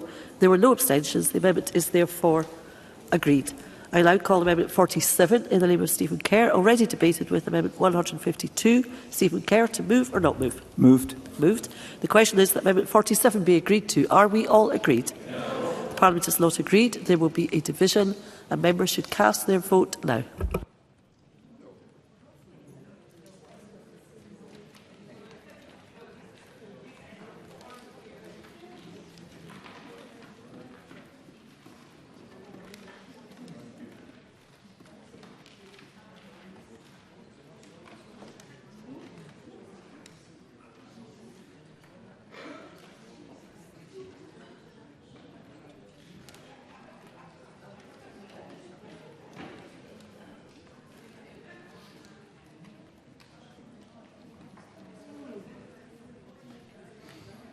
The vote is now closed.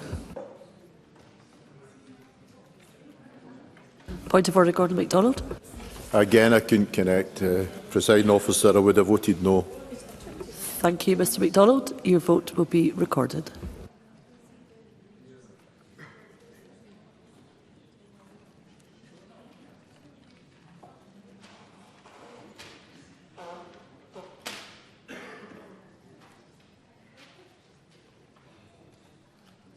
The result of the vote on amendment number 47 in the name of Stephen Kerr is yes 25, no 87. There were no abstentions. The amendment is therefore not agreed. Excuse me. I now call amendment 243 in the name of Ross Greer, already debated with amendment 46. Ross Greer, to move or not move? Move. Moved. The question is that amendment 243 be agreed to. Are we all agreed? Yes. The Parliament is not agreed. There will be a division and members should cast their vote now.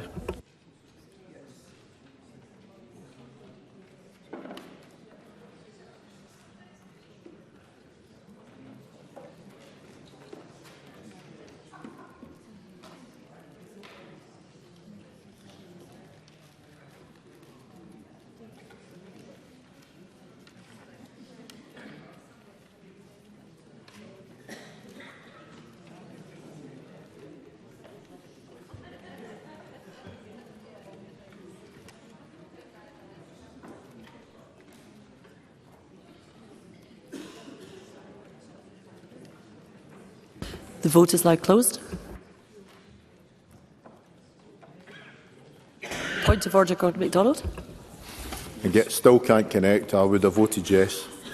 Thank you, Mr MacDonald. Your vote will be recorded.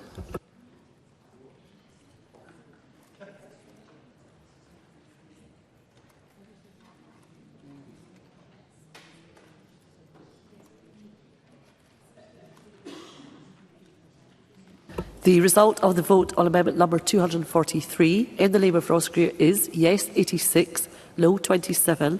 There were no abstentions. The amendment is therefore agreed. I now call amendment 48 in the name of Stephen Kerr, already debated with amendment 46. Stephen Kerr, to move or not move? Moved. Moved. The question is that amendment 48 be agreed to. Are we all agreed? No. Parliament is not agreed. There will be a division and members should cast their vote now.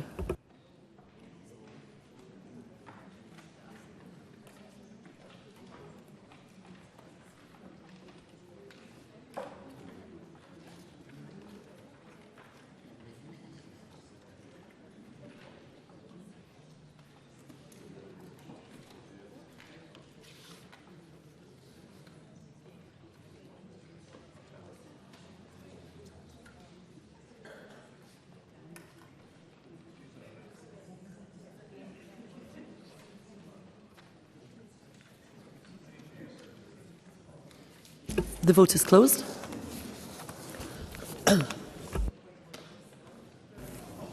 Point of order, Gordon MacDonald. Still can't connect. It would be a no. Thank you, Mr MacDonald. Your vote will be recorded.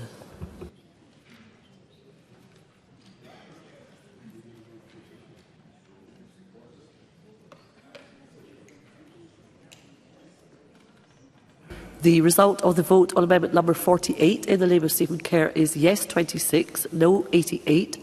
There were no abstentions. The amendment is therefore not agreed. I now call amendment 49 in the name of Stephen Kerr. No, I don't. Hang on a second. Yes, I do. Apologies. I now call amendment 49 in the name of Stephen Kerr, already debated with amendment 11. Stephen Kerr, to move or not move? Not moved. Not moved. I now call amendment 244 in the name of Ross Greer, already debated with amendment 46. Ross Greer, to move or not move? Move.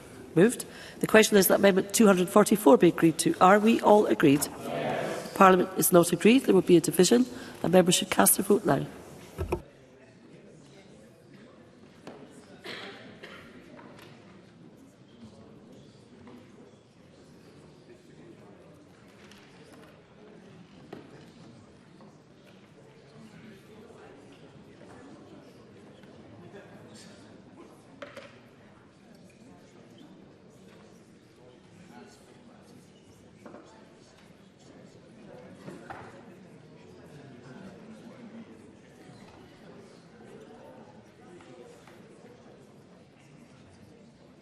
The vote is closed.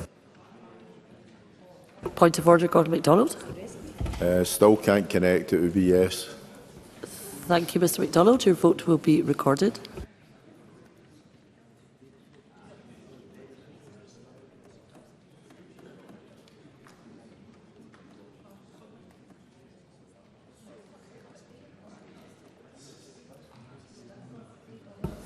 The result of the vote on amendment number 244 in the name of Ross Greer is yes 90, no 23.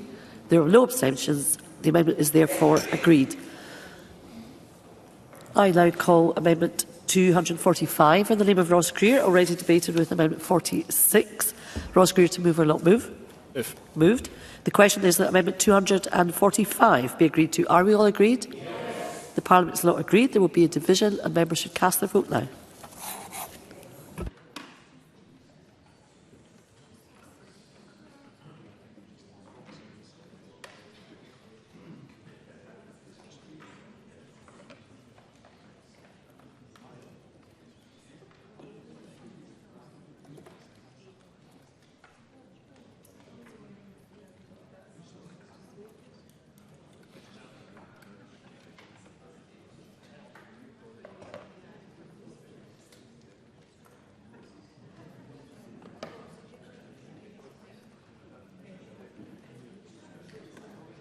The vote is now closed.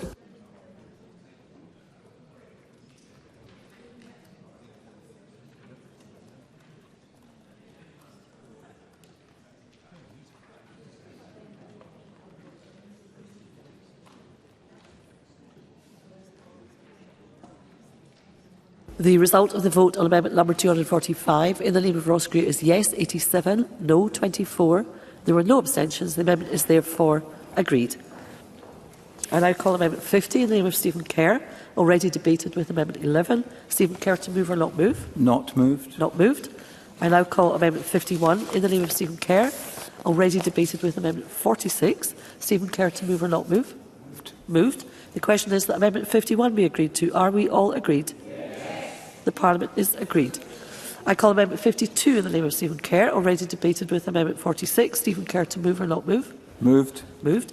Excuse me. The question is that amendment 52 be agreed to. Are we all agreed? The Parliament is not agreed. There will be a division and members should cast their vote now.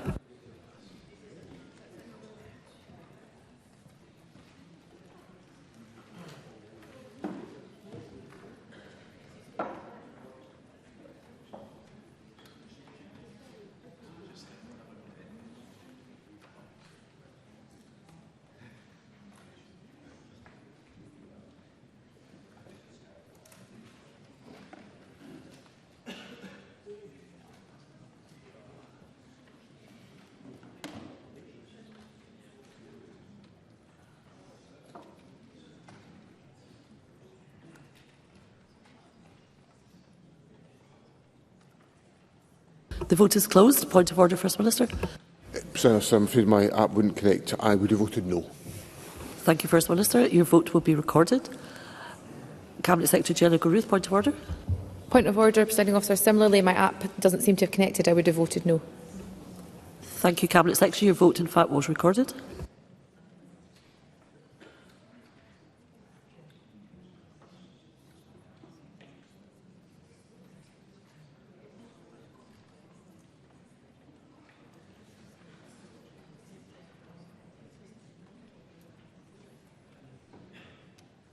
The result of the vote on amendment number 52 in the name of Stephen Kerr is yes 47, no 66.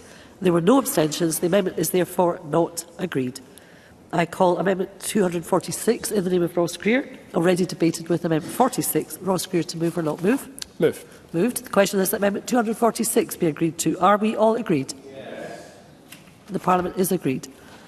I call amendment 53 in the name of Stephen Kerr, already debated with amendment 204. Stephen Kerr to move or not move? Moved. Moved. The question is that amendment 53 be agreed to. Are we all agreed? No. The Parliament is not agreed. There will be a division and members should cast their vote now.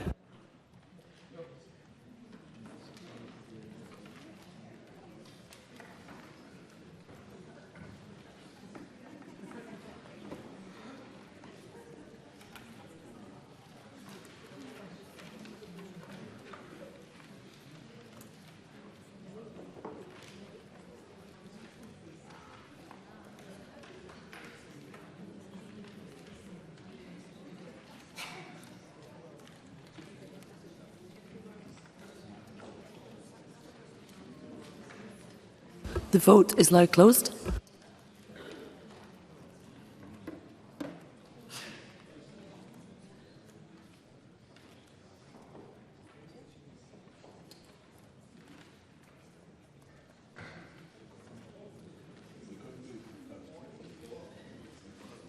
The result of the vote on amendment number 53 in the name of Stephen Kerr is yes 25, no 66, 22 abstentions. The amendment is therefore not agreed.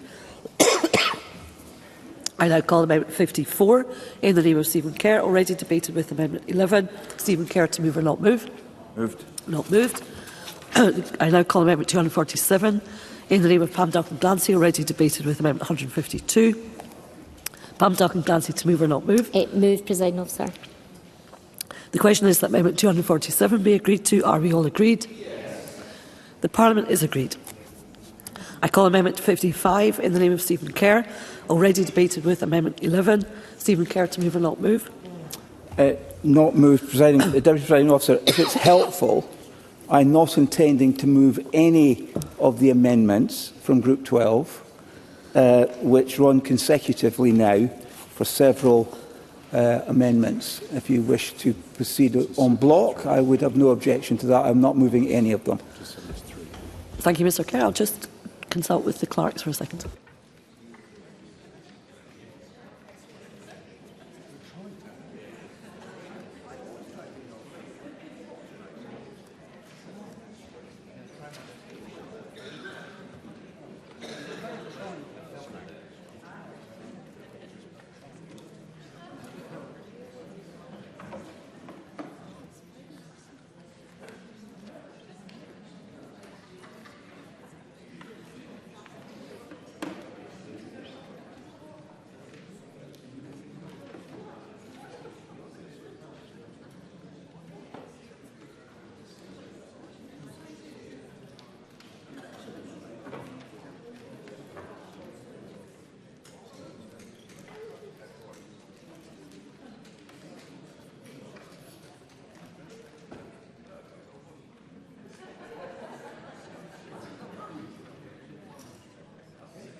Right. We can resume. Thank you for that clarification, Mr Kerr. So, what I would put to the Parliament is that I would call amendments, please bear with me and my voice, 55, 56, 57, 58, 59, 60, 61, 62, 63, 64, 65, 66, 67, 68, 69, 70, 71, 72 and 73, all in the name of Stephen Kerr and all previously debated. I invite Stephen Kerr to move amendments 55 to 73 en bloc. Not moved.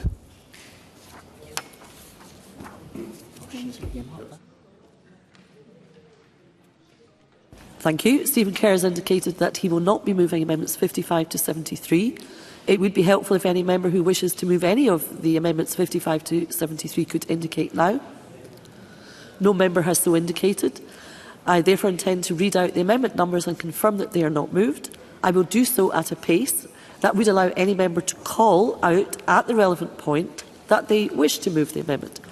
So I confirm for the record that the following amendments in the name of Stephen Kerr are not moved. Amendments 55, 56, 57, 58, 59, 60, 61, 62, 63, 64, 65, 66, 67, 68, 69, 70, 71, 72 and 73.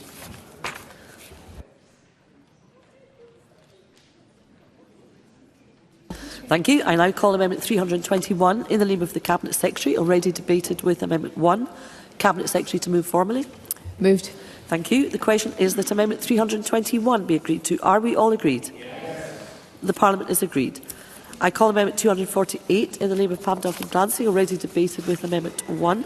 Pam Duncan-Glancy to move or not move? Move, Presiding Officer. Moved. The question is that Amendment 248 be agreed to. Are we all agreed? The Parliament is agreed.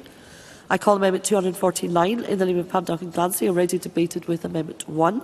Pam Duncan-Glancy to move or not move? Move. Thank you. The question is that Amendment 249 be agreed to. Are we all agreed? The Parliament is agreed. I call Amendment 250 in the name of Pam Duncan-Glancy, already debated with Amendment 6. Pam Duncan-Glancy to move or not move? Not moved. Not moved. I call Amendment 74 in the name of Pam Duncan-Glancy, already debated with Amendment 6. Pam Duncan-Glancy to move or not move? Not moved. Not moved. I now call Amendment 251 in the name of Pam Duncan-Glancy, already debated with Amendment 98. I would remind members that if Amendment 251 is agreed to, I cannot call Amendments 253, 252 or 254 by way of preemption. Pam Duncan-Glancy to move Amendment 251 or not move? Not moved, Presiding Officer. Not moved. I call Amendment 253 in the name of Pam Duncan-Glancy, already debated with Amendment 98. Pam Duncan-Glancy to move or not move? Not moved. Thank you. Not moved. I call Amendment 252 in the name of Pam Duncan-Glancy, already debated with Amendment 98. Pam Duncan-Glancy to move or not move? Not moved, Presiding Officer. Not moved. I call Amendment 254 in the name of Pam Duncan-Glancy, already debated with Amendment 6.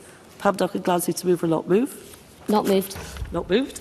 I call Amendment 75 in the name of the Cabinet Secretary, already debated with Amendment 99. Cabinet Secretary to move formally. Moved. Thank you. The question is that Amendment 75 be agreed to. Are we all agreed? Yes. The Parliament is agreed. I call Amendment 76 in the name of Miles Briggs, already debated with Amendment 1. Miles Briggs to move or not move? Moved. Moved. The question is that Amendment 76 be agreed to. Are we all agreed? Yes. The Parliament is agreed.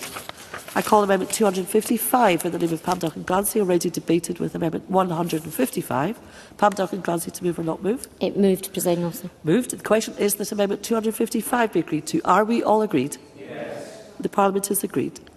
I call Amendment 77 in the name of the Cabinet Secretary, already debated with Amendment 99. Cabinet Secretary to move formally.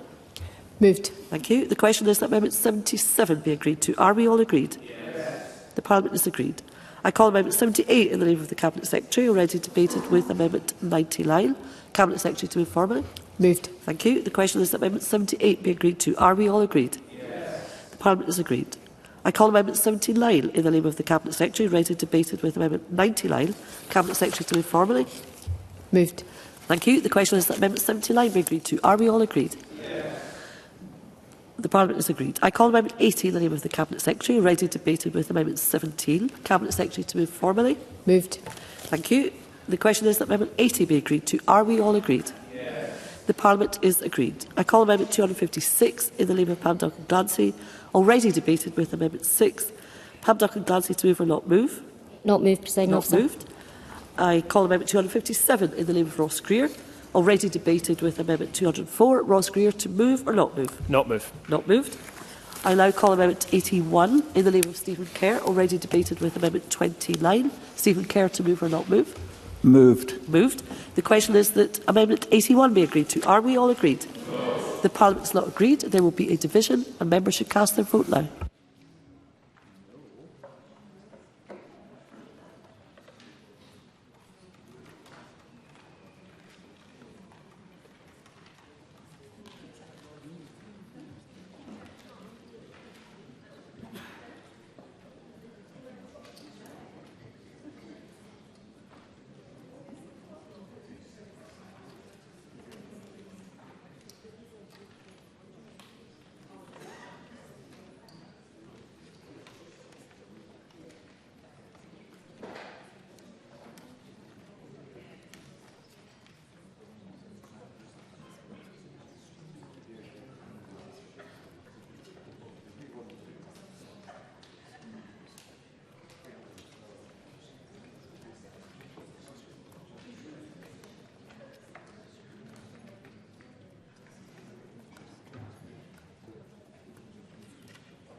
The vote is now closed.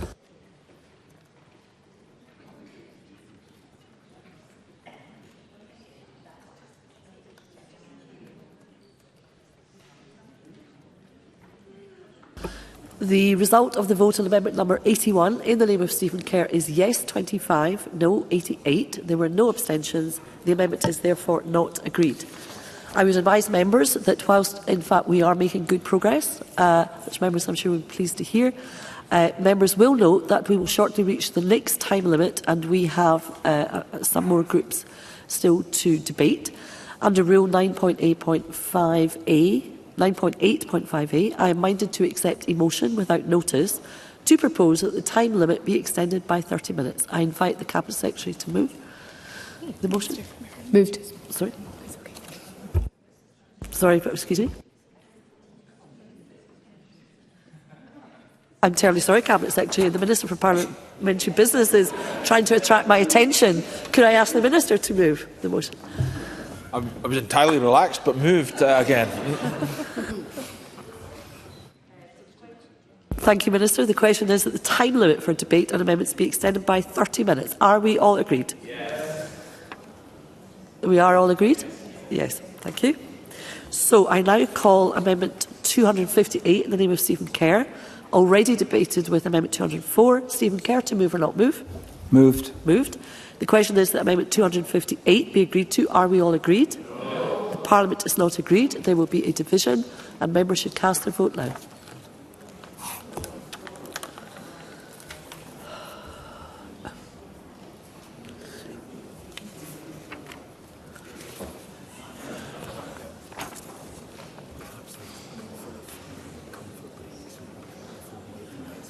Because I think I'll just finish this vote. These votes, because we're coming to an end.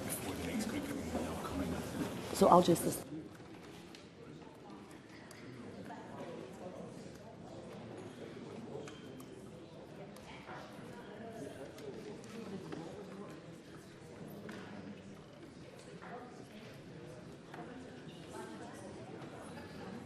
The vote is closed.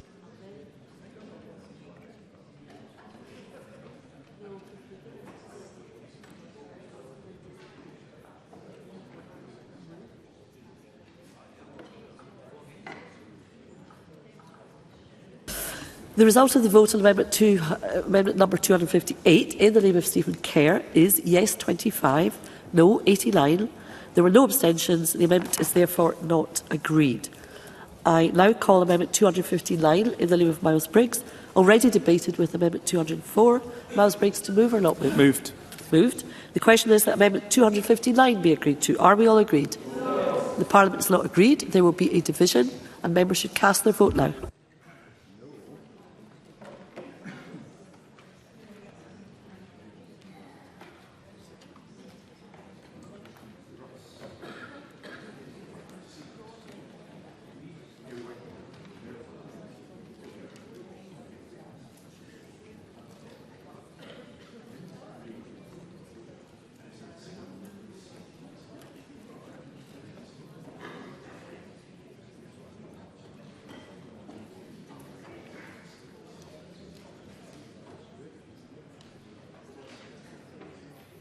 The vote is closed.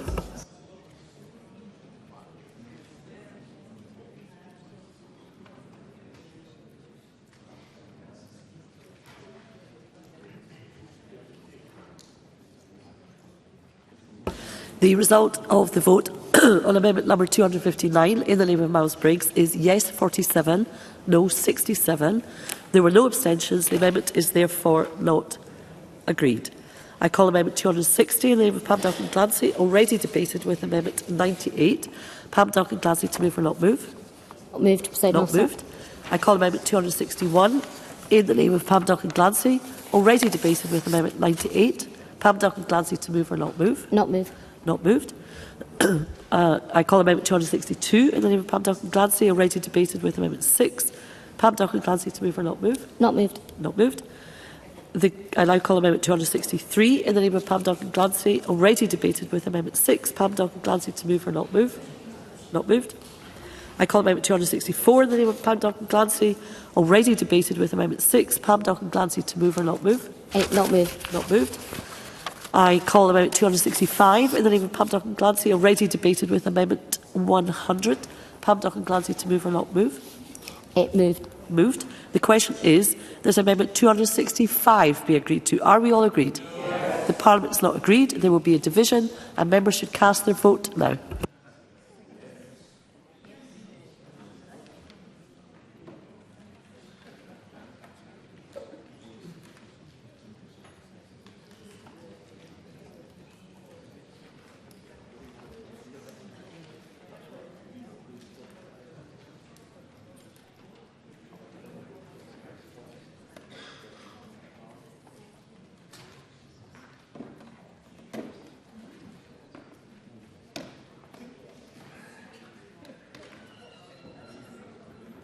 The vote is closed.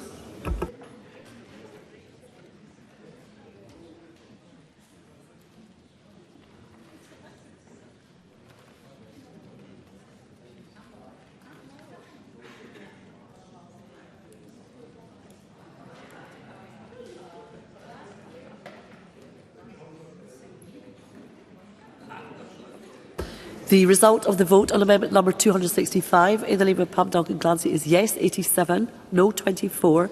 There were no abstentions. The amendment is therefore agreed.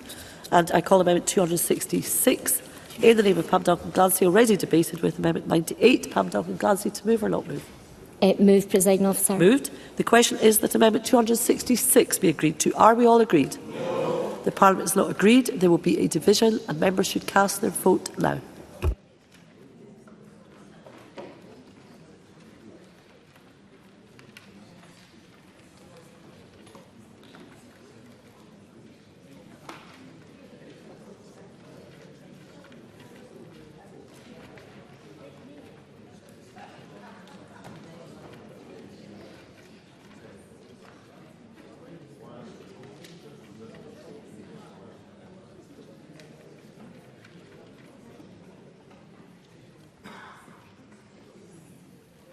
The vote is now closed.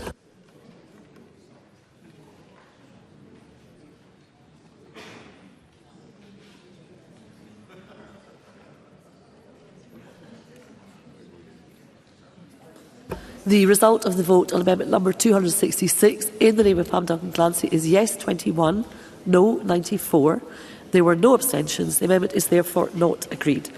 And I would advise members, before we move on to the next group, I will suspend for 10 minutes to return at 18:46 for a comfort break. Thank you.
Some of these things just, I can't explain.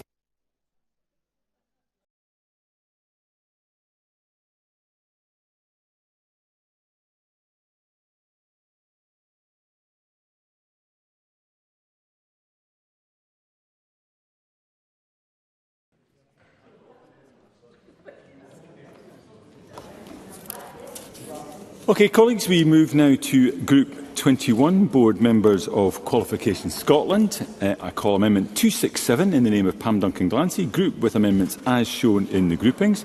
Pam Duncan-Glancy to move Amendment 267 and to speak to all amendments in the group. Ms Duncan-Glancy. Thank you, Presiding Officer. Amendments 267 and 273 place on the Board of Qualifications Scotland a member with clear knowledge of the skills that business and industry need. Employers told the Stage 1 Committee inquiry that qualifications must translate directly to the workplace.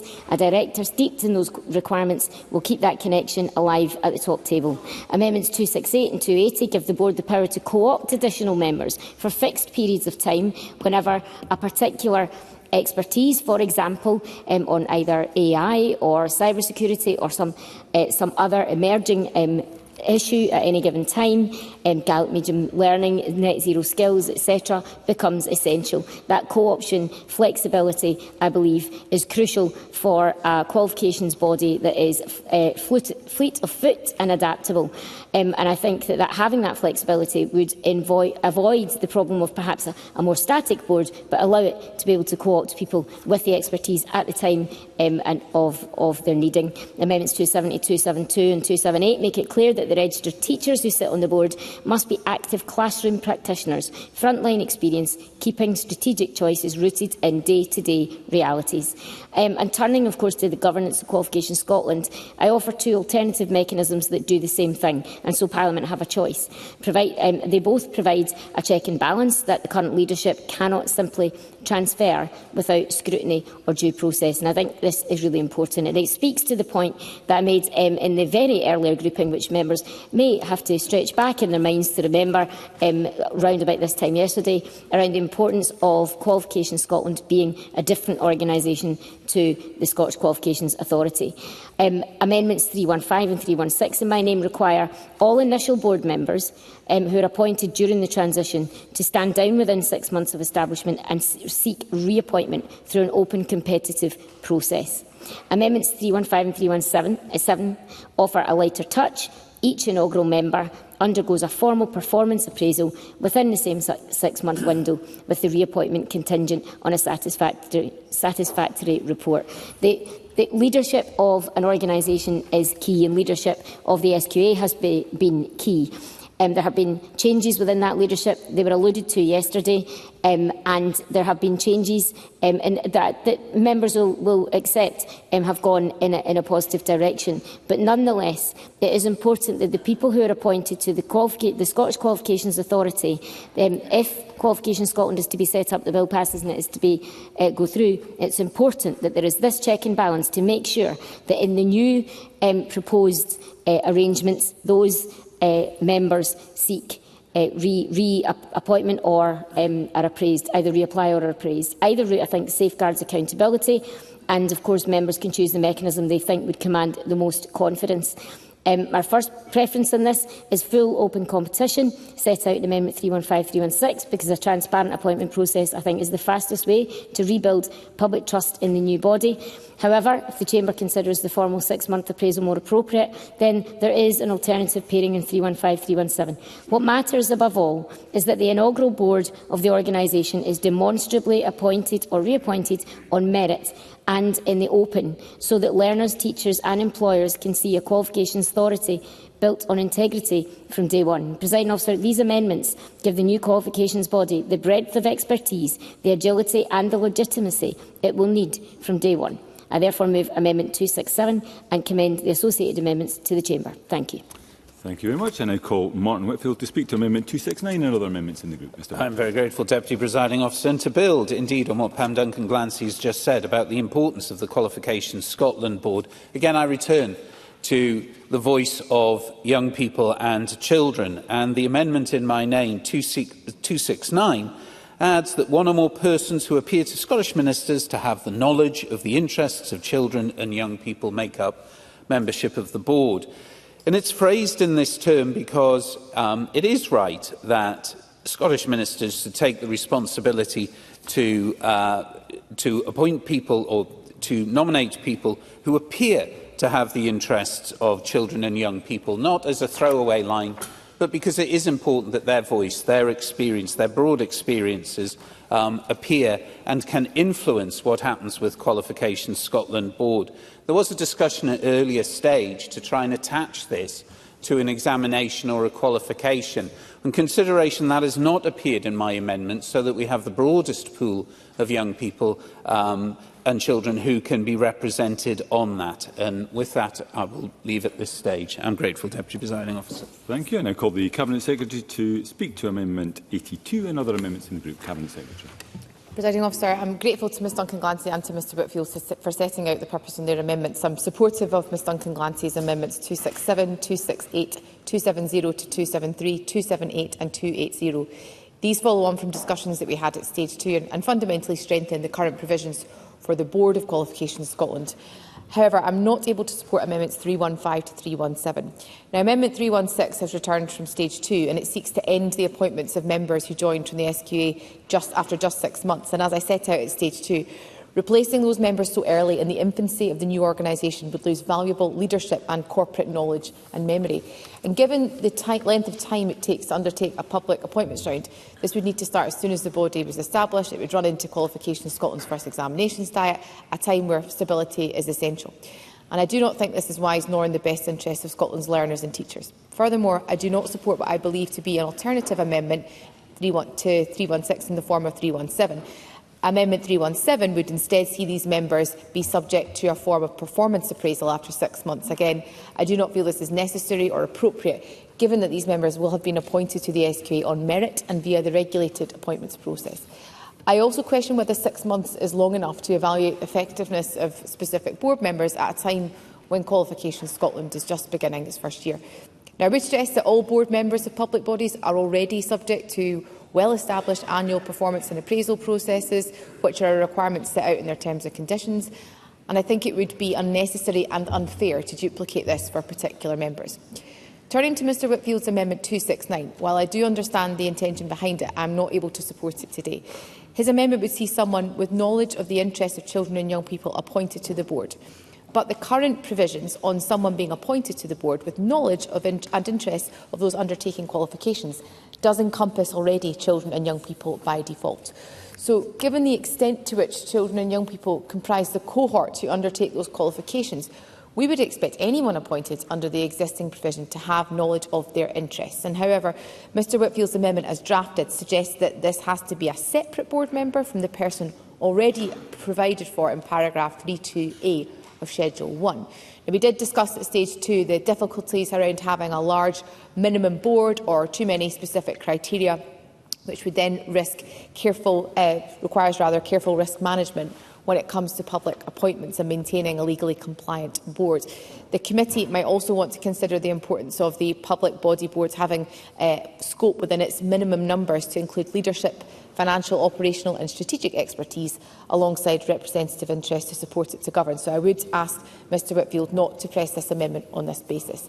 I would, however, like to note to Mr Whitfield that Mr Greer's amendment 274 will promote the existing position on the board to younger age groups, and I will be supporting Mr Greer's amendments in this group. And finally, Presiding Officer, I turn to my own amendments 82 and 96. Those amendments are designed to address an identified gap in the legislation, which could have potentially seen us in a perpetual cycle of appointing new board members. As the bill is currently drafted, any member appointed to fulfil criteria of being a teacher or a college lecturer would no longer meet the criteria should they step down from their teaching or college teaching positions. Their appointment terms would have needed to require them to step down in such a scenario to leave space for a replacement to be appointed. So while we all agree that the current practising teaching experience for qualifications is important for the board, it's also important to recognise that this experience is not lost. So working with Mr Greer on this, I've developed these amendments to allow those teaching members to continue to the end of their appointment term before needing to step down. Presiding Officer. Thank you. And I call Ross Greer to speak to Amendment 274 and other amendments in the group. Mr Greer. Thank you. Amendment 274 makes provisions requiring ministers, before they invite applications for board membership to satisfy the criteria in Section 1, to take steps to encourage applications from children who are 16 or 17. Typically, I wouldn't refer to a 16 or 17-year-old as a child, but for legal purposes, they are. So children who are 16 or 17 and from young adults. This has the purpose of encouraging young people to apply to be members of the board, with the ultimate aim of making it more age diverse by incorporating young people's voices within the membership of Qualifications Scotland. It is one of the key weaknesses of the SQA that young people's voices are not heard throughout the organisation, and certainly have never been heard at a board level. Amendment 279 is consequential. It just ensures that it's immaterial that any steps that have been taken to fulfil this requirement were taken before the provisions came into force. Thank you. I now call Pam Duncan-Glancy to wind up. Press or withdraw Amendment 267. Ms Duncan-Glancy. Thank you, Deputy Presiding Officer. And I just want to pick up on a couple of points the Cabinet Secretary made. First of all, to thank the Cabinet Secretary for her support for some of the amendments in this group. I don't take the same view as the Cabinet Secretary around the current board membership. The amendments that I've proposed the Cabinet Secretary said they terminate these members if they demonstrate that they can continue to, or that they can show the skills and the ethos and the culture and the values that is hoped for and wanted in the new qualifications body, then either a short appraisal mechanism, which is one of the options, or of course the full reappointment process is available. So both options are there, and I would say that if the Cabinet Secretary is so confident that the membership of the leadership right now would be able to stand that test of time, then I think that at least the amendment on the reappraisal is a compromise in this matter. And absolute integrity and trust in the organisation that's being set up is critical. That is probably one of the most important things that can be done with this bill. And not putting in a mechanism that says the leadership can just transfer wholesale without a stop and check, just a stop and check. Have they got the values that we need them to have? Have they understood what the different body that Parliament might have created wants and is? Just a check and balance. That's it. So I'm afraid I will still be pressing those amendments. And on that, in the interest of time, I'll stop my comments there and press the amendment. Thanks. Thank you very much. The question is that Amendment 267 be agreed to. Are we all agreed? Yes. We are agreed. I call Amendment 268 in the name of Pam Duncan-Glancy. Already debated with Amendment 267. Pam Duncan-Glancy to move or not move? It moved. The question is that Amendment 268 be agreed to. Are we all agreed? Yes. That is agreed. I call Amendment 269 in the name of Martin Whitfield. Already debated with Amendment 267. Martin Whitfield to move or not move? The question is that Amendment 269 be agreed to. Are we all agreed? Yes. Parliament is not agreed. There will be a division and members should cast their votes now.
And the vote's now closed.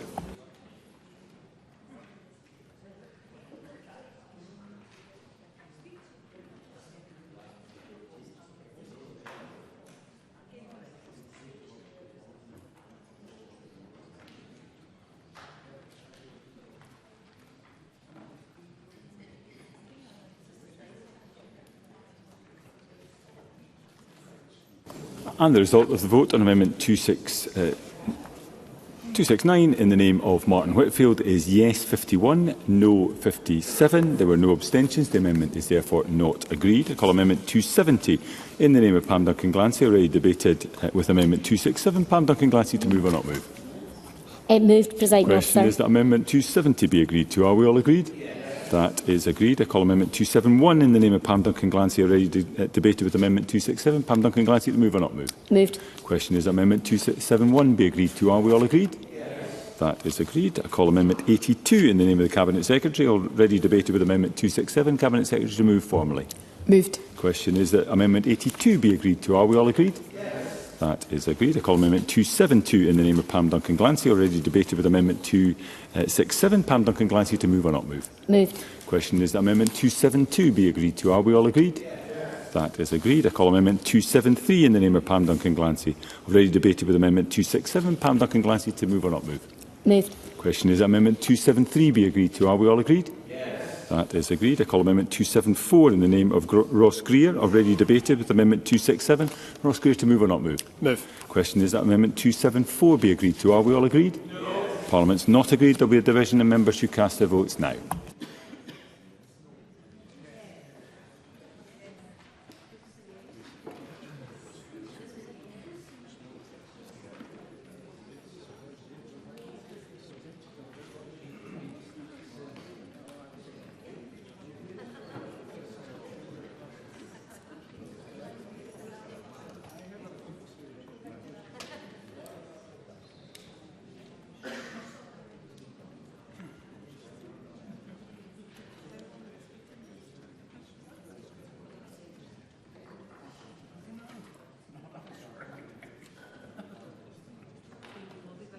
And the vote is now closed.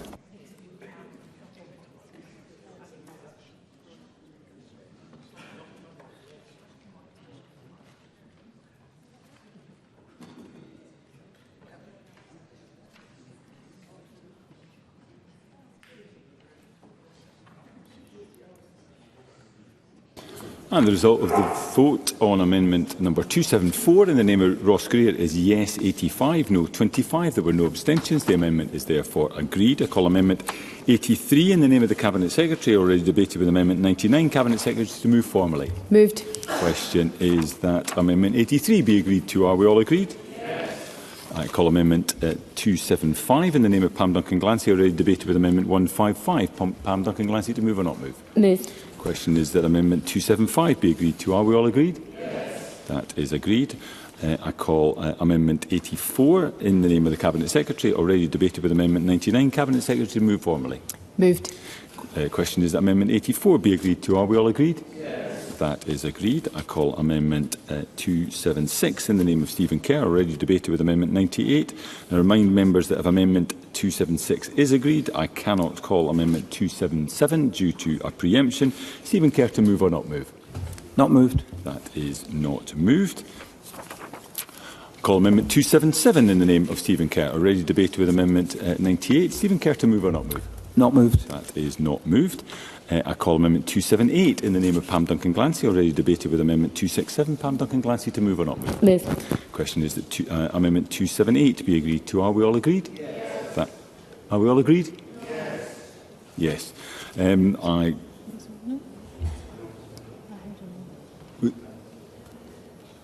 I will ask one more time. Are we all agreed? Yes. No. We are not agreed. There will be a division and members should cast their votes now.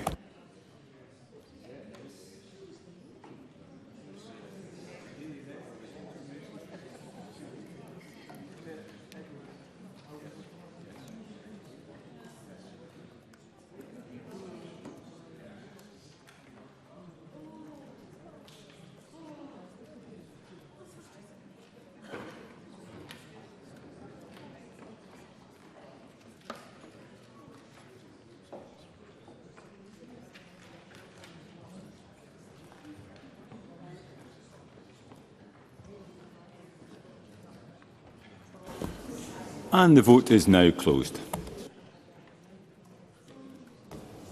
Point of order, Cabinet Secretary. Presiding Officer, my app wouldn't connect. I would have voted yes. Thank you. I will make sure that is recorded.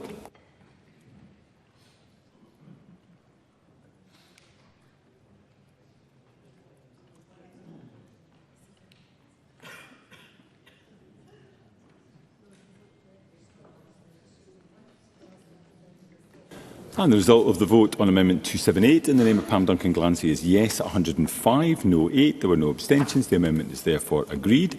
I call Amendment 279 in the name of Ross Greer, already debated with Amendment 267. Ross Greer, to move or not move? Move. Question is that Amendment 279 be agreed to. Are we all agreed? Yes. Parliament's not agreed. There will be a division and members should cast their votes now.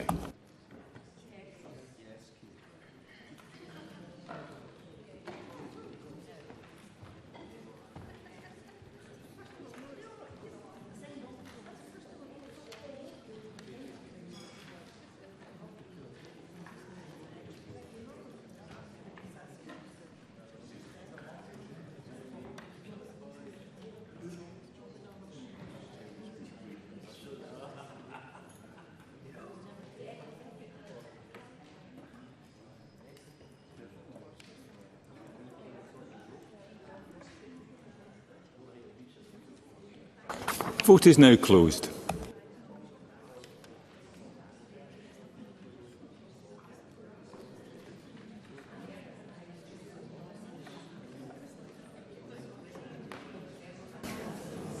Point of order, Jackie Dunbar. Thank you, Presiding Officer. My app hasn't refreshed and I would have voted yes. I can confirm your vote was indeed recorded. Thank you.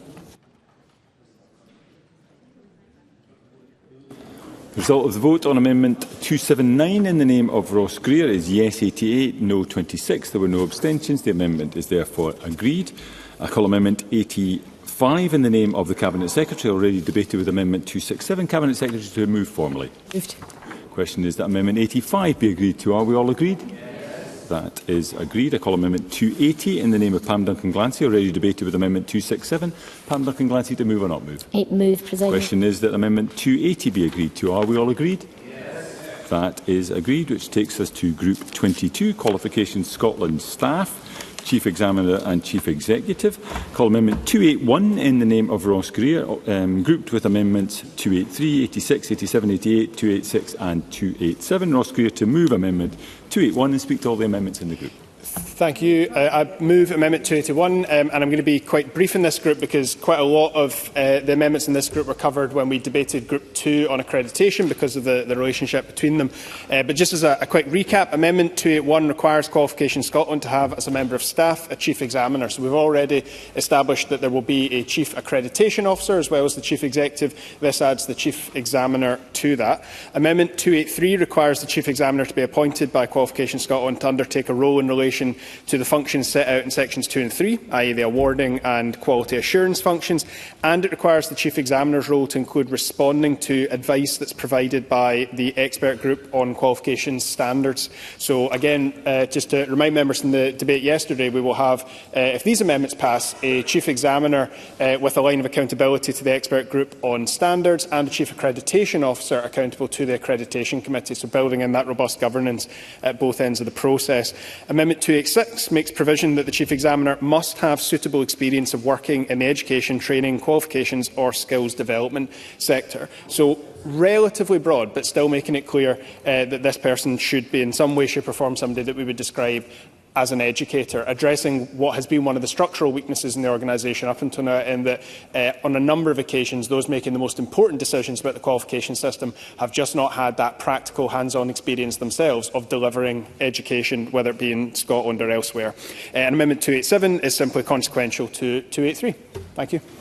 Thank you. And I call on Stephen Kerr to speak to Amendment 86 and other amendments in the group. Mr Kerr. Thank you, Deputy Presiding Officer. These amendments 86, 87 and 88 in my name seek to do something which I think is essential and overdue, and that is to ensure that Qualifications Scotland, the successor body to the SQA, is led with professionalism, integrity and public accountability that Scotland's learners and teachers deserve. And these amendments are all about safeguarding culture. And I think it was the late, great Peter Drucker that said, "Culture eats strategy for breakfast every time." And therefore we neglect the importance of strategy at our peril. The brightest and best ideas will fall foul of a bad culture.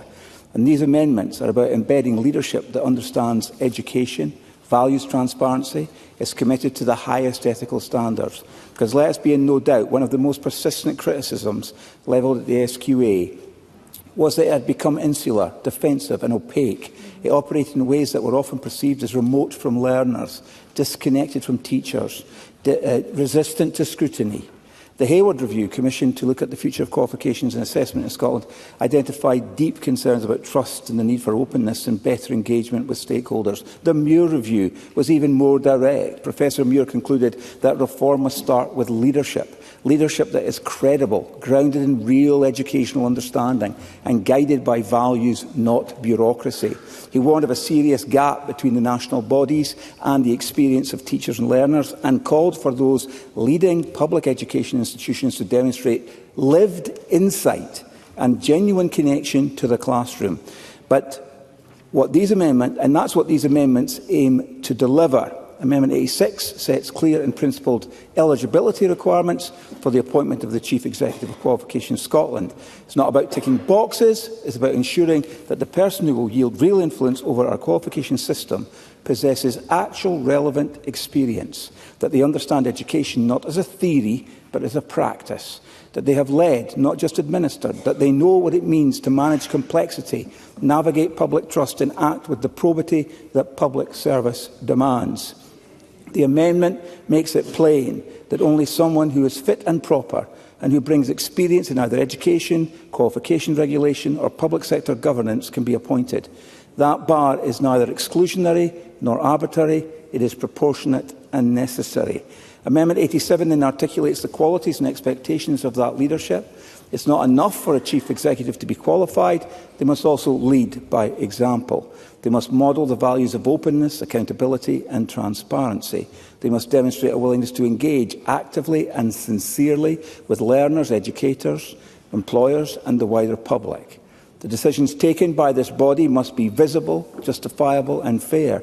And that means publishing data, owning outcomes and creating systems of appeal and complaint that are not only available but respected. Presiding Officer, these qualities are not luxuries. They are the bedrock of public confidence. Amendment 88 introduces a fixed non-renewable term of 7 years for the Chief Executive. This is a reform rooted in good governance. A non-renewable term ensures independence. It frees the post holder from the temptation, real or perceived, to appease ministers or stakeholders in the hope of reappointment. It allows for courageous leadership and it avoids the risks of inertia and complacency that can emerge when leadership becomes entrenched. This model mirrors best practice elsewhere. Senior regulatory roles across the UK, including His Majesty's Chief Inspector in England, are subject to fixed terms for precisely this reason.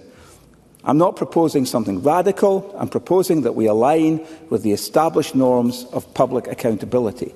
And that brings me back to the heart of these proposals, culture. Presiding Officer, I have said it before and I'm afraid I'm going to say it again now. In Scottish education, culture is the challenge and underpins every other challenge. These amendments are about setting the tone at the top, because tone at the top matters, and culture transformation must be led from the top by leaders who are committed to it. No single clause in any bill can create or change a culture, but what Parliament can do today is set the conditions for a transformative culture of empowerment and accountability to be inculcated. We can say that expertise matters, that leadership must be earned, that accountability is not optional, and that our national educational bodies must serve the public, not themselves. So I urge members across the Chamber to support Amendments 86, 87 and 88, and let us give Qualifications Scotland the leadership it needs, and Scotland's learners the leadership they deserve. Thank you. I now call on the Cabinet Secretary. Presiding Officer, I thank Mr Greer and Mr Kerr for setting out the purposes of their respective amendments in this group. I support all of Mr Greer's amendments in this group and I thank him and his office for the helpful engagement on his Chief Examiner provisions. I do not feel I need to say more than that in that regard. But turning to Mr Kerr's amendments 86, 87 and 88, which he has lodged again unchanged from stage 2, for the same reasons I set out back in April, I cannot support these amendments. On amendments 86 and 87, They duplicate existing frameworks for ensuring those appointed to public office have the necessary skills and experience. On Amendment 88, I do not think such limiting appointment times in terms of our Chief Executive is beneficial. In terms of being able to provide that consistent leadership to the body. And I would also note that this would prevent the reappointment of a Chief Executive, even when their initial term had been far shorter than 7 years. I would therefore urge members to reject Mr Kerr's amendments in the event they are pressed. Thank you. I call on Ross Greer to wind up, press or withdraw Amendment 281. Mr Greer. Thank you. Nothing further to add, Presiding Officer? Other than that, I'll be pressing the amendment. That's helpful. The question is that Amendment 281 be agreed. Are we all agreed? I think there was a no. Yes? Are we all agreed? Yes, good. We are all agreed on Amendment 281. I call Amendment 282 in the name of Ross Greer, already debated with Amendment 98. Ross Greer, to move or not move? Move. The question is that Amendment 282 be agreed to. Are we all agreed? Parliament is not agreed. There will be a division and members should cast their votes now.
Votes now closed.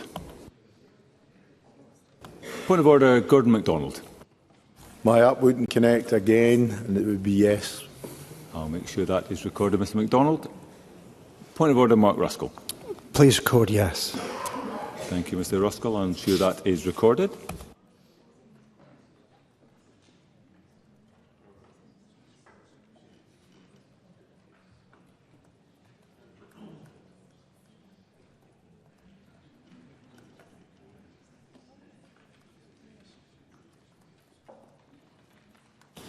So the result of the vote on Amendment 282 in the name of Ross Greer is yes 89, no 23. There were no abstentions. The amendment is therefore agreed. I call Amendment 283 in the name of Ross Greer, already debated with Amendment 281. Ross Greer, to move or not move? Move. The question is that Amendment 283 be agreed to. Are we all agreed? Yes. Parliament is agreed. I call Amendment 284 in the name of Ross Greer, already debated with Amendment 98. Ross Greer, to move or not move? Move. The question is that Amendment 284 be agreed to. Are we all agreed? No. Parliament is not agreed. There will be a division. The members should cast their votes now.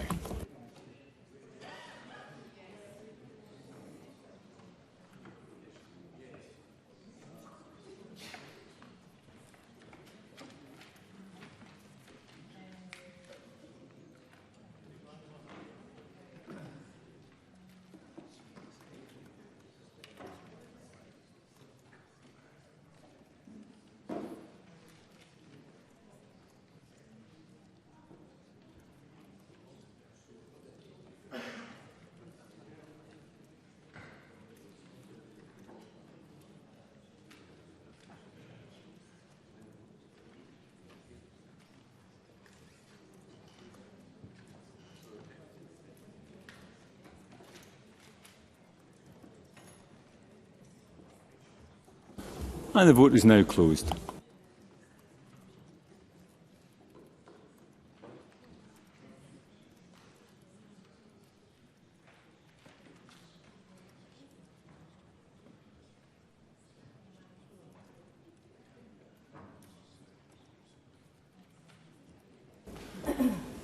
And the result of the vote on Amendment 284 in the name of Ross Greer is yes 92, no 21. There were no abstentions. The amendment is therefore agreed. Call Amendment 285 in the name of Ross Greer, already debated with Amendment 98. Ross Greer, to move or not move? Move. The question is that Amendment 285 be agreed to. Are we all agreed? Yes. The Parliament is agreed. I call Amendment 86 in the name of Stephen Kerr, already debated with Amendment 281. Stephen Kerr to move or not move? Not moved. That is not moved. I call Amendment 87 in the name of Stephen Kerr, already debated with Amendment 281. Stephen Kerr to move or not move? Not moved. That is not moved. I call Amendment 88 in the name of Stephen Kerr, already debated with Amendment 281. Stephen Kerr to move or not move? Not moved.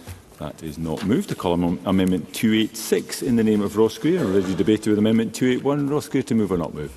Move. Question is Amendment 286 be agreed to. Are we all agreed? Yes. Parliament is agreed. I call Amendment 287 in the name of Ross Greer, already debated with Amendment 281. Ross Greer to move or not move? Move. Question is that Amendment 287 be agreed to. Are we all agreed? Yes. That is agreed. I call Amendment 288 in the name of Ross Greer, already debated with Amendment 98. Ross Greer to move or not move? Move. Question is that Amendment 288 be agreed to. Are we all... Parliament is not agreed. There will be a division and members should cast their votes now.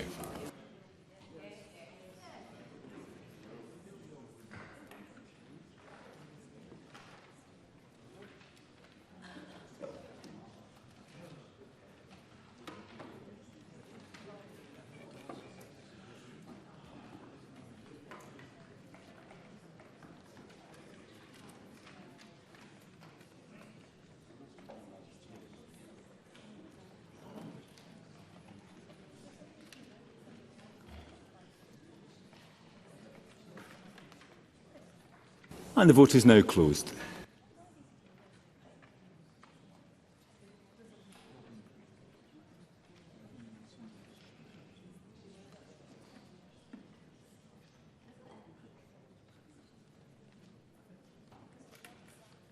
And the result of the vote on Amendment 288 in the name of Ross Greer is yes 65, no 48. There were no abstentions. The amendment is therefore agreed.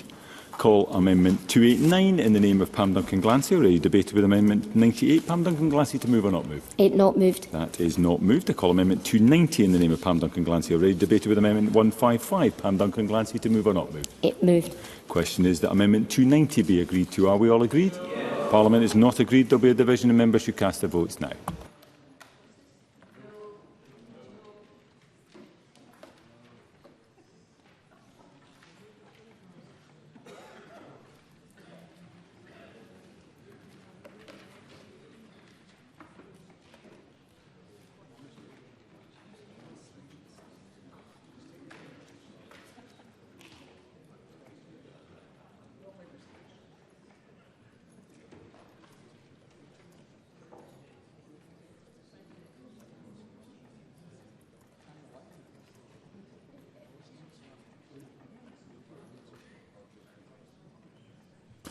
The vote is now closed.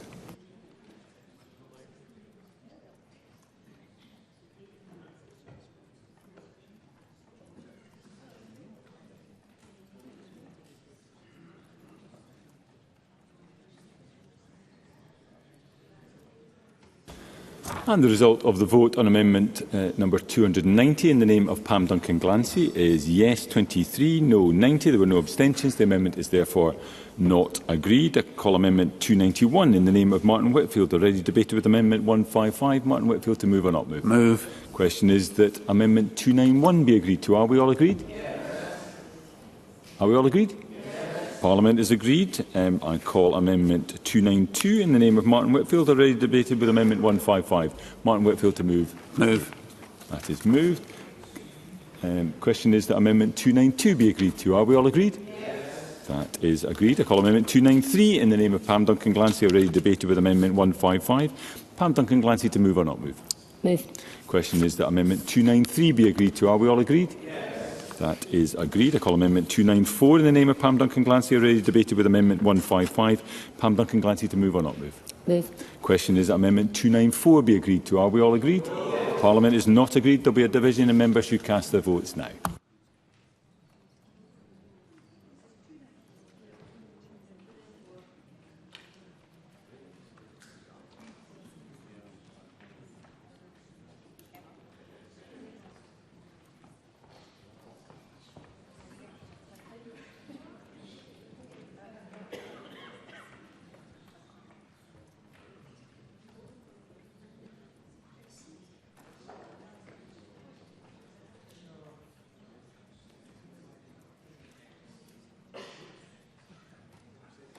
And the vote is now closed.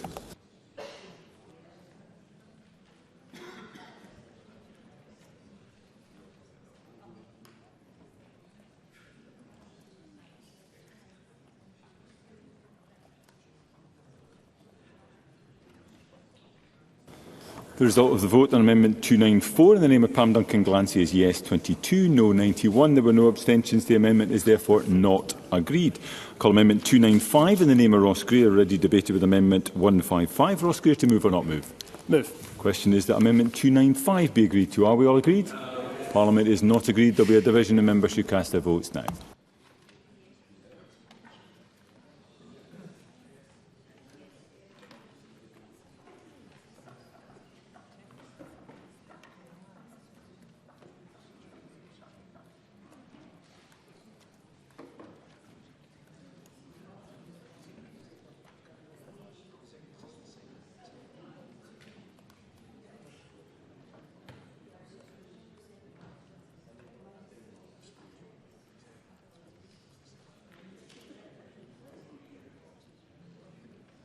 And the vote is now closed.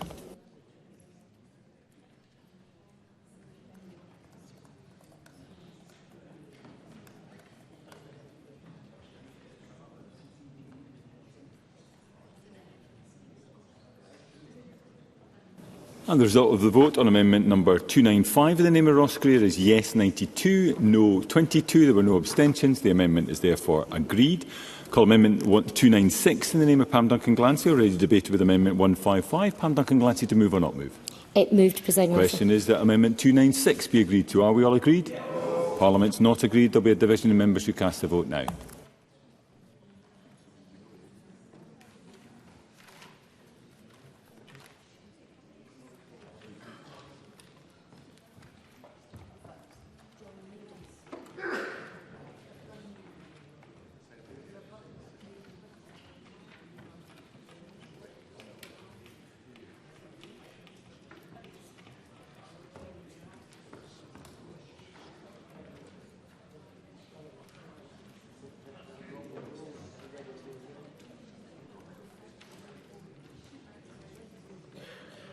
And the vote is now closed.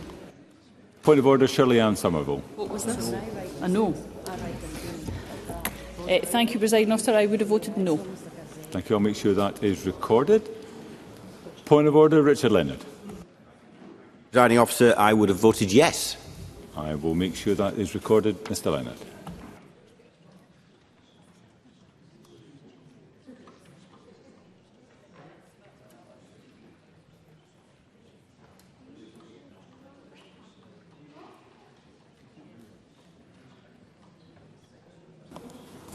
The result of the vote on amendment number 296 in the name of Pam Duncan-Glancy is yes 48, no 66. There were no abstentions. The amendment is therefore not agreed. Call amendment 297 in the name of Ross Greer, already debated with amendment 155. Ross Greer, to move or not move? Move. The question is that amendment 297 be agreed to. Are we all agreed? Parliament's not agreed. There will be a division and members who cast their votes now.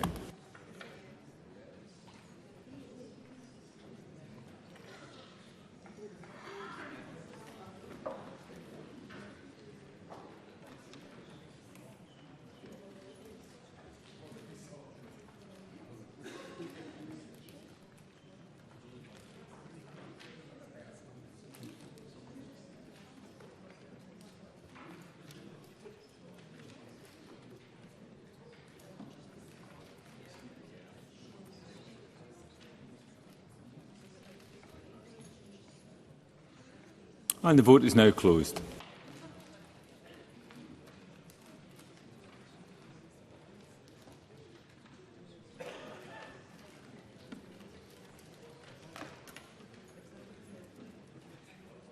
And the result of the vote on Amendment 297 in the name of Ross Greer is yes 92, no 22. There were no abstentions. The amendment is therefore agreed. Call Amendment 298 in the name of Pam Duncan-Glancy, already debated with Amendment 155. Pam Duncan-Glancy, to move or not move? Move. The question is that Amendment 298 be agreed to. Are we all agreed? Yes. Parliament's not agreed. There will be a division of members who cast their votes now.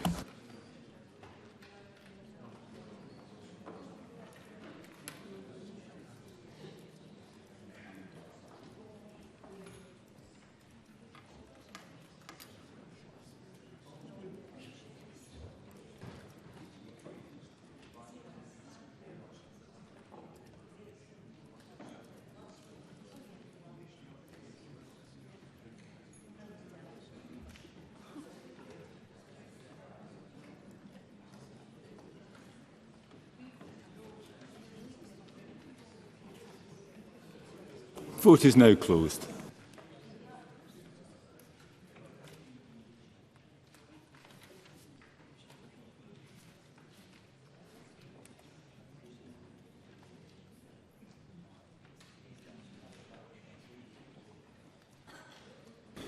And the result of the vote on Amendment 298 in the name of Pam Duncan-Glancy is yes 48, no 66. There were no abstentions. The amendment is therefore not agreed. I call Amendment 299 in the name of Pam Duncan-Glancy. Ready debated with Amendment 155. Pam Duncan-Glancy to move or not move? Moved. Question is that Amendment 299 be agreed to. Are we all agreed? Yes. Parliament is agreed. I call Amendment 300 in the name of Pam Duncan-Glancy. Already debated with Amendment 155. Pam Duncan-Glancy to move or not move? Moved. Question is that Amendment 300 be agreed to. Parliament is not agreed. We will therefore move to a division. Members should cast their votes now.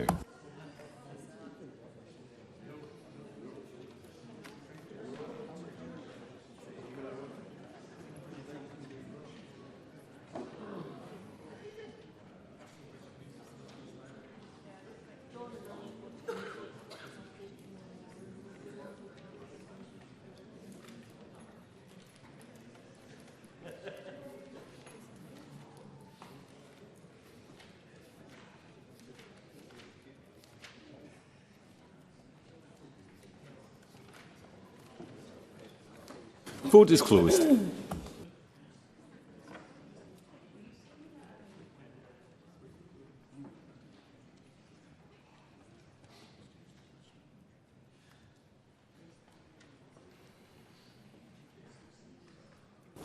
And the result of the vote on amendment number 300 in the name of Pam Duncan-Glancy is yes 22, no 91. There were no abstentions. The amendment is therefore not agreed. Call amendment 301 in the name of Pam Duncan-Glancy. Already debated with amendment 155. Pam Duncan-Glancy to move or not move? Yes, moved, please. Question is that amendment 301 be agreed to. Are we all agreed? Yes. Parliament is not agreed. There will be a division and members should cast their votes now.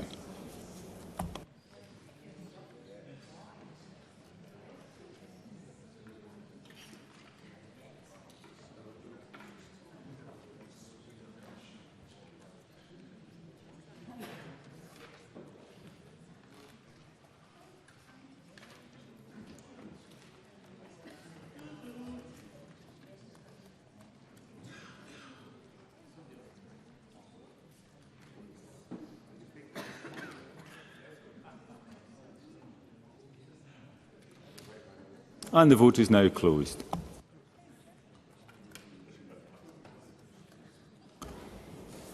Point of order, Brian Whittle. No, my app wouldn't connect. Presiding officer, I would have voted no. Thank you, Mr Whittle. I will make sure that is recorded.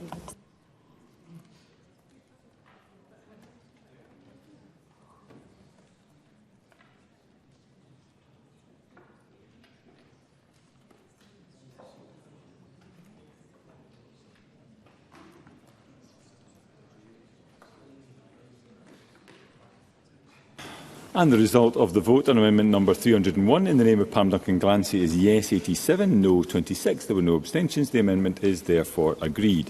Call amendment 302 in the name of Pam Duncan-Glancy. Already debated with amendment 155. Pam Duncan-Glancy to move or not move? Not moved. That is not moved. I call amendment 303 in the name of Ross Greer. Already debated with amendment 155. Ross Greer to move or not move? Move. Question is that amendment 303 be agreed to. Are we all agreed? No. Parliament is not agreed. There will be a division and members should cast their votes now.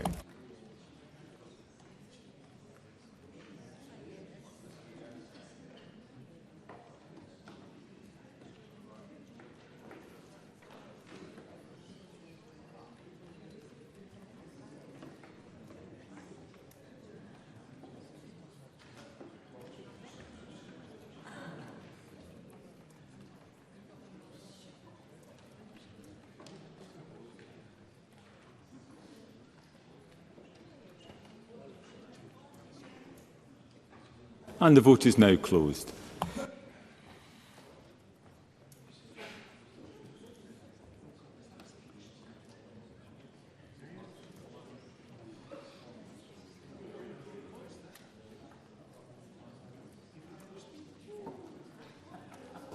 And the result of the vote on amendment 303 in the name of Ross Greer is yes 91, no 23. There were no abstentions. The amendment is therefore agreed. I call Amendment 304 in the name of Pam Duncan-Glancy, already debated with Amendment 98. I'd remind members that if Amendment 304 is agreed to, I cannot call Amendments 305 and 306 due to a preemption.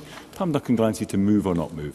Not moved. That is not moved. I call Amendment 305 in the name of Ross Greer, already debated with Amendment 98. Ross Greer to move or not move? Move. Question is that Amendment 305 be agreed to. Are we all agreed? Parliament is not agreed. There will be a division in members who cast their votes now.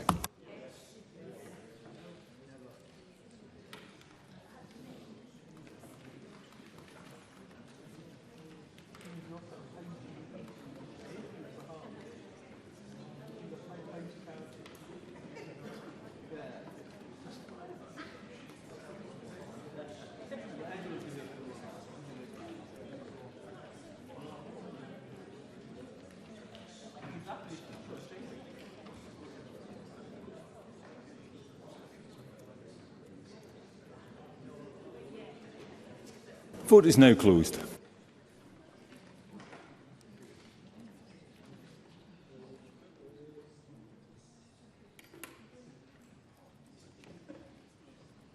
Result of the vote on amendment number 305 in the name of Ross Greer is yes 64, no 48. There were no abstentions. The amendment is therefore agreed. Call amendment 306 in the name of Ross Greer, already debated with amendment 98. Ross Greer to move or not move? Question is that Amendment 306 be agreed to. Are we all agreed? Parliament's not agreed. There will be a division in members who cast their votes now.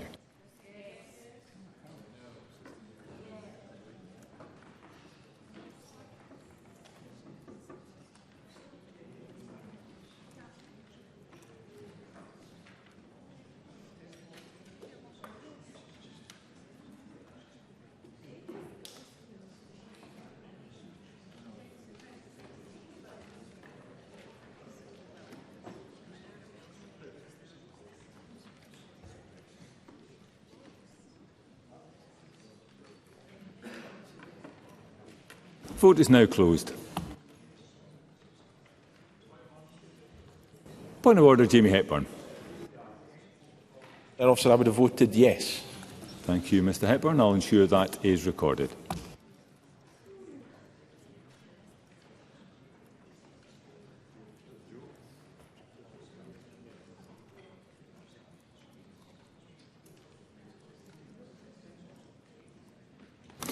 So the result of the vote on amendment number 306 in the name of Ross Greer is yes 64, no 48. There were no abstentions. The amendment is therefore agreed. I call amendment 307 in the name of Pam Duncan-Glancy, already debated with amendment 98. Pam Duncan-Glancy to move or not move? Not moved. That is not moved. I call amendment 308 in the name of Pam Duncan-Glancy, already debated with amendment 98. Pam Duncan-Glancy to move or not move? Not moved. That is not moved. Call amendment 309 in the name of Pam Duncan-Glancy, already debated with amendment 98. Pam Duncan-Glancy to move or not move? It moved. Question is that amendment 309 be agreed to. Are we all agreed? Parliament is not agreed. There will be a division in members who cast their votes now.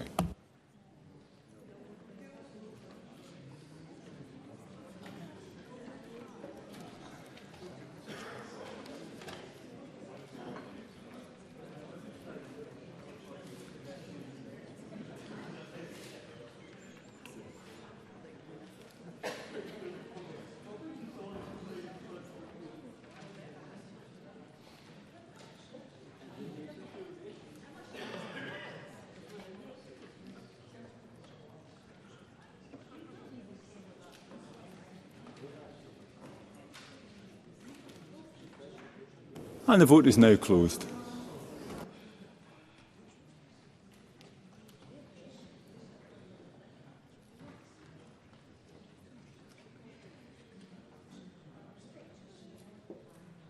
The result of the vote on amendment 309 in the name of Pam Duncan-Glancy is yes 22, no 91. There were no abstentions. The amendment is therefore not agreed.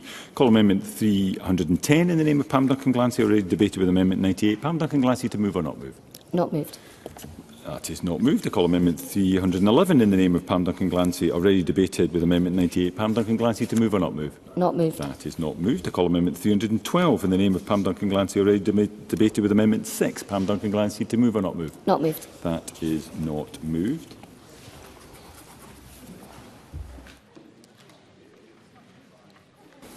And I call Amendment 313 in the name of Douglas Ross, already debated with Amendment 98. Douglas Ross to move or not move? That.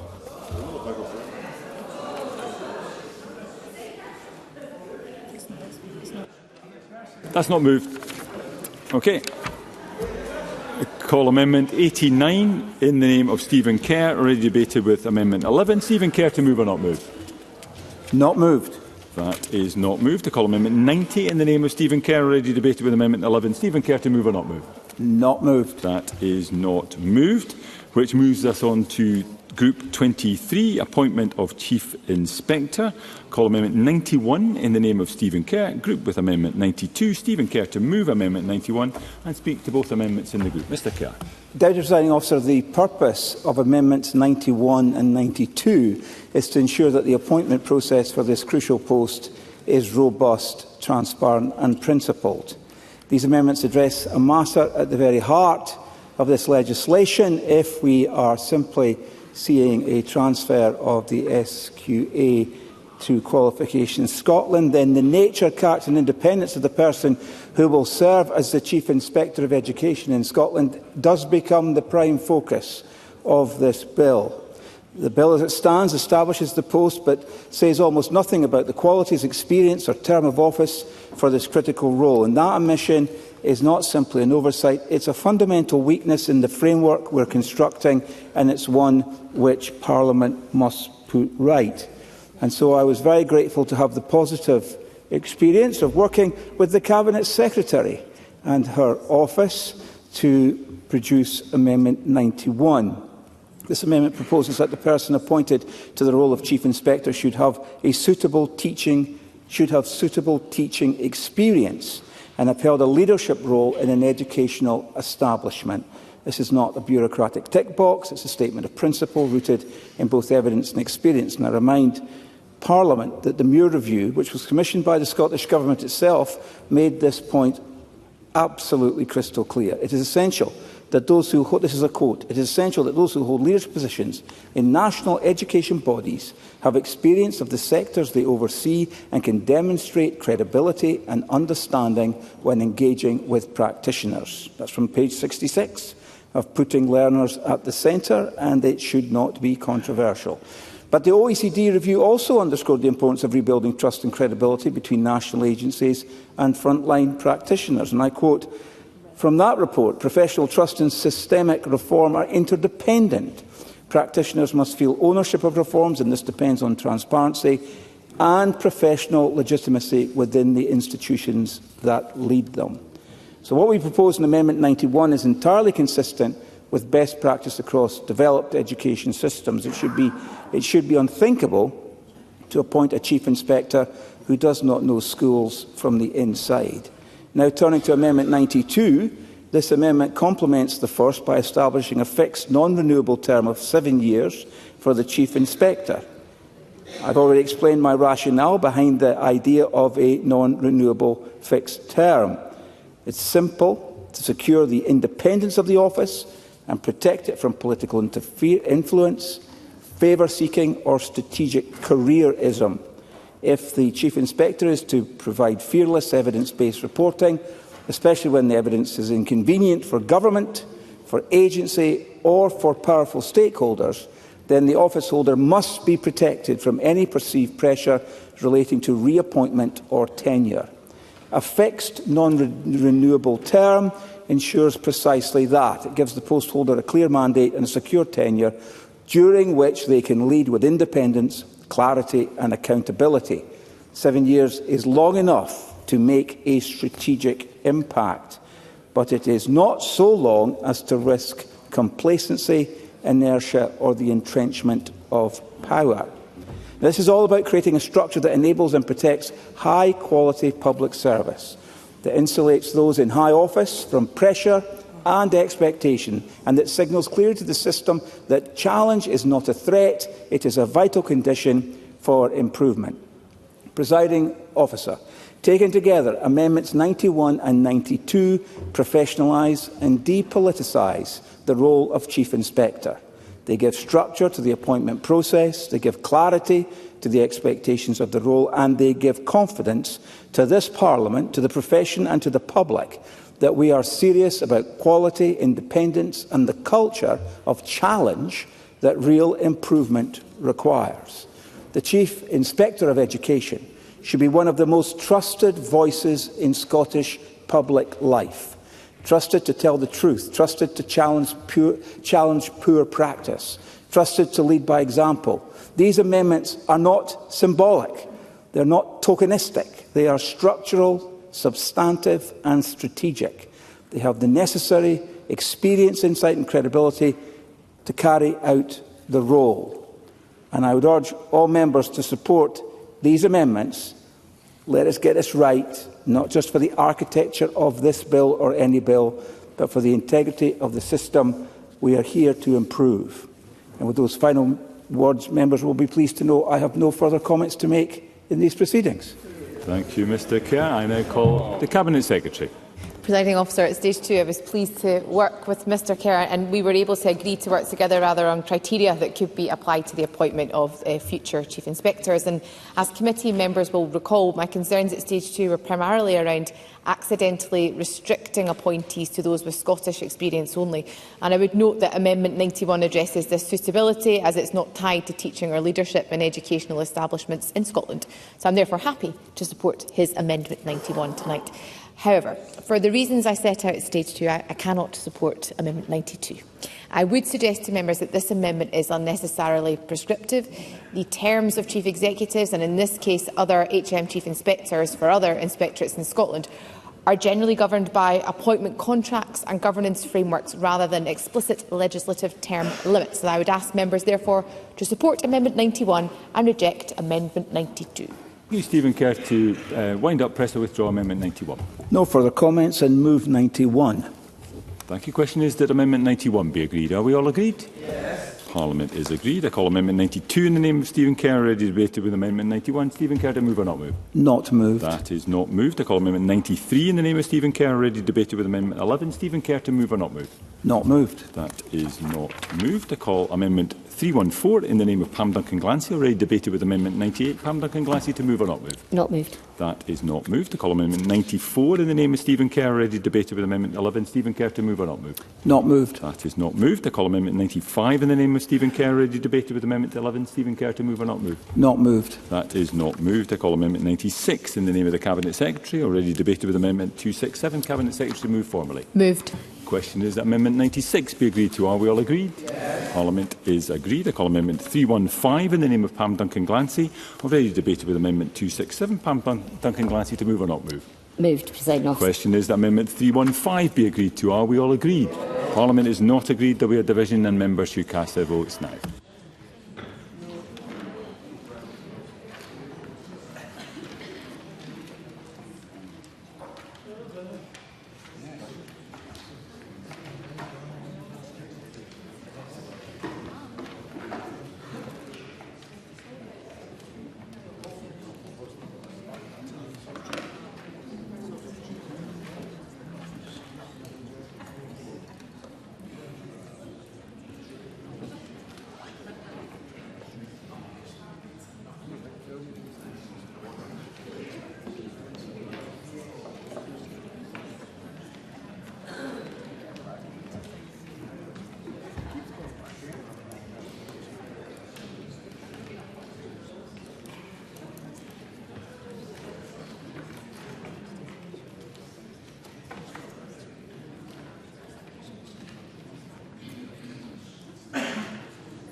Vote is now closed.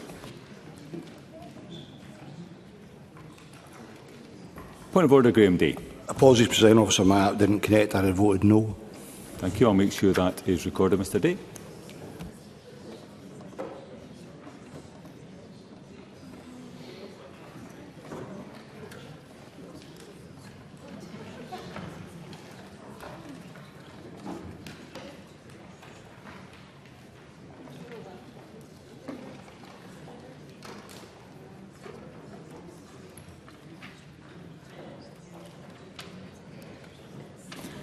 And the result of the vote on Amendment 315 in the name of Pam Duncan-Glancy is yes 49, no 65. There are no abstentions. Therefore, the amendment is not agreed. I call Amendment 316 in the name of Pam Duncan-Glancy, already debated with Amendment 267. Pam Duncan-Glancy, to move or not move? Move, Presiding Officer. Question is that Amendment 316 be agreed to. Are we all agreed? We are not agreed. There will be a division and members who cast their votes now.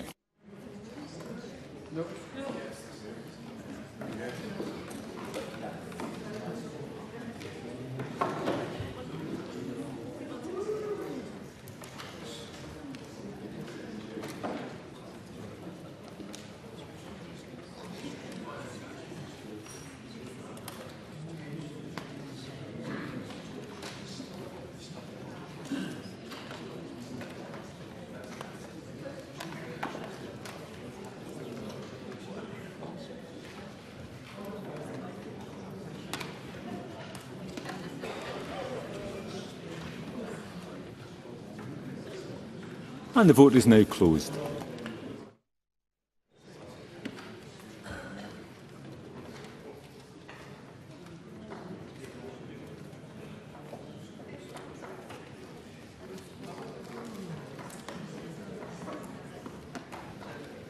And the result of the vote on amendment number 316 in the name of Pam Duncan-Glancy is yes 48, no 66. There were no abstentions. The amendment is therefore not agreed.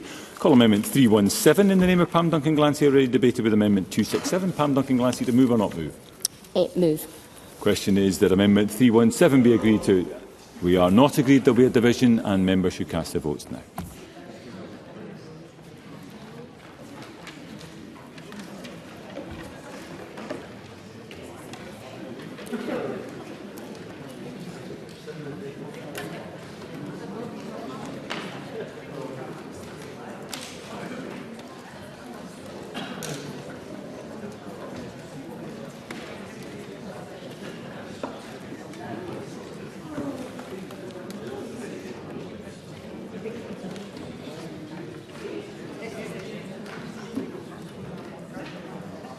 And the vote is now closed.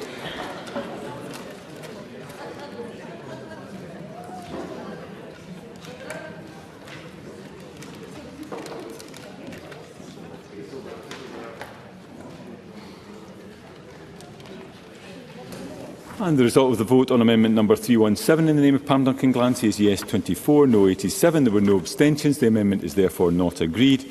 Call amendment 97 in the name of the Cabinet Secretary, already debated with amendment 99. Cabinet Secretary, move formally. Formally moved. Question is that amendment 97 be agreed to. Are we all agreed? We are all agreed, and that ends stage 3 consideration of amendments. As our members will be aware, the presiding officer at this point is required under standing orders to decide whether or not, in her view, any provision of the bill relates to a protected subject matter, that is, whether it modifies the electoral system and franchise for Scottish parliamentary elections. In the case of this bill, the presiding officer's view is that no provisions of the Education Scotland Scotland bill relates to protected subject matter. Therefore, the bill does not need or require a supermajority to be passed at stage 3. And with that, we move on. Point of order, Martin Whitfield. I'm very grateful, Deputy Presiding Officer, and I wish to seek your advice on a point of order under Standing Orders Rule 9.8.6, which discusses the opportunity that a member proposing a bill has to take the bill and less than half of the amendments back to the committee that dealt with it at stage 2 to take a look at changes that were unexpected by that committee at the time, or inter alia changes that were unexpected by that committee. In submissions that we heard yesterday, 2 members of the committee pointed out that particularly with regard to Group 2 accreditation and quality assurance of qualifications, there had been challenges at committee level to understand the meaning of it. So under the circumstances that was a misunderstanding by the committee potentially, are you aware of any approach that's been made by the sponsoring member to refer this matter back to the committee? Thank you, Mr Whitfield, for that point of an advanced notice of that point of order. I can clarify that I am not aware of that advanced notice. The Cabinet Secretary, it is her responsibility to provide her views on the matter that you raise. As you're aware, under Rule 9.8.6, at the beginning of the debate on a motion that the bill be passed, the member in charge of the bill may, by motion, propose that such part of the bill as may be specified in the motion be referred back to the committee for further Stage 2 consideration. Hope that is helpful. At this point, the next item of business is a debate on motion 18059 in the name of Jenny O'Ruth on Education (Scotland) Bill at Stage 3. I'd invite members wishing to participate in the bill to press the request to speak buttons as soon as possible. I would make an appeal to members leaving the chamber to do so quickly, but almost more importantly, quietly. And I call on the Cabinet Secretary to speak to and move the motion.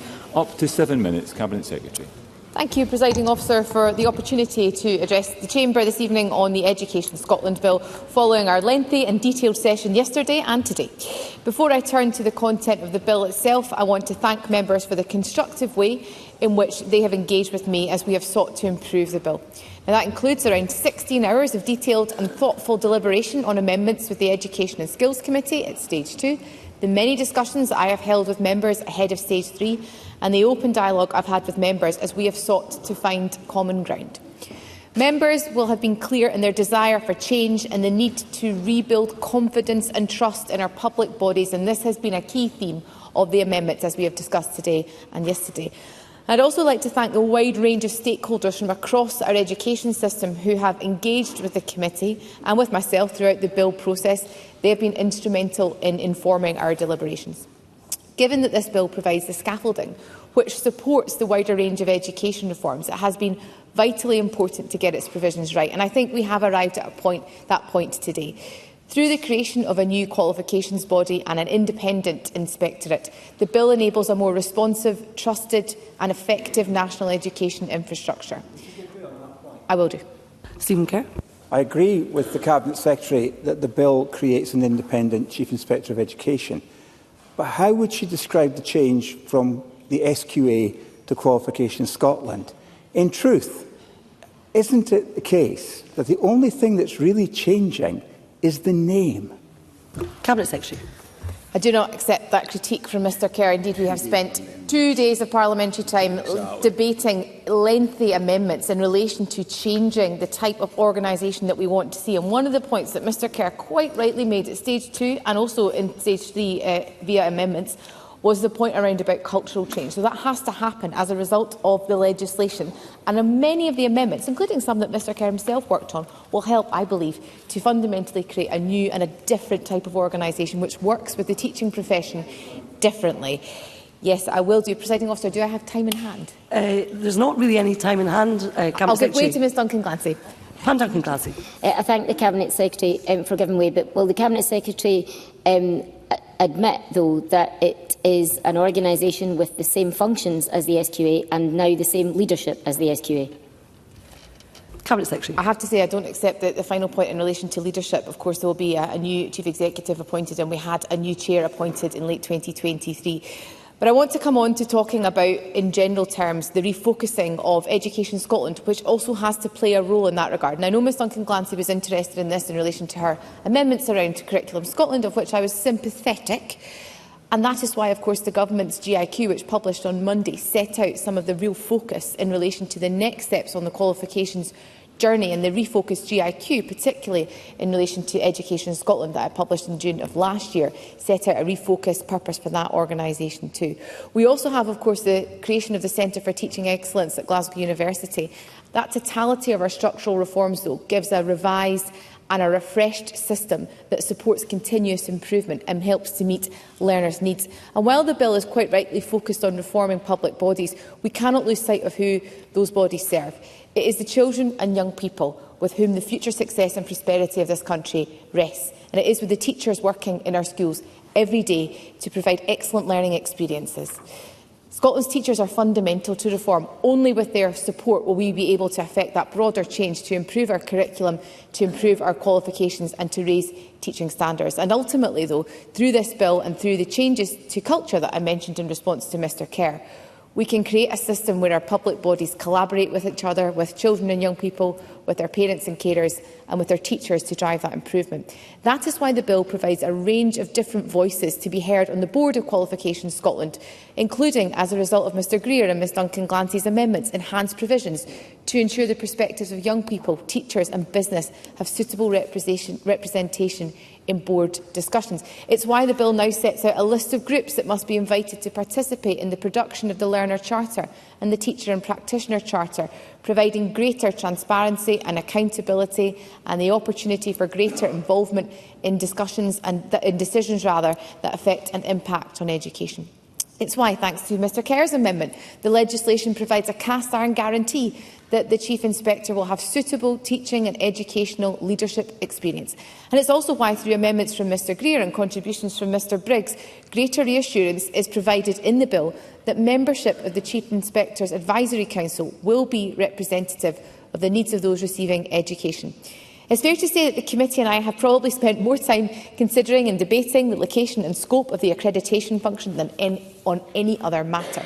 I want to put on record my thanks to all of those staff in the SQA who, as a result of our deliberations, have had to contend with a significant degree of uncertainty and anxiety over a period of time. Now, members put forward a range of different options at stage 2 that would have removed the accreditation function from the qualifications body. However, none of the alternatives provided a compelling case for change. And as such, I believe that the compromise position that we have managed to reach through the amendments lodged by Mr Rennie and by Mr Greer is a significant step forward. We will now have that statutory review of the accreditation function. Yes, I will do.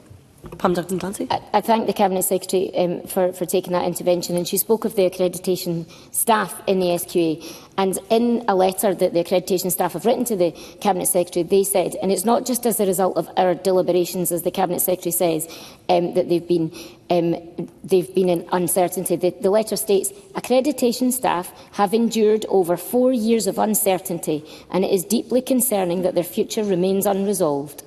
How does the Cabinet Secretary respond to that? Cabinet Secretary, well, I have 1 minute in front left. of me a letter here which I quoted to Ms Duncan Glancy from Unite the Union yesterday. Relocating the accreditation team to another body will not deliver the outcomes the Education Committee or Parliament appear to be seeking.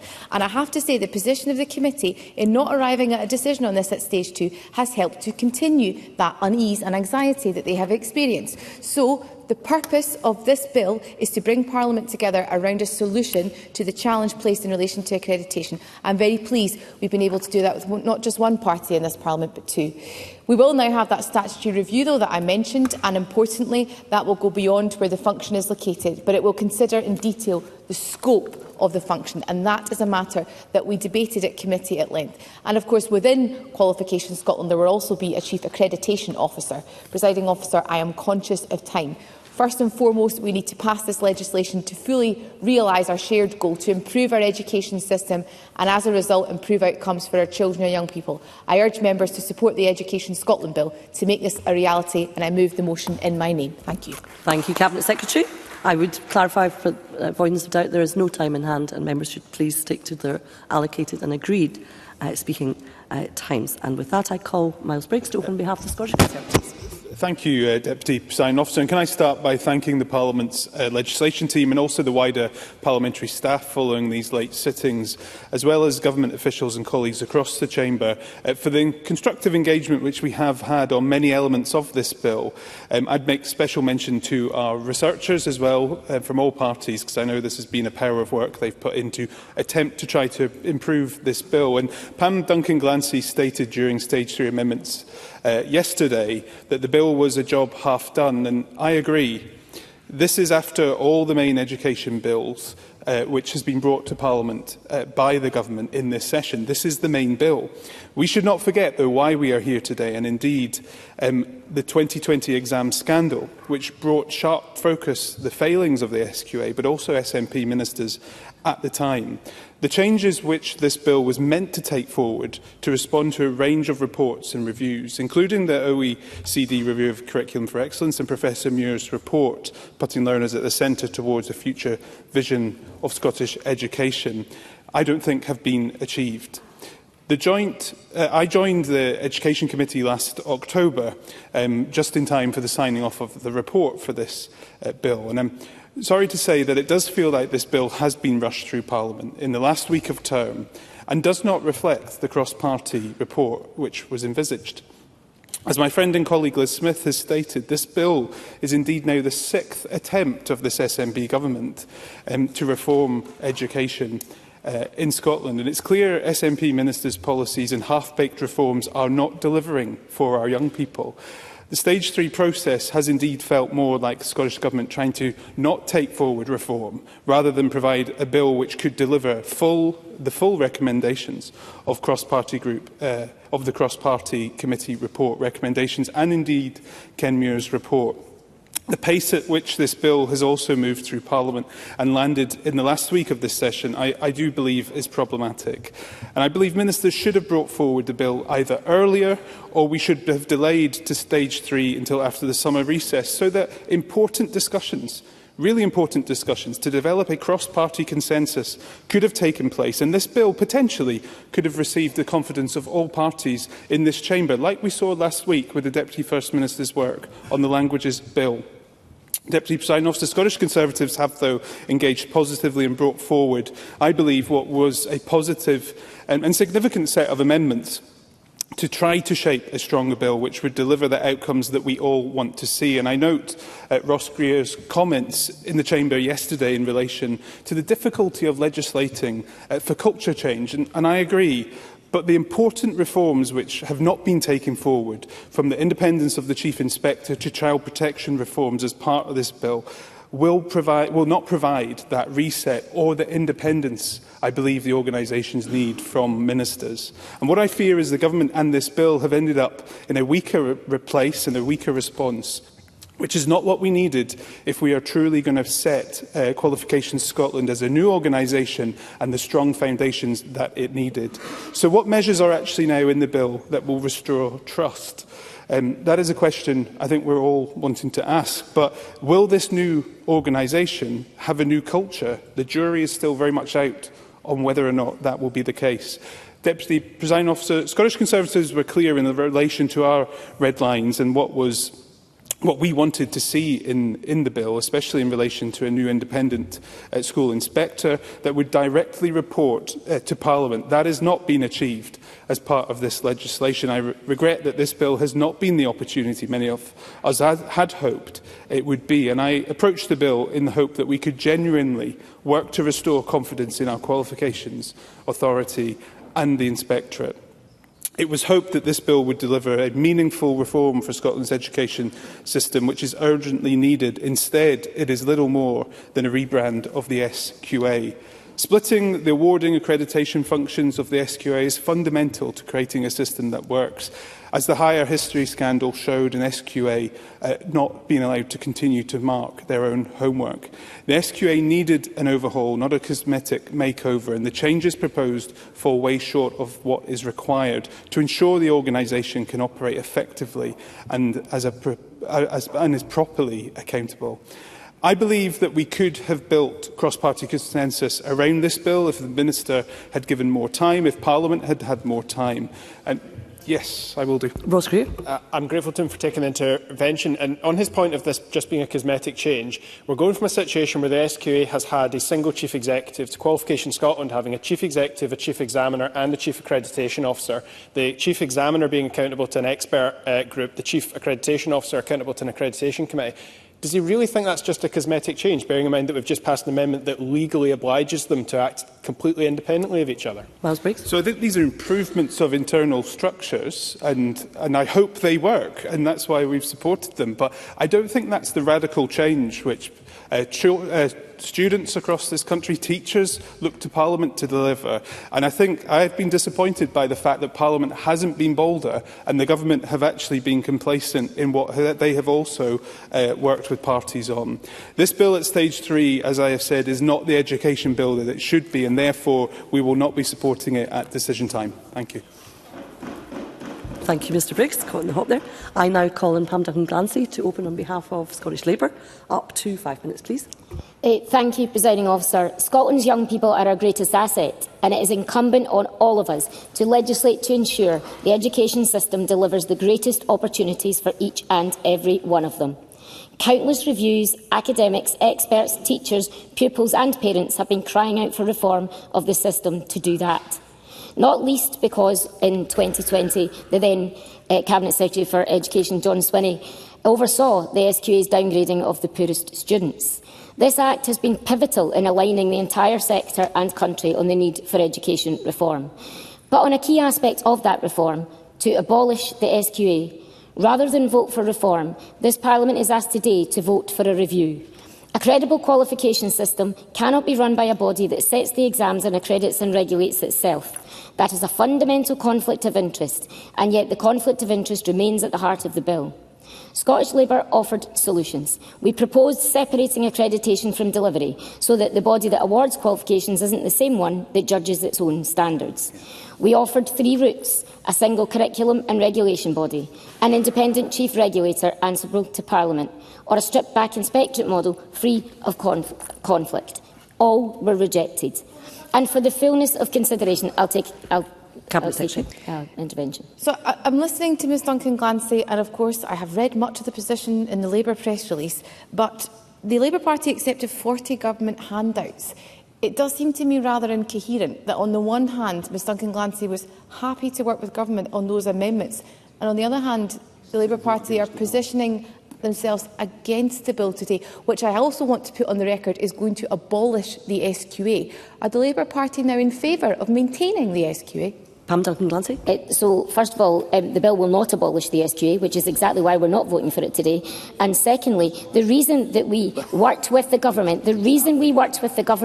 to try and improve the bill is because we know that if this bill goes through, it has a massive impact on children and young people in Scotland. It is our job as parliamentarians and legislators to scrutinise the government's legislation, and if they don't like the fact that we try and get amendments to it and perhaps win them sometimes, then I'm afraid that's just how Parliament works. We did our best to make this bill a bill that could be supported. We can't support a bill that does not abolish the SQA. And on all of the options that we gave the government today, the government rejected them to do that. And just for the fullness of Parliament, for the fullness of consideration, there's much more from the letter that the Cabinet Secretary quoted from that I think Parliament should hear.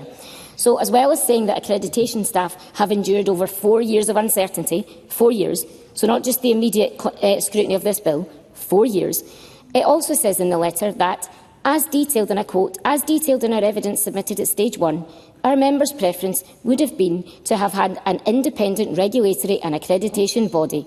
They go on to say that given that that optimal position of the regulator has been removed from consideration, our members believe that further independence has to now be achieved with minimal disruption.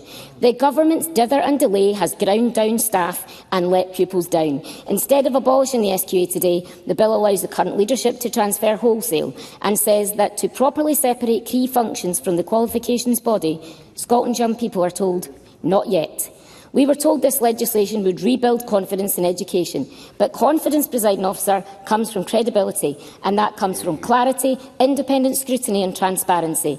That's what all of the reviews suggested, that's what Professor Muir recommended, that's what EIS and others have told MSPs, and that is what witnesses told the Education Committee. And that also, incidentally, is what the Cabinet Secretary committed to at stage 2, that she'd deliver and hasn't. And yet, after months of scrutiny, all we've got is a review. We needed a qualification system fit for the future, one that respects the efforts of learners, supports the judgment of teachers and earns the trust of employers and universities. We needed a curriculum that's broad and inclusive. We need an inspectorate that can challenge where necessary but also celebrate excellence. And I have to say on that, I'm pleased that the government have delivered on the independence of the inspectorate.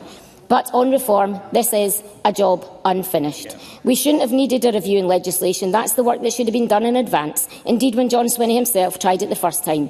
But it wasn't, and the current Cabinet Secretary didn't do the work either. So we desperately needed a system that was transparent, accountable and, above all, independent, where the SQA was abolished and scrutiny protected. The bill doesn't do these things. That's why we can't support it today. Presiding Officer, education is the first duty of any nation that calls itself just. So that is why we lodged amendments at every stage of this process constructive amendments, and some with the government's support, designed to strengthen the bill. And while some of them were accepted, the government has left reform unfinished with a bill that doesn't deliver. A review is not a new regulator, and a consultation is not a commitment, and action delayed, however well-intentioned, is action denied.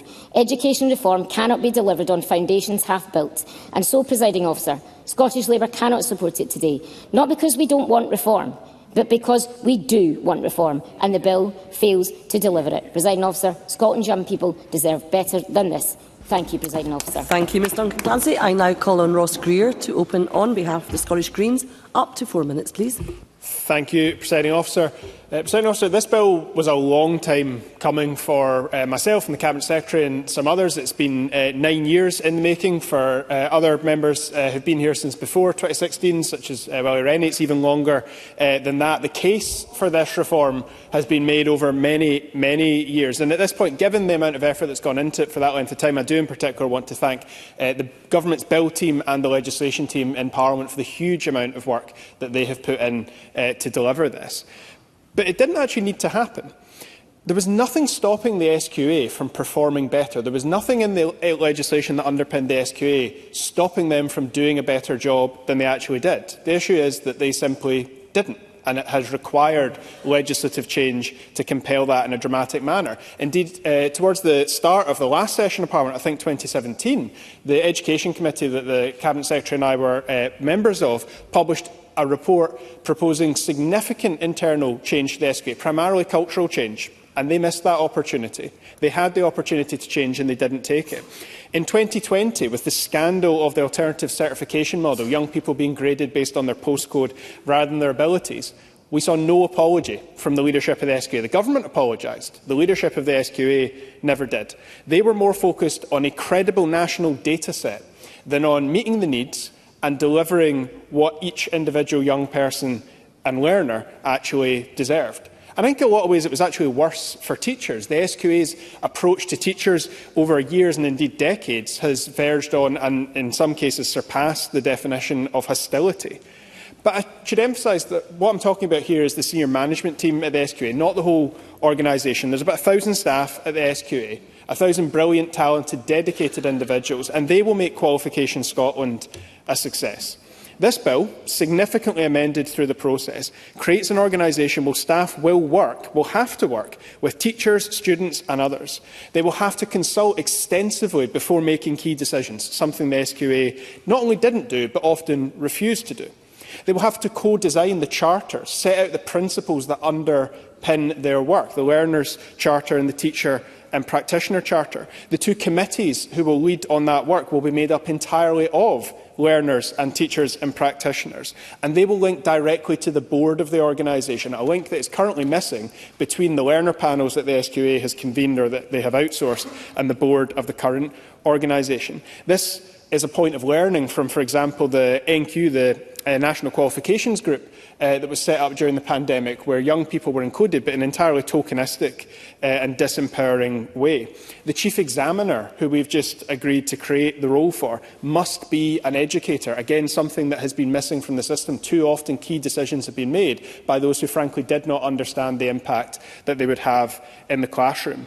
The board will include experts who have that direct experience, at least 5 teachers and lecturers, not as we saw for about the last 5 years, a single teacher, a single head teacher, and up to 1.3 management consultants compared to just 1 teacher. There will be someone on the board speaking for staff. There will be a duty to try and recruit young people to that board. And we are setting very high expectations of them. At this point, I would like to put on record my thanks to Shirley Roger, who I think has already begun the transformation of the organisation as the SQA as it currently stands, but leading into the creation of Qualification Scotland. As Miles Briggs said a moment ago, we're trying to legislate for change in culture here. That's exceptionally difficult. But with the leadership of Shirley Roger, the culture at the top of the SQA is already changing. It is preparing for the expectations that we have set out for Qualification Scotland, and I certainly welcome that. Presiding Officer, this is a huge opportunity for us to move forward with an organisation that's driven by the voices of teachers and students in particular, and the Scottish Greens will be proud to support this bill today. Thank you, Mr Greer. And I now call on Willie Rennie to open on behalf of the Scottish Liberal Democrats. Up to 4 minutes, please. I was reading a speech earlier on from Tavish Scott from 2017, where he made a very passionate case. But the passionate case primarily was about the inspectorate. It wasn't about the SQA. The SQA issue came at a much later stage during the pandemic, with the scandal of the examination and the results.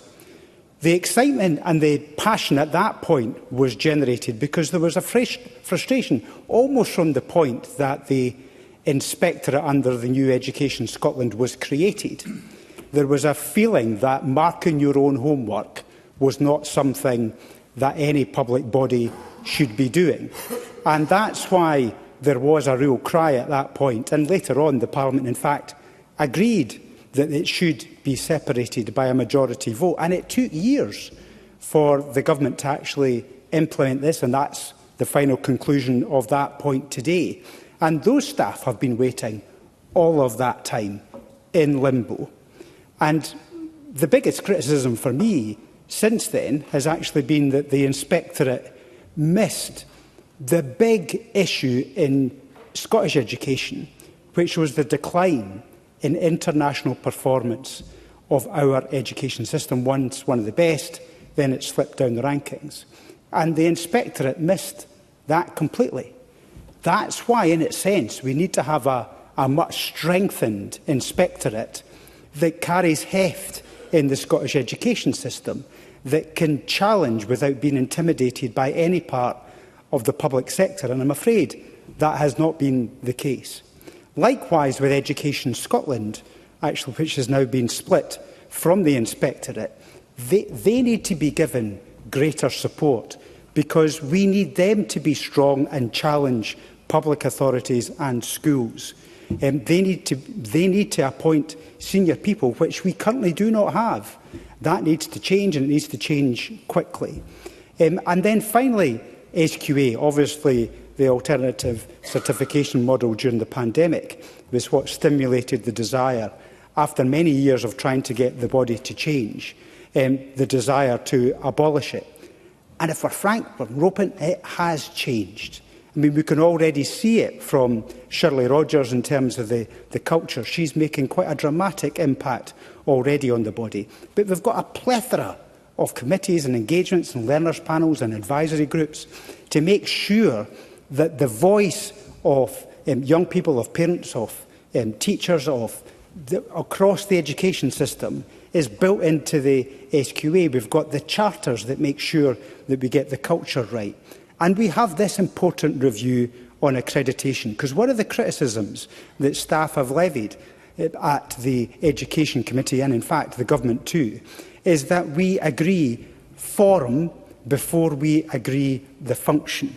And that's why the review is the right thing to do, to decide what we're going to do with quality assurance, what we're going to do with accreditation and its scope.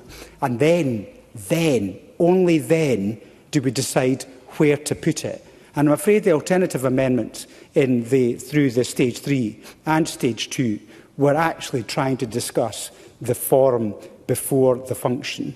We need to get it right this time and do it in a professional fashion to make sure it's right.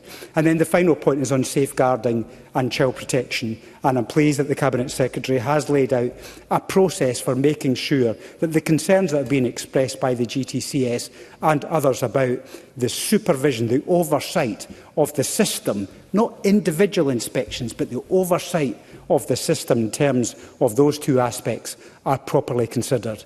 This is a good step in the right direction. Now we need to let these bodies get on and develop a strong place in Scottish education so we can start to make improvements in our performance. Thank you. Thank you, Mr Rennie. We will now move to the open debate. Backbench speeches of up to 4 minutes. I call Jackie Dunbar to be followed by Davy Russell. Ms Dunbar. Thank you, Presiding Officer, and I'm pleased to stand tonight and speak in favour of the Education Bill. As Deputy Convener of the Education, Children and Young People Committee, I will start off, as others have already done, by thanking everyone who's contributed to this bill and helped to shape it as it makes its way through our Parliament. After months of scrutiny by the committee, I am looking forward to making the last few changes to the bill with a number of the amendments that were in front of us today, and now we can get on with dotting the I's, crossing the T's and driving forward with improving our education system. Can I just say that while we are looking to improve it, we should not forget that our starting point is that we already have a great education system in Scotland. That is thanks to the hard work of teachers up and down the country, and also the pupils too, who I don't think get enough credit sometimes. But I did say great, not perfect, because there is always room for improvement. Some of that improvement will be directly achieved by this bill, and some of the improvement will be enabled by it. The most talked about change that the bill will deliver is the Scottish Qualifications Authority. The SQA will be replaced with a new national qualifications body for Scotland, aptly called Qualifications Scotland. Our committee heard a great deal about how the SQA could improve. We heard how our teachers felt there was a disconnect between the SQA and their profession, and how the work the SQA didn't seem to take account of the reality within our schools. The standout example for me was when qualification requirements were changed during an academic year. So that is being changed.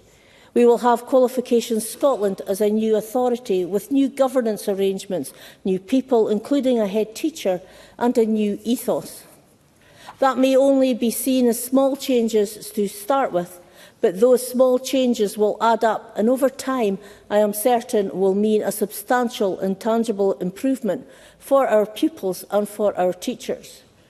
This bill also seeks to create an independent inspectorate to ensure that every child gets the great education that they are entitled to. But all of this whole bill, new qualifications authorities and inspectorates, and all of the amendments we have seen as this bill moved through Parliament, is just one step in a journey. The end of that journey is where every single child in Scotland will have the best chance to succeed in life, and that their life chances are not hindered by poverty. The Scottish Government has been clear, time and time again, that it will do everything it can to close the poverty-related attainment gap. That's not just an education bill and new organisations. It's also billions being invested in our schools estate. It's £1 billion being invested in the Scottish Attainment Challenge. It's expanded free school meals and breakfast clubs. It's school uniform grants. It's the game-changing Scottish Child Payment. And before that, it's the Baby Box and the Best Start grants. What a contrast to the UK Government continuing to balance its books on the backs of children through their shameful two-child cap. Actually, that's something else for my list. It's this SNP Scottish Government that is abolishing the child cap in Scotland. There is no better investment that we can make than in our young people. It's an investment in Scotland's future. And today, we can help build that future by passing this education bill and pushing on with improving our education system. Thank you. Thank you, Ms Dunbar. And I now call Davy Russell, who is making his first speech in the Parliament this evening. Mr Russell.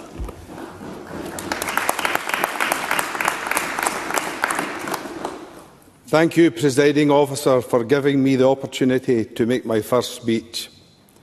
Being elected as a member of the Scottish Parliament for Hamilton, Larkhall and Stonehouse is one of my biggest honours through my life. I want to start my speech by paying tribute to my predecessor, Christina McKelvey. While chapping the doors during the campaign, I spoke to many people across our community, and as you would expect, there were plenty of different views on the various political parties and the characters within them. But regardless of where I went or who I was speaking to, I heard genuine warmth and affection for Christina. She was a passionate MSP and a friend to many across this chamber. She served my community with distinction and will always be fondly remembered.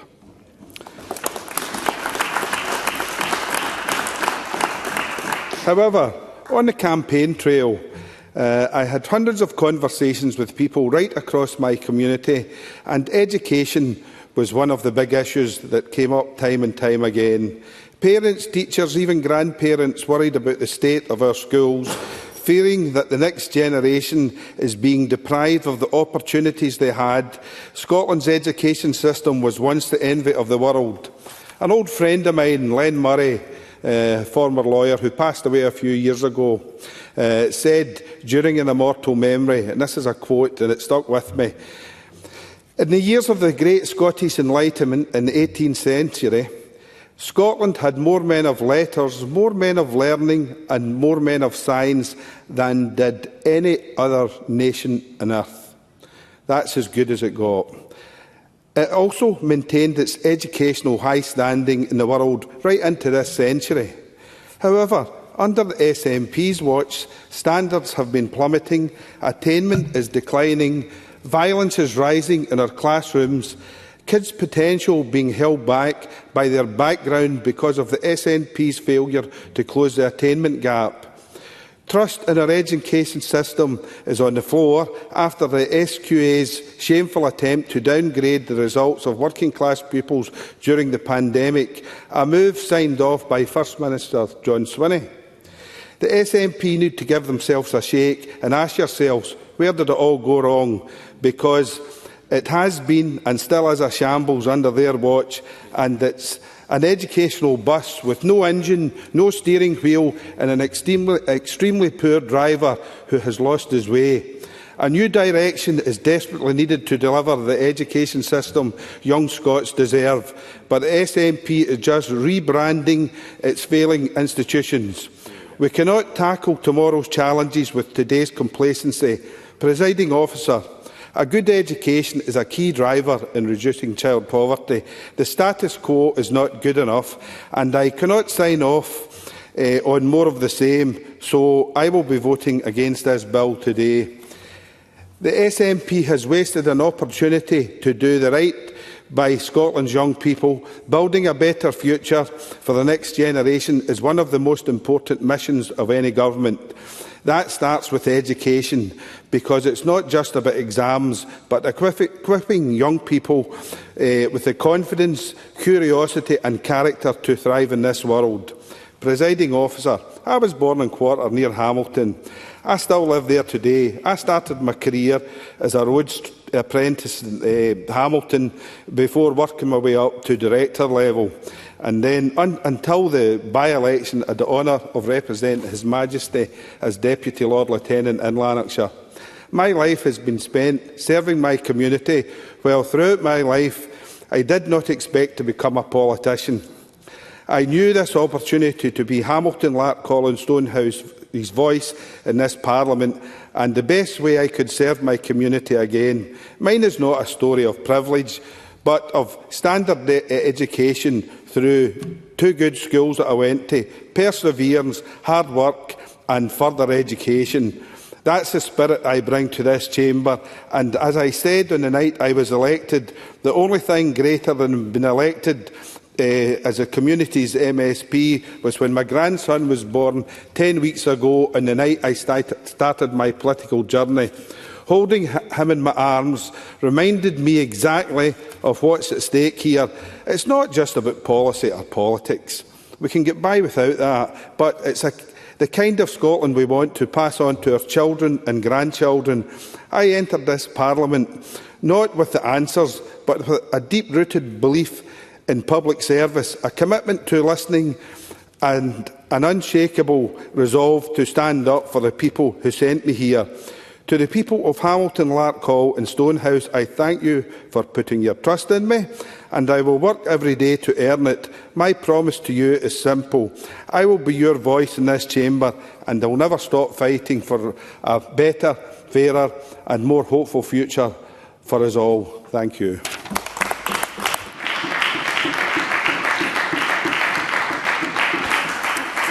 Thank you, Mr Russell. We will now move to closing speeches, and I call on Ross Greer to close on behalf of the Scottish Greens. Up to 4 minutes, please. Thank you, Presiding Officer, and can I congratulate David Russell on making his first speech in this chamber. I think certainly to me 9 years in, the novelty and the privilege of it hasn't worn off yet. I want to start off by just emphasising again this point around the robust governance mechanisms that we've put in place around accreditation for Qualifications Scotland. Where the SQA has until very recently had just a chief executive, we will now, under Qualifications Scotland, at all times have a chief executive, a chief examiner and a chief accreditation officer. The chief examiner will be accountable to the expert group on standards, the chief accreditation officer to the accreditation committee, and we have just agreed to separate their roles in law to require them to act independently of one another.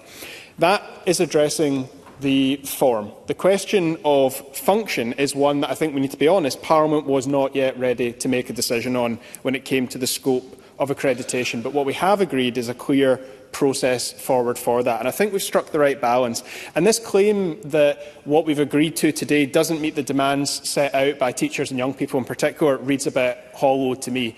Teachers and young people are not talking to us about the specifics of where the accreditation function sits. And I think if we're all honest, the most common piece of feedback that we've received from those directly involved in the system was a desire for a change of personnel at the top of the organisation. And that's what we've already got, a new chair and a new chief executive and a new leadership culture that is being developed as a result of that. So I want to talk now about what I think are the next steps. I think what we need to move on to now that we've addressed these questions of structure is how we reform our qualifications and inspection systems themselves. Scotland's exam system is still stuck in the Victorian era. We still have a high-stakes end-of-term exam model that is largely unchanged from what it was when it was set up about 150 years ago.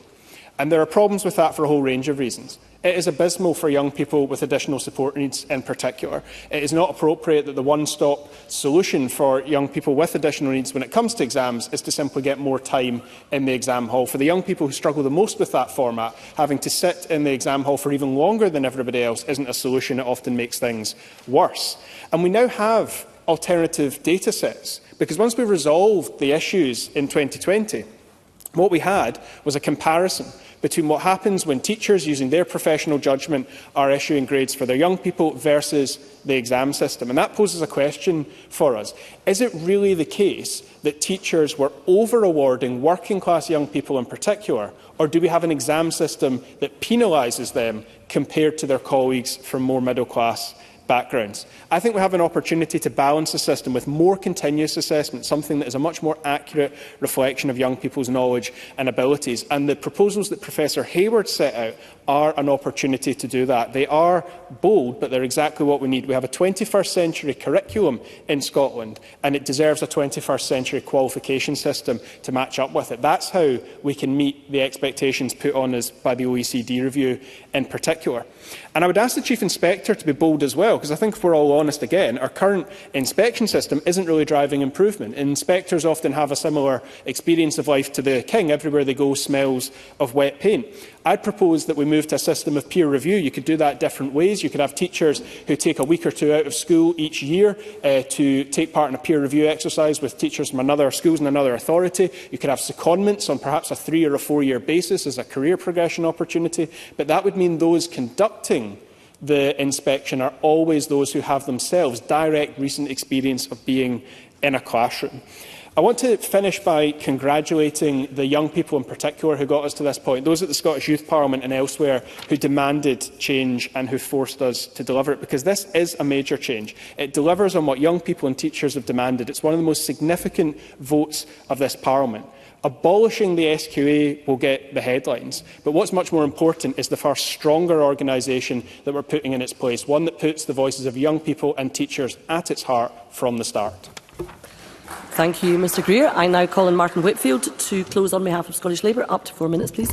I'm very grateful, Deputy Presiding Officer. And I want to go back to human rights. The fact that Article 28 and Article 29 give our young people the right to an education. And they also indicate what that indication should cover. And I want to start there, actually, in a sense, following on from the previous speech, to talk about what it is that our young people are feeling, what it is that our young people are experiencing, and the reality that the experiences our young people and children have at the minute in school are so different to with the greatest respect to the youngest and oldest members of this chamber, is so different to the experiences that we had in school. To try and liken our experience to theirs, I think does them a disservice. It allows me the opportunity to make mention of the Children Young People's Commissioner Scotland report, "This is our lives, it matters a lot." And a lot of the quotes relate specifically to the challenges that examination does. But in conclusion, the Commissioner's assessment was that the pressure, anxiety and stress that exams are placing on children and young people is not only reducing their ability to access their right to education, but it is also affecting the right to the highest attainable standards of health. And this has been long recognised going back to the conversation on education in 2023. I raise these points because of where we are. This is the education bill. This was the one opportunity that this session had to make a difference. To make a difference to children who are coming to the end of perhaps their first year at school. To make a difference to the children who are looking at this summer holiday as being the step before they start school or transition to high school, transition to that period where they come to the end of their broad general education and start moving into whatever assessment formula we decide to throw at them in a few years' time. But there are also children who are finishing education, many of them tomorrow and on Friday. And what will they look back? Will they look back when they have their own children at the differences that this bill will make for their lives? And this is where I have a challenge with the procedures that we've undertaken during this bill. And I want to thank the Cabinet Secretary for a lot of the discussion that's happened.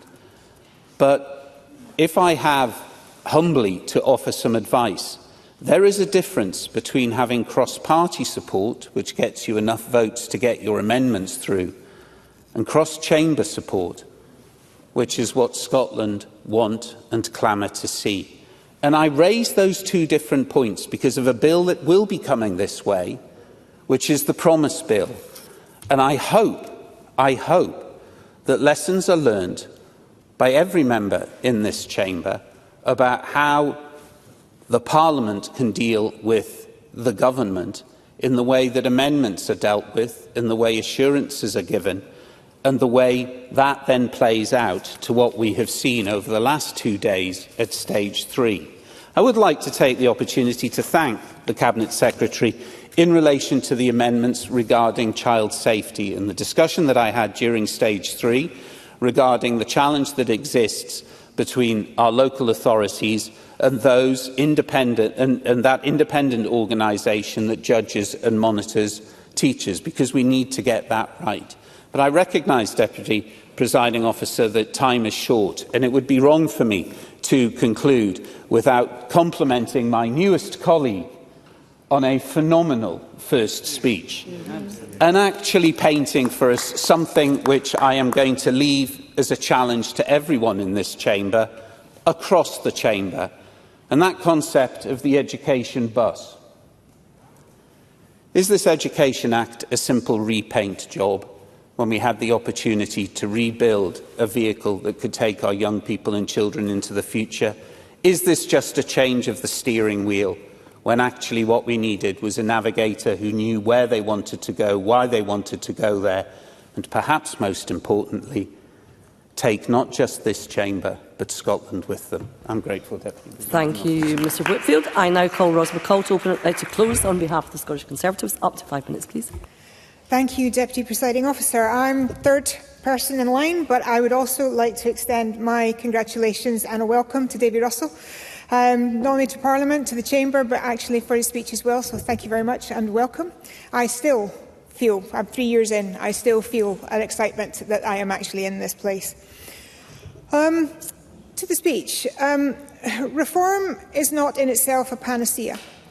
Cultural change in both government and our agencies will be essential if we are to build a new qualification system that carries the credence that children, parents and the teaching profession will expect. These are not my words. I'm quoting the Cabinet Secretary, and I can't disagree with the content, the sentiment at all of that quote. So here we are. Is this bill truly delivering a cultural change in both government and the education agencies? Well, I think not. We could have been debating a bill today that made a monumental change to our education system, truly embraced the concept of change that we all agreed was needed. Yet so much promise has unfortunately been watered down, and in my opinion, it is little more than a rebrand of an already failing SQA. In 2022, Professor Muir's report recommended separating the SQA's accreditation and regulation functions from its role in an awarding body. The report recommended that accreditation be transferred to a new national education agency, which should also take on the responsibility for the curriculum and the professional support roles that are currently held by Education Scotland. And it was highlighted earlier as an intervention to my colleague Miles Briggs that actually in his response I think I totally agree with, because it is actually an internal restructure that what we're looking at. We were looking for radical cultural change. That's what we wanted to see from this bill, but instead the functions have not been separated in that way. Splitting the awarding and accreditation functions of the SQA is fundamental to creating a system that will work. And as the higher history scandal shows, the SQA should not be marking its own homework. The truth is, the SQA should be having a complete overhaul, not a cosmetic makeover and a name change.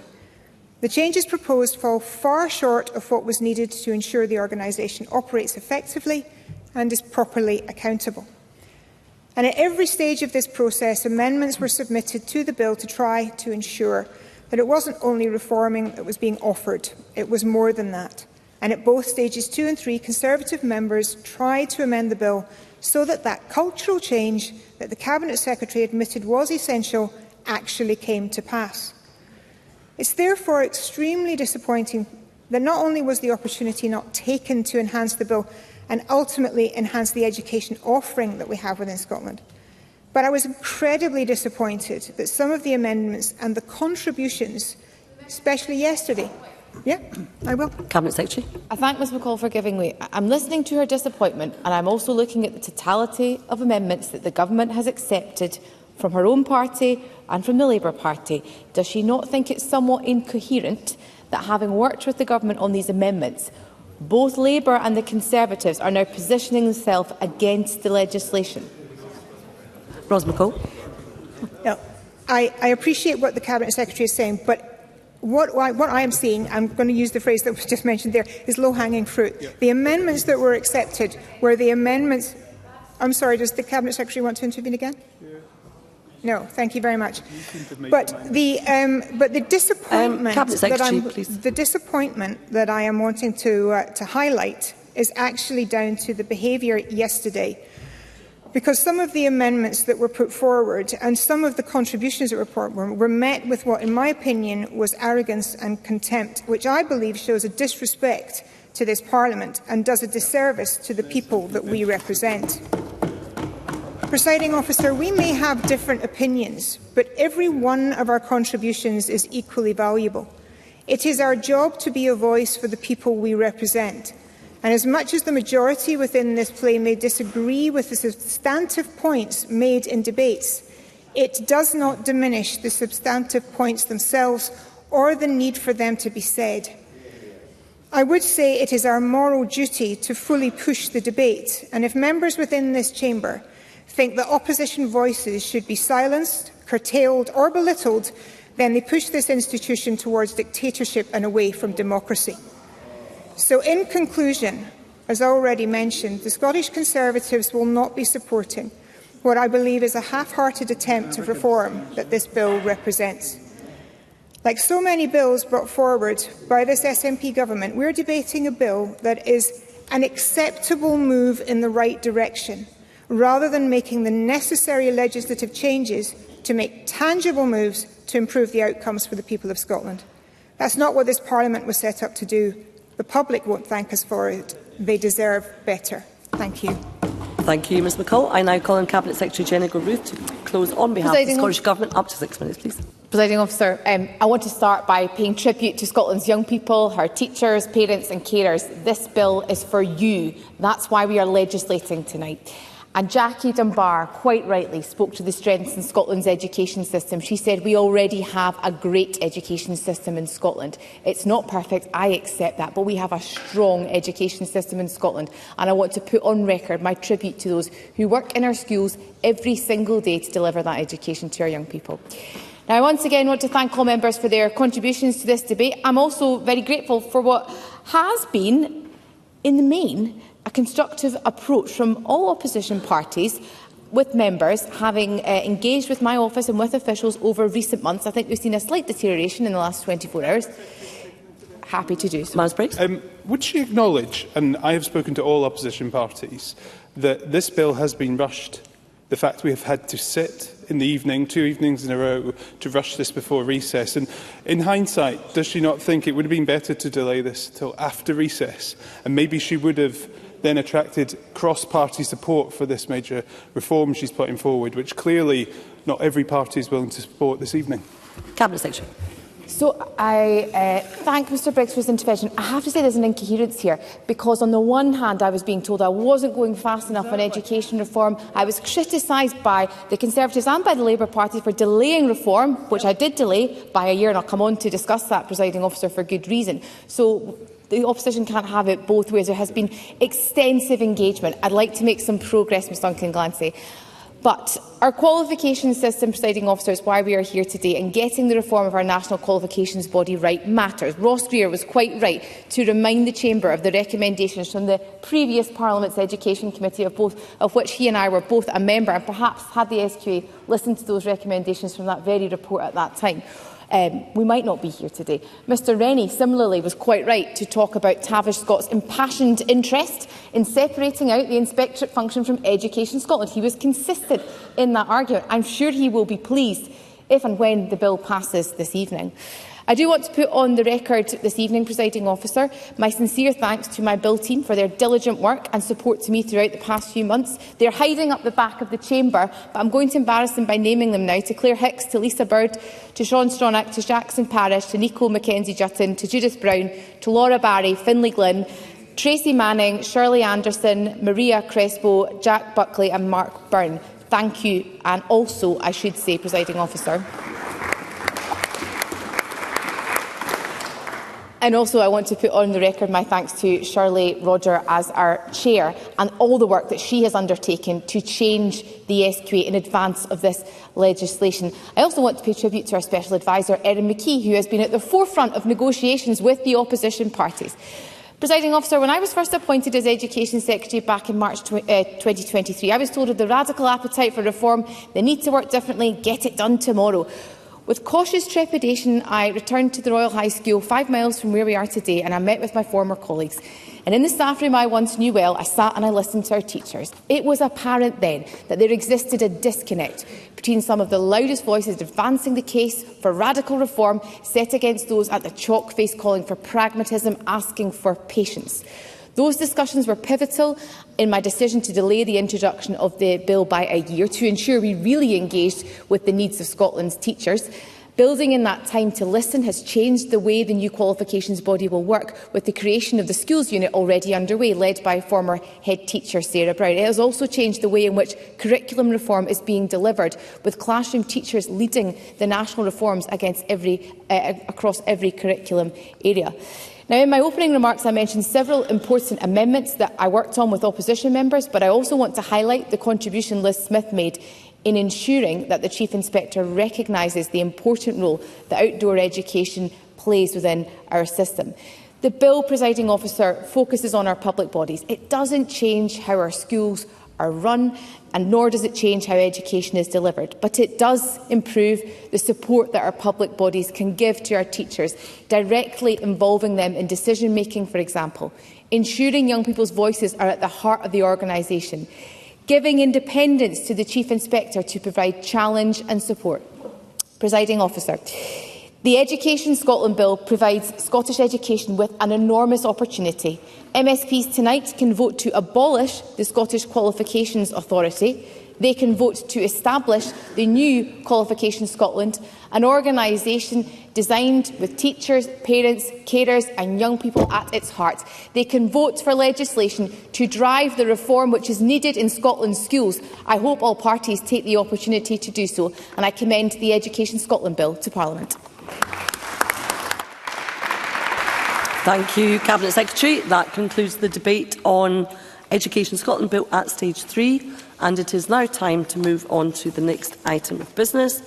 And the next item of business is a debate on motion 18079 in the name of Shirley-Ann Somerville on the legislative consent motion, Public Authorities, Fraud, Error and Recovery Bill, UK legislation. I would invite those members who would wish to seek to speak in the debate to please press the request to speak buttons, and I call on Shirley-Ann Somerville, Cabinet Secretary, to speak to and to move the motion up to 6 minutes, please. Thank you, Presiding Officer, and I'm pleased to be able to come to the Chamber today to debate this LCM. As I recently noted to the Social Justice and Social Security Committee, I have a responsibility to ensure that legislation impacting on devolved social security system is fully compatible with our principles and ethos. I'm also mindful of practical implications of any legislative changes and how they might impact on the safe and secure transition of benefits. I have scrutinised this bill and the ramifications carefully and have engaged with the UK Government, and I now recommend consent in the following areas. On entry, search and seizure, these provisions will allow the DWP to apply to a sheriff for a warrant to enter premises, search for and seize items when investigating serious cases of fraud. Currently, the DWP require the police to undertake this action on their behalf, and I am content that nothing within these particular provisions runs contrary to the ethos and principles underpinning our devolved social security system. On data gathering with regard to these provisions, the UK Government have broadly mirrored the approach pioneered in our devolved social security system, and because of this, and because the provisions contain similar safeguards and exemptions around third sector organisations, I am content to recommend consent. On eligibility verification measures, the provisions in relation to this will allow the DWP to require organisations such as banks and financial institutions to provide data to establish an individual's entitlement to benefits and identify incorrect payments. It will be of reassurance, I hope, to Parliament today to know that the UK Government have confirmed in writing that there is no intention to include devolved benefits within the scope of this measure now or in the future. On changes to administrative penalties, there is no equivalent to administrative penalties within the devolved system, and I am therefore content to recommend consent. Now, the overpayment recovery is an important aspect, and although the provisions were referred to in the memorandum accompanying this motion, the Scottish Government did not take a position on consent. This was to allow due consideration of the impact of these provisions on Scottish clients and for ongoing discussions with the UK Government. I fully recognise the duty of governments to ensure that overpayments are recovered wherever it is reasonable to do so, but this cannot be at the expense of our values and ethos. As I confirmed to the committee, I have concluded that it would not be appropriate to recommend consent for the overpayment recovery provisions. These provisions allow direct recovery from bank accounts with no need for a court order and potential suspension of driving licences. No such provisions exist within the devolved system, and I do not consider them compatible with the ethos of fairness, dignity and respect. I have confirmed this position in writing to UK ministers, who in response have confirmed that they will seek to amend the bill such that devolved benefits are removed from the scope of these provisions. Presiding Officer, the Scottish Government did not see the full provisions of this bill until it was introduced on the 22nd of January 2025, and this meant that normal timeframes for lodging this legislative consent memorandum could not be met. As a result, and due to the ongoing engagement still required to understand where the bill and its numerous amendments will impact on Scotland, I can confirm that there will be a requirement to lodge a supplementary LCM for the bill in due course. I will at that time be happy to provide a fuller update on the overpayment recovery provisions as part of that supplementary LCM, and I move the motion, Presiding Officer. Thank you, Cabinet Secretary. I now call on Colette Stevenson on behalf of the Social Justice and Social Security Committee. Very grateful, Presiding Officer, and thank you for the opportunity to contribute to this debate on behalf of the Social Justice and Social Security Committee. According to the UK Government, the overarching policy objective of the Public Authorities Fraud, Error and Recovery Bill is to safeguard the public purse against fraud and error. The bill seeks to help the UK Government address losses due to fraud and error occurring outside the tax and benefits systems. It also introduces new powers to help the Department for Work and Pensions address fraud and error in the social security system and recover overpayment debt. The LCM sets out the aspects of the bill which apply to those devolved benefits delivered under agency agreement with the Department for Work and Pensions. The Scottish Government established agency agreements to enable the DWP to continue to administer benefits on the Scottish Government's behalf until Social Security Scotland's equivalent benefits had been created and those in receipt of benefits administered by the DWP had been transferred to Social Security Scotland. The Scottish Government expects to complete the transfer of benefits by the end of this year, except for two benefits, the Severe Disablement Allowance and the Industrial Injuries Benefits. The committee welcomed confirmation from the Cabinet Secretary for Social Justice that the transfer of cases for devolved benefits would be completed prior to the provisions of the UK Bill coming into force. The Scottish Government is asking Parliament to consent only to the relevant provisions included in the LCM. Clauses 88 to 95 and Schedule 5 relate to the overpayment, debt recovery and enforcement. The Scottish Government is not seeking legislative consent for those provisions.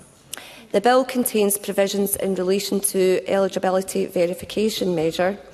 If consent was granted, those provisions would allow the DWP to request large data sets from organisations such as banks in order to identify those in receipt of benefits who do not meet the relevant eligibility criteria. The Cabinet Secretary confirmed that there is no intention from either the Scottish Ministers or the UK Government to add devolved benefits to the scope of these powers. The bill also contains provisions in relation to overpayment recovery, and if consent was granted, those provisions would provide the DWP with new options for enforcing recovery of overpayments when other routes of recovery have failed. This would include recovering direct from an individual bank account. Individuals could also be disqualified from driving for a period of up to 2 years if they have an outstanding overpayment and all other recovery attempts have failed. The Cabinet Secretary told the committee that the UK Government had confirmed its intention to amend the bill to exempt Scottish devolved benefits from the scope of the new overpayment recovery powers. It would be helpful to know when those amendments might be expected.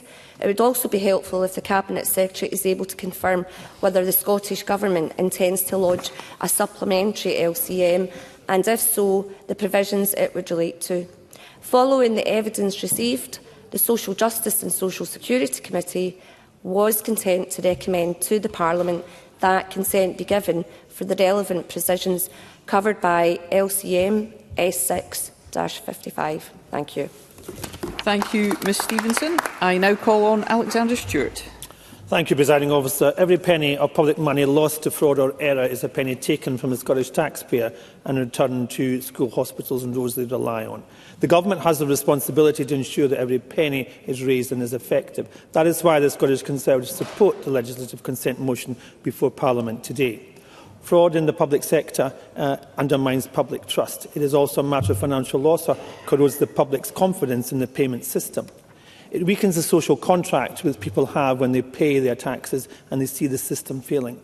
Fraudsters exploiting the system put support of genuine vulnerable individuals at risk. That is why we welcome the action to modernise and strengthen the fraud-fighting toolkit. The measures outlined in this report today ensure that the public funds will be measured and that there will be a fair system for recipients alike. We recognise that a number of the bills engage with the competence of the Parliament, particularly in relation to benefits delivered under the agency agreements. We also support the provisions being supported by the Scottish Government and the DWP to ensure that benefits on behalf of Scottish ministers may also be the tool to tackle fraud and look at what's happening across the rest of the United Kingdom. The eligibility verification measures will allow the Government to ask common sense, proactive questions and simplify the criteria. There are significant issues that will come from the rules that are outlined today. At the same time, it is not overburdensome and the DWP will have access to see how things support. We believe it is a reasonable balance that will be struck to ensure that these organisations involved.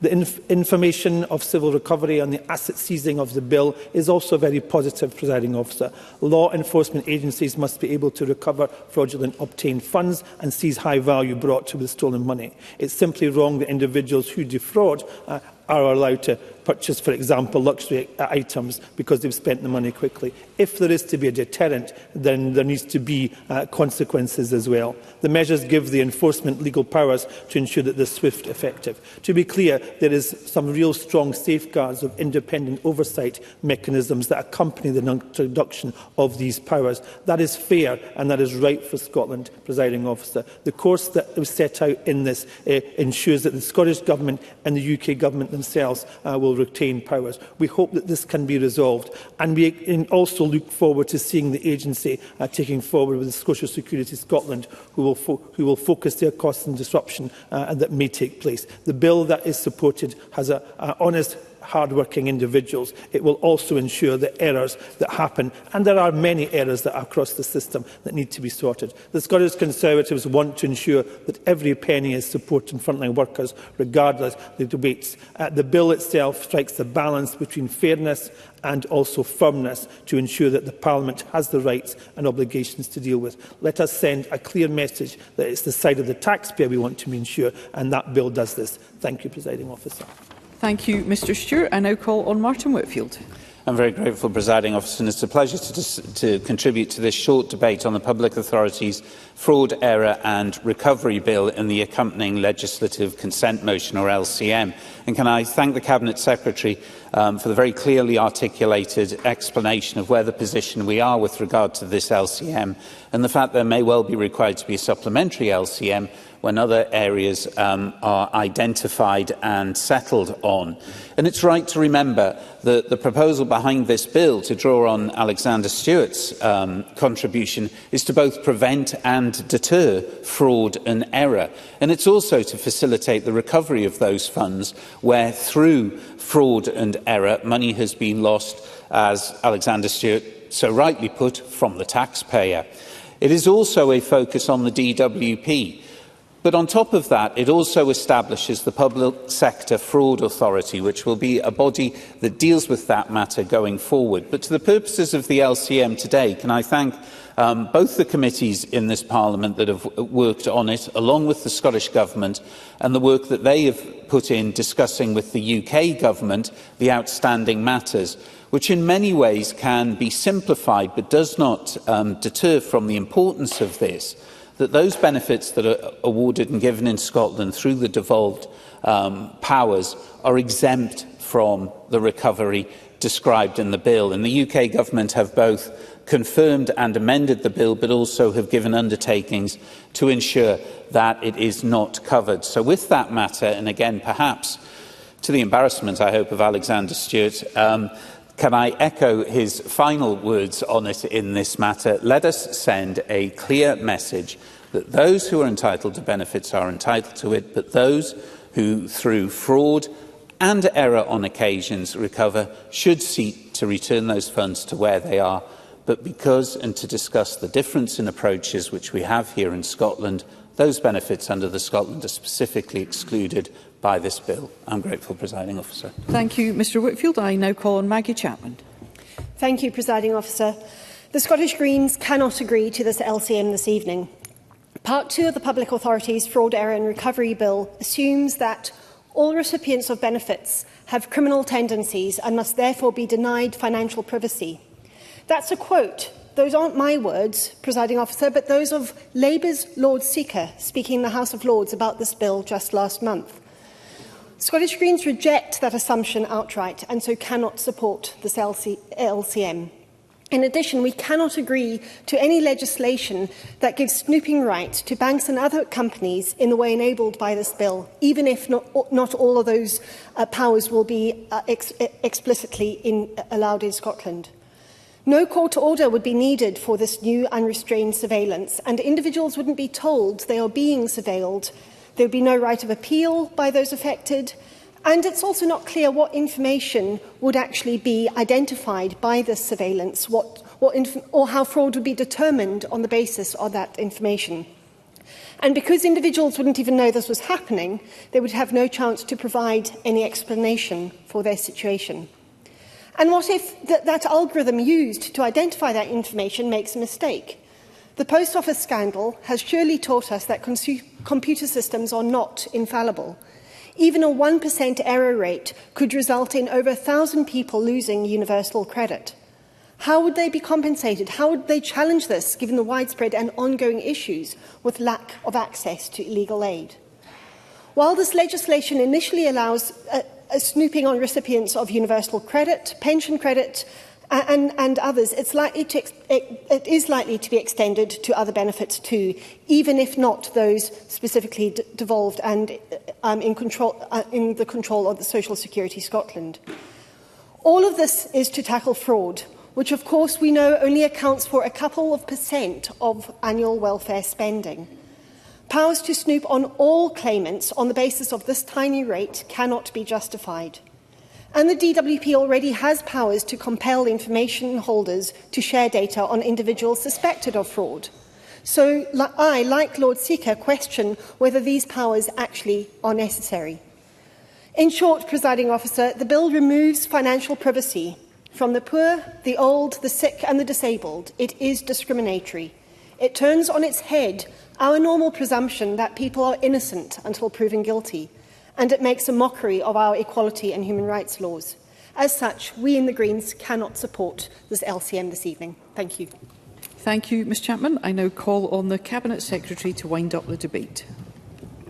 Thank you very much, Presiding Officer. Can I thank the committee for their deliberations when we initially discussed this some weeks ago, and to the members that have taken part today. A number of members have pointed out that this is about the prevention and the deterrence of fraud and error, and that is a very important part of any social security system. Maggie Chapman is quite right to point out that a very, very small minority of people abuse the social security system, and we must always appreciate and understand that context. But it is important that for those who do, or for those who even think about abusing that system that we hold most dear, that there must be a zero tolerance to the approach to fraud, as long as we have that zero tolerance approach with dignity, fairness and respect at our heart. And we can do both, Presiding Officer. We can have that system with dignity, fairness and respect, but we must also ensure we tackle fraud and error as we do so. I appreciate the remarks that members have made over particular technical areas within the bill, which is important to point out how they will, or indeed for some of them will not be used in Scotland. And I appreciate the UK Government's continued discussions on this. It has been difficult and complex to have those discussions, given the fact that the Scottish Government did not see the full provisions before the bill was introduced. And that does make it challenging for this Government, and indeed I think for this Parliament, to be able to discuss, to debate these issues, particularly when they're of such a technical nature. But the Colette Stevenson, convener, did point out the fact that we will, as a government, we will require to lodge a supplementary LCM for this bill. My understanding, in response to the other points made by the convener, is we expect the overpayment recovery amendments to be made at the report stage in the House of Lords, but we do not have a public date for that yet. Absolutely ensure that the committee is kept up to date with any information that we have, and thank members for their time this evening. Thank you. Thank you, Cabinet Secretary. That concludes the debate on the legislative consent motion Public Authorities Fraud, Error and Recovery Bill, UK legislation. It's now time to move on to the next item of business, which is a debate on motion 18077, that's 18077, in the name of Jim Fairley on the legislative consent motion Animal Welfare, Import of Dogs, Cats and Ferrets Bill. I invite members who wish to speak in the debate to press their request to speak buttons, and I call on the Minister to speak to and move the motion. Thank you very much, Presiding Officer. Presiding Officer, despite the lateness of the evening, I am pleased to be leading for the Scottish Government to discuss this, a positive legislative consent memorandum, to give effect in Scotland to the Animal Welfare, Import of Dogs, Cats and Ferrets Bill. I'd like to start by saying that it is regrettable that the Rural Affairs and Islands Committee feels that it has not had the time to fully consider the LCM relating to this bill, and I would emphasise that the Scottish Government has no role in the timetabling of UK bills. And we recognise the concerns of the committee members in relation to their workloads and the ability to scrutinise legislative instruments, as well as undertaking the other aspects of their roles. And just as ministers require detailed preparation, coordination and time to consider legislative instruments to ensure high-quality contributions are made to the Parliamentary Committee, we understand that committee members require the same to ensure that they have time to properly scrutinise items in the committee. At every step, the Government acted promptly and constructively. No meeting was cancelled, no deadline was missed and no information was withheld. In the interest of time, I am happy for members to reach out to me in writing, and I can provide timelines and copies of the letters that I have sent to both committees on this bill, as well as correspondence with Baroness Hayman, obtaining clarification and assurances from the UK Government on some of the proposals within this bill. The RAI Committee have raised the fact that the Welsh Government lodged its LCM on the 21st of May. However, as is my responsibility, I consider it necessary to obtain clarification and assurances from the UK Government regarding some of the proposals contained in the bill to protect this Parliament's right to scrutinise any legislation that is put before this chamber before confirming support to extend it to Scotland. This took time. I wrote on March the 28th and I did not receive my response until May the 13th. A position of which I had no control, but from my point of view it was essential that I got that response in order to protect the rights of this Parliament. It is my view that the Scottish Government has given as much notice to the Scottish Parliament as was possible. So this bill will make provision for and in connection with the restricting the importation and the non-commercial movement of dogs, cats and ferrets from third countries on the grounds of animal welfare. Puppies are frequently imported underage and unvaccinated with fraudulent paperwork before being transported and sold to unsuspecting buyers in GB by dealers illegally posing as home breeders. The measures have been strongly called for by many of the main animal welfare organisations, and the Scottish Government supports their introduction. But let me be clear that if the Scottish Parliament does not grant legislative consent to this bill, then it is highly likely that Scotland would be inadvertently enabling routes for increased puppy smuggling. This is why the Scottish Government supports this bill and believes granting legislative consent is the right decision at this time. Yes, I'll take an intervention. Emma Harper.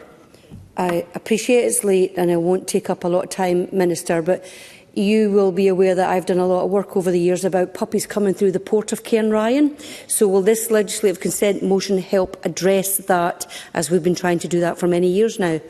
Minister. I'll be able to come on to that as I go through my comments, Presiding Officer. The Scottish Government is, in the interest of pragmatism, is working with other UK administrations to improve the welfare of animals in this area. The changes proposed in the bill address matters of significant public concern for animal welfare, which are within the legislative competence of the Scottish Parliament and require primary legislation to be given effect. These are areas where consistent changes to the legislation in all administrations of the United Kingdom at the same time will be beneficial. Given the freedom of movement of dogs, cats and ferrets within Great Britain, effecting this bill in Scotland will aid enforcement of import requirements by avoiding attempts to circumvent controls in one country by utilising points of entry in another. The bill provides an opportunity to have consistent control over such imports and to assist enforcement agencies to ensure that such unnecessary movements can no longer take place.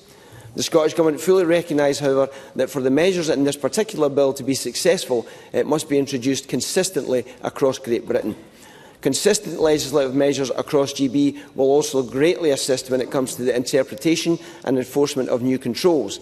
A coordinated GB-wide approach in tackling the issues covered by the Animal Welfare Imports of Dogs, Cats and Ferrets Bill is widely supported and welcomed by many key stakeholders. The bill, as amended in committee in similar terms, including in the way it conferred powers to provisions contained in the previous bill, the Animal Welfare Kept Animals Bill, legislative consent of the Animal Welfare Kept Animals Bill was given by the Scottish Parliament in January 2022. However, the UK Government did not proceed with that bill. I am strongly of the view that allowing the UK Parliament to legislate for all GB administrations in this area is the most timely, efficient and effective way to achieve these important changes, and I move it in my name. Thank you, Presiding Officer. Thank you, Minister. I now call on Tim Eagle. Thank you, Presiding Officer. The COVID pandemic highlighted further an issue that was already well known, and that surrounded the legal import of dogs, cats and ferrets into the UK. During the pandemic, those imports rose by nearly 60% as demand for puppies rose considerably. But it raised more noticeably that there is a problem with legal entry routes for animals like dogs and cats, and with it, a significant risk to welfare. As I understand it, a single individual can import 5 puppies or kittens non-commercially into the UK. In theory, this would enable 5 individuals in a single vehicle to import 25 puppies or kittens with minimal border checks. The RSPCA and the Cats Protection League have both highlighted that these non-commercial imports have been a significant concern for years, as a major route for illegal puppies and kittens to enter Great Britain. This bill will crack down on puppy and kitten smuggling by closing loopholes exploited by unscrupulous commercial traders. It will ban the import of puppies and kittens under 6 months and dogs and cats that are mutilated or heavily pregnant. It will also address the current abuse of non-commercial rules that compromise animal welfare and biosecurity by making it more difficult and less profitable for traders to fraudulently import animals for sale under the disguise of owners travelling with their own pets. The Scottish Conservatives welcome the bill and the closing of these loopholes and strongly support the motion tonight. But I do impress on the Minister the concerns already raised by my colleague Finlay Carson and ones that he's just touched on himself. The truncated period provided to this Parliament for this LCM and the impact that this has had on parliamentary scrutiny. Whether we... yes, I'll take an intervention. Tris Wishart. I thank Tim Eagle for taking my intervention, and I think he's coming on to the point of principle that Finlay Carson made earlier today, that this legislation should have had more time to be scrutinised by the Rural Affairs and Islands Committee, of which he's the convener. And while I have no concern about the legislation in question, which originated from my Liberal Democrat MP colleague Danny Chambers, and notwithstanding what the Minister has just said, does Tim Eagle agree with me that in future committees must be given greater time to ensure that they can fulfil the role as effective bodies to scrutinise legislation? Tim Eagle. I absolutely agree with you. And I wanted to be careful tonight because Finlay Carson, my colleague, made quite a good point about this earlier on. But the bill actually in itself, I think, is a really important one and one that I hope the whole chamber can get behind. But, as I said, that truncated period provided to this Parliament for this LCM by the SNP has had an effect on parliamentary scrutiny, and whether or not we agree with the content, it is only right and fair that the processes for which this building was built are allowed the time they need. And it is a scar on what is a good bill that in this instance, on a good LCM I should say, in this instance that has not occurred. Thank you. Thank you, Mr Eagle. I now call on Rhoda Grant.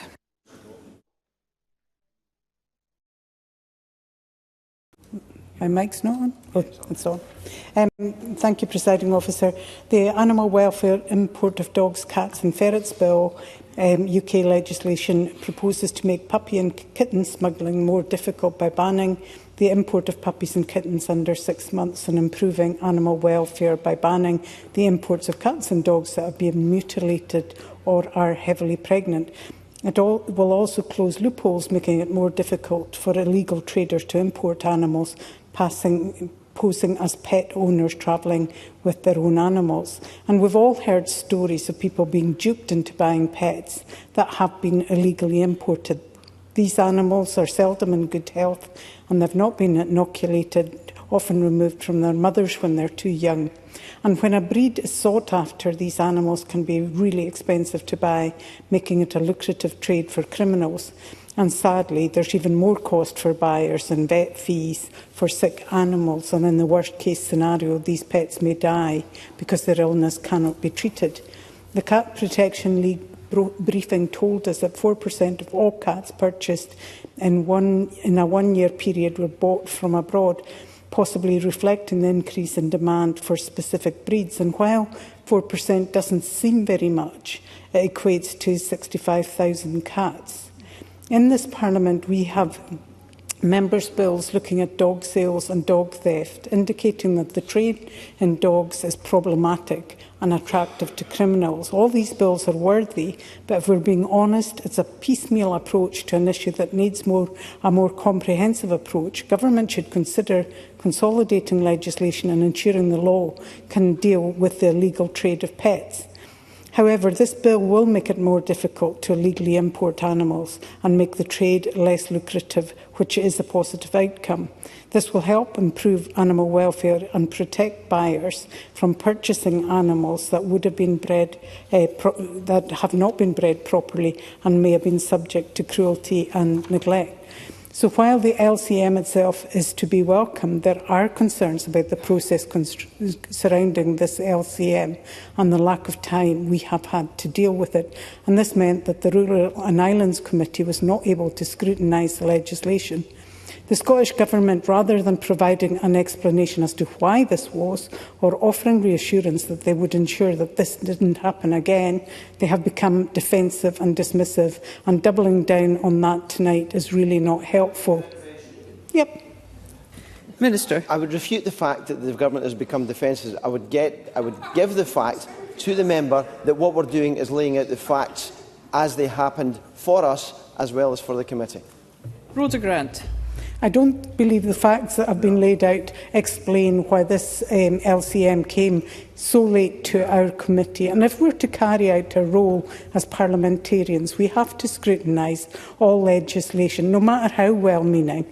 And we need to find a better way of processing this type of legislation to allow the Parliament to carry out that role properly. So I hope that the Scottish Government will now take on board the concerns of the committee and take steps to deal with it, making sure it will never happen again. But that doesn't alter the fact that this legislation provides the opportunity to improve animal welfare and discourage the illegal trade in animals, and I would urge the Parliament to support it. Thank you, Ms Grant. And I call Christine Graham. Thank you very much, Presiding Officer. I declare an interest as convener of the cross-party group of animal welfare, and I thank you indeed for the short contribution in support of this LCM, which flows from a UK private member's bill setting out, inter alia, to crack down on the illegal puppy trade through smuggling from disreputable sources, including puppy factory farms, with serious organised crime often at the root of this cruel trade. Because as well as misery for the animal, there are big bucks to be made, thousands for a puppy. And in passing, I also welcome its extension to kittens. The UK Members' Bill echoes my own attempts in my recent Welfare of Dogs Scotland Act to at least put a dent in that dreadful trafficking. The UK Bill also sets out, as some have said, to end mutilation of these companion animals, done, and painfully at that, to fit in with fashion, cropped ears, docking tails, and I'm sure we all find these actions abhorrent. Finally, I would hope that DEFRA would now take this opportunity to accelerate establishing a UK-wide microchipping database of dogs, an issue I have long pursued, which would provide traceability and would be another significant component in ending this miserable trade. And I thank you again, Presiding Officer, and urge members to support this LCM. Thank you, Ms Graham, and I call on the Minister to wind up. Thank you very much, Presiding Officer. Presiding Officer, improving the lives of Scotland's animals is something that I am strongly committed to, and I've been very pleased that over the last few years this Government has been able to deliver or support many groundbreaking and innovative improvements in this area. As for the timings, regardless of the contribution by Tim Eagle and Rhoda Grant, this Government has not missed a single deadline and was subject to delays by the UK Government process. Turning to this bill in particular, I know that many of us have been appalled at the conditions in which too many dogs, cats and ferrets have been brought into this country by unscrupulous actors. The health and welfare of these animals is often shockingly poor, and they are usually purchased by well-intentioned owners who then find themselves caring for sick animals and saddled with high vet bills or worse, with incurably ill pets who have to be euthanised, causing much distress. Presiding Officer, as this Parliament knows, I have myself been just as susceptible to the entreaties of a family member falling in love with an animal who then became from a suspect background, and I know all too well the upset that arise when that pet had to be put down. So these issues have been a concern of welfare groups and this government for some time, but it have always been clear that action was needed GB-wide, to avoid backdoor entry of sick and mutilated animals into the country. This government had indicated support for this bill on the 2 previous occasions it was proposed in the UK Parliament, and we were extremely disappointed that it failed due to upheaval in the UK government at that time. We are therefore pleased that it has been introduced again and strongly urge this Parliament to support it and allow a UK-wide approach to tackling this horrendous trade, which perpetuates an industry of poor welfare companion animals. Presiding Officer, legislative consent processes like this show that we can achieve what we can achieve when parliaments and governments work together on a cause of common concern and interest for the benefit of Scotland's people, communities and, in this case, its animals. So I would like to reiterate once again that this bill respects the devolved competence, but the reality is, if we were an independent country, we would not need this LCM. Therefore, I move that the Parliament backs this motion and grants legislative consent to the relevant clauses in this bill. Thank you. Thank you, Minister. That concludes the debate on legislative consent motion, animal welfare, import of dogs, cats and ferrets bill, UK legislation. It's now time to move on to the next item of business, which is consideration of legislative consent motion 18078 in the name of James Hepburn on absent voting, elections in Scotland and Wales bill, UK legislation. And I call on the Minister to speak to and move the motion. Move, Presiding Officer. Thank you, Minister. And I call Martin Whitfield. Grateful, Presiding Officer. My apologies to the Chamber and those watching that I detained slightly longer before decision time because of the absent voting elections in Scotland and Wales bill. The Chamber will have, if they are very up to date, the report from the Standards Procedure and Public Appointments Committee regarding this private members bill that is passing through the House of Commons and into the House of Lords, guided by Tracy Gilbert MP, in which we recommend agreement to this LCM. However, just to ensure that everything is above board and as transparent as we want and seek to be here in Scotland, it is right to say that the Delegated Powers and Law Reform Committee, although not producing a report, did have some questions with regard to this matter, and the convener wrote today to the Scottish Government posing 2 questions on how decisions would be made regarding which authority will exercise power, and also how the Scottish Government intends to facilitate scrutiny by us here, the Scottish Parliament, of the policy position in these regulations. And can I compliment the Government, and in particular the Minister for Parliamentary Affairs and Shona Robinson MSP, for being able to respond also today to these 2 outstanding matters and confirming the Scottish Government's position on it, which in no way alters the committee's view that consent should be given to the LCM. I'm grateful for your time. Thank you, Mr Whitfield. Minister. Thank you very much, Presiding Officer. Let me briefly, first of all, thank Martin Whitfield for giving me the opportunity to speak a little more, and I won't speak for long in relation to the legislative consent motion. I should in the first instance say it was this Government's preference that there was a Section 30 order to transfer responsibility to this Parliament to legislate for this matter. That was the approach that I and the Government would have preferred, but unfortunately the UK Government wouldn't agree, and I think that's regrettable. But I am very grateful, genuinely grateful to Tracy Gilbert MP for taking forward this bill, because it is, I think, important that we make it as straightforward as possible for voters in Scotland to be able to apply for a postal or proxy vote, and this bill, should it pass through the UK Parliament, will achieve such. Can I also thank Mr Whitfield and his committee for the report that they have laid before Parliament. I'm sure everyone has read it as assiduously as I have, and they have considered this matter at pace. I'm grateful for that. Mr Whitfield has made the point that the Government received a copy of a letter from the Delegated Powers and Law Reform Committee this morning asking a couple of questions, and as Mr Whitfield has mentioned, I have responded to that letter today. I should say I would have been very happy to go to the committee to have spoken to the matter, but they have written to me and I have responded today, and maybe I should place on record some of the points that have been raised with me by the committee and how I have responded. The first point that was raised by the committee was asking how it will be decided which government will exercise delegated powers set out in the bill. I can say to Parliament that the Scottish Government intends to make the regulations under the power in the bill. These will be subject to agreement by the UK Government, but they will be laid in the Scottish Parliament in the usual way. The committee also asked how will scrutiny by the Scottish Parliament, the policy position of these regulations, be ensured where the power is exercised by a Minister of the Crown.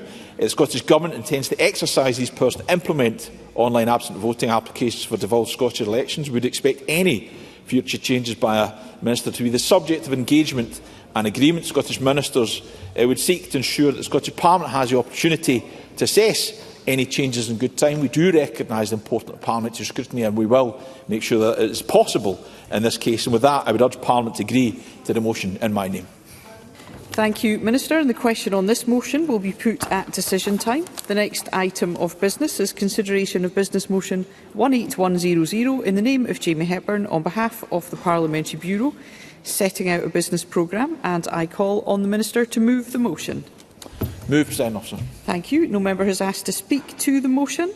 Therefore, the question is that motion 18100 be agreed. Are we all agreed? Yes. The motion is therefore agreed. The next item of business is consideration of Parliamentary Bureau motion 18101 on approval of an SSI, and I ask Jamie Hepburn on behalf of the Parliamentary Bureau to move the motion.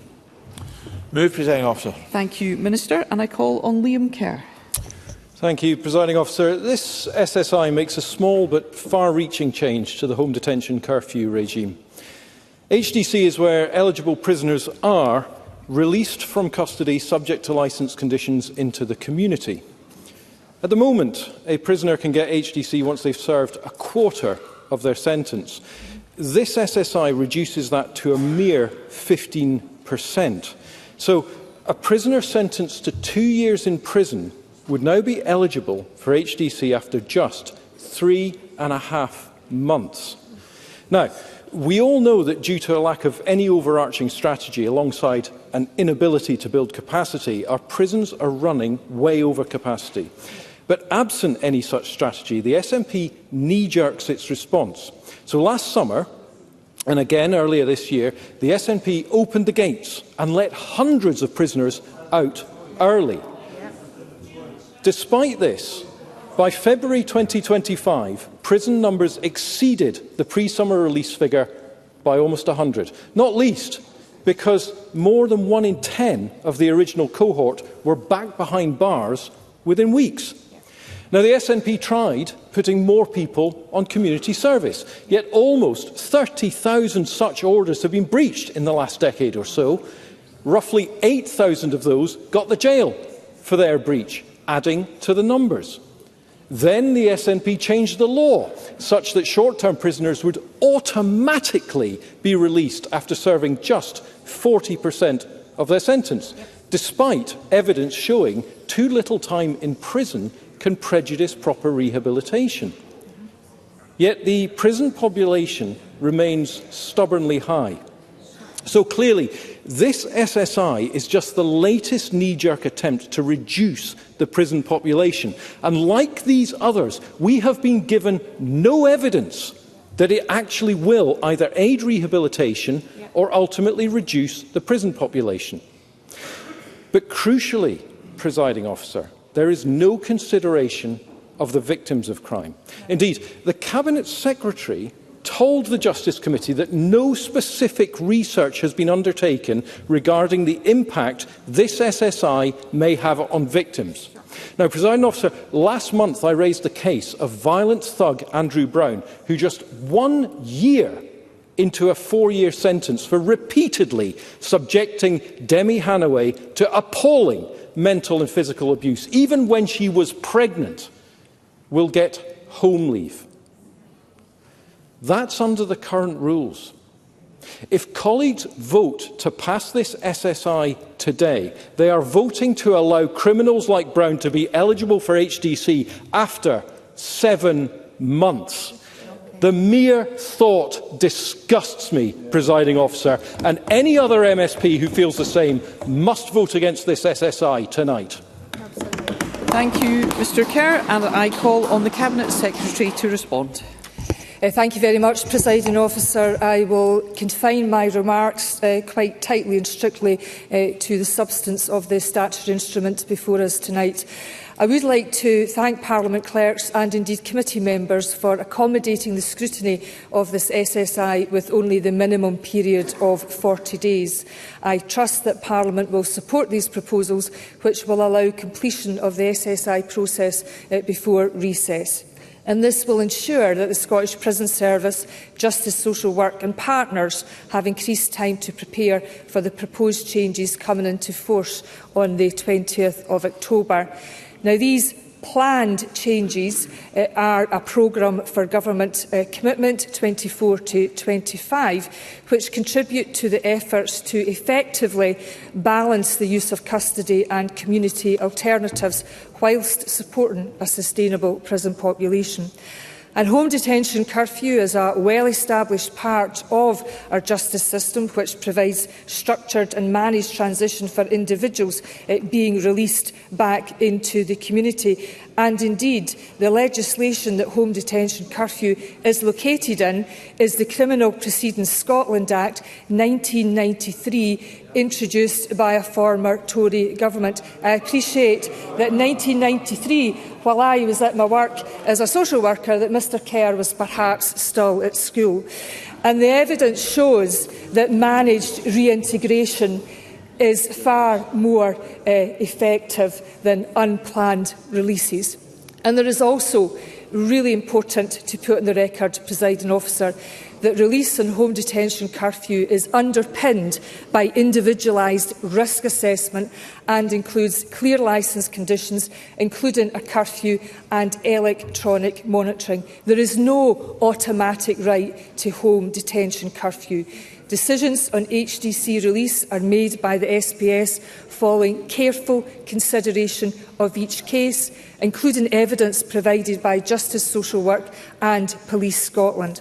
And I reassure members that the SSI does not alter any of the aspects of risk assessment within the HDC process. It doesn't alter any of the statutory exclusions in any shape or form. Yes, if I've got time, Presiding Officer. Liam Kerr. I'm very grateful. The Cabinet Secretary, in the Cabinet Secretary's own words, no research has been done on the impact of this on victims. And of course, last summer, only 2% of victims were told about the early release.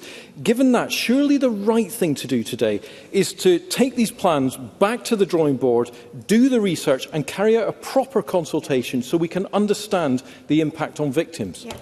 In conclusion, Cabinet Secretary. In conclusion, Presiding Officer, there is decades of research that supports what works with the reintegration of offenders to return to their community. And I also shared with committee when I gave evidence that the recall rate was low at 7%, and any registered victim on the victim notification scheme would be informed if someone was to be released on home detention curfew.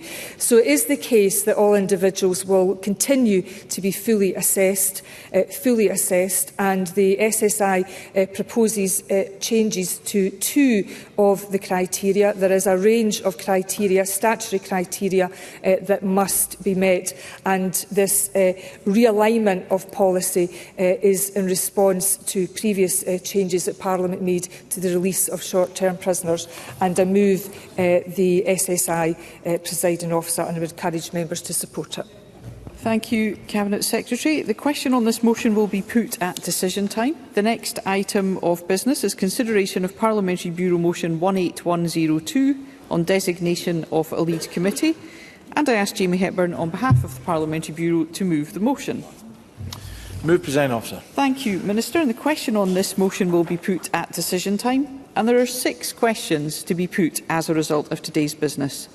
The first question is that motion 18059 in the name of Jenny Gilruth on Education Scotland Bill at stage 3 be agreed. And as this is a motion to pass the bill, the question must be decided by division. And I'd be grateful if members would refresh their screens at this moment.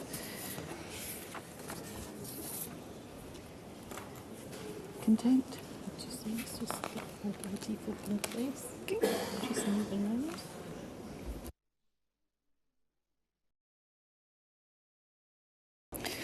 The question is that motion 18059 in the name of Jenny Gilruth on Education Scotland Bill at stage 3 be agreed, and members should cast their votes now.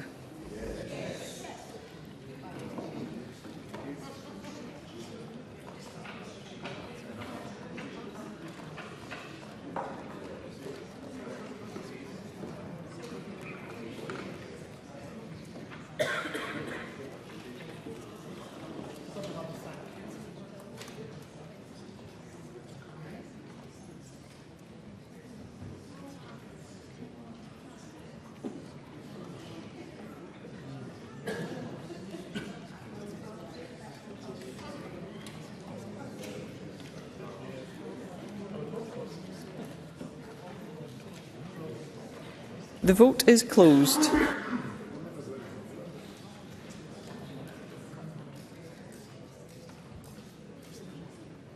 I call Carol Mochan for a point of order.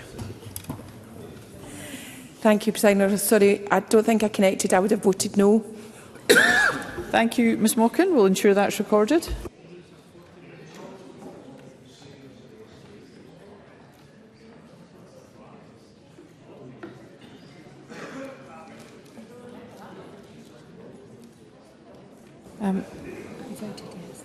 I can confirm.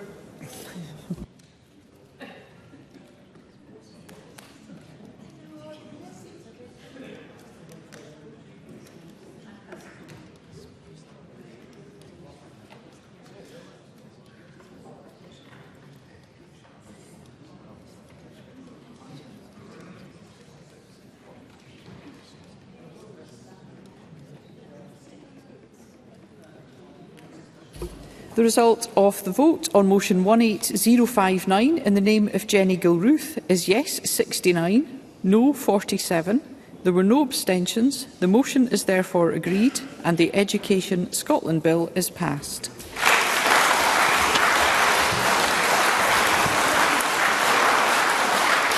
Thank you. The next question is that motion 18079 in the name of Shirley Ann Somerville on a legislative consent motion on Public Authorities Fraud, Error and Recovery Bill, UK legislation, be agreed. Are we all agreed? Yes. The Parliament is not agreed, therefore we'll move to a vote and members should cast their votes now.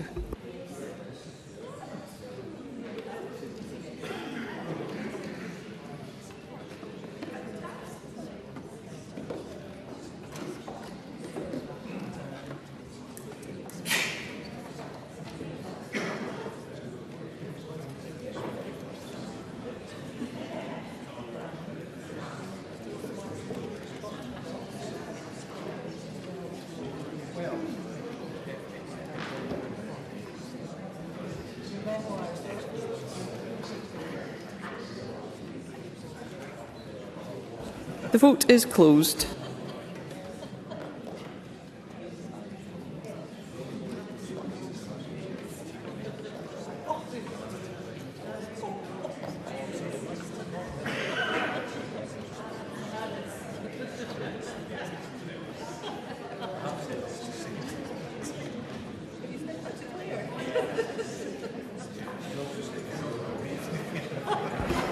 The result of the vote on motion 18079 in the name of Shirley Ann Somerville is yes 109, no 7. There were no abstentions. The motion is therefore agreed. The next question is that motion 18077 in the name of Jim Fairley on the legislative consent motion on animal welfare, import of dogs, cats and ferrets bill, UK legislation, be agreed. Are we all agreed? Yes. The motion is therefore agreed. The next question is that motion 18078 in the name of Jamie Hepburn on the legislative consent motion on absent voting elections in Scotland and Wales Bill, UK legislation, be agreed. Are we all agreed? Yes. The motion is therefore agreed. The next question is that motion 18101 in the name of Jamie Hepburn on behalf of the Parliamentary Bureau on approval of an SSI be agreed. Are we all agreed? Yes. The Parliament is not agreed, therefore we'll move to a vote and members should cast their votes now.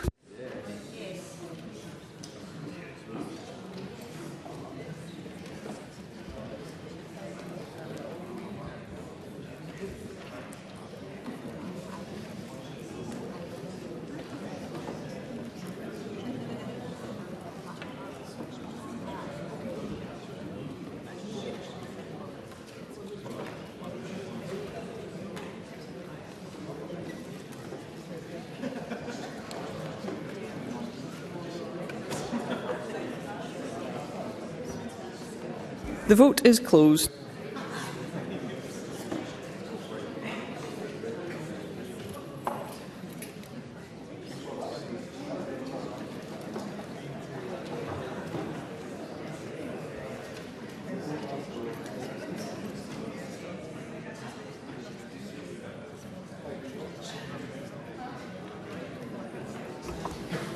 The result of the vote on motion 18101 in the name of Jamie Hepburn is yes 90, no 25. There were no abstentions. The motion is therefore agreed. And the final question is that motion 18102 in the name of Jamie Hepburn on behalf of the Parliamentary Bureau on designation of a lead committee be agreed. Are we all agreed? Yes. The motion is therefore agreed. That concludes decision time and I close this meeting.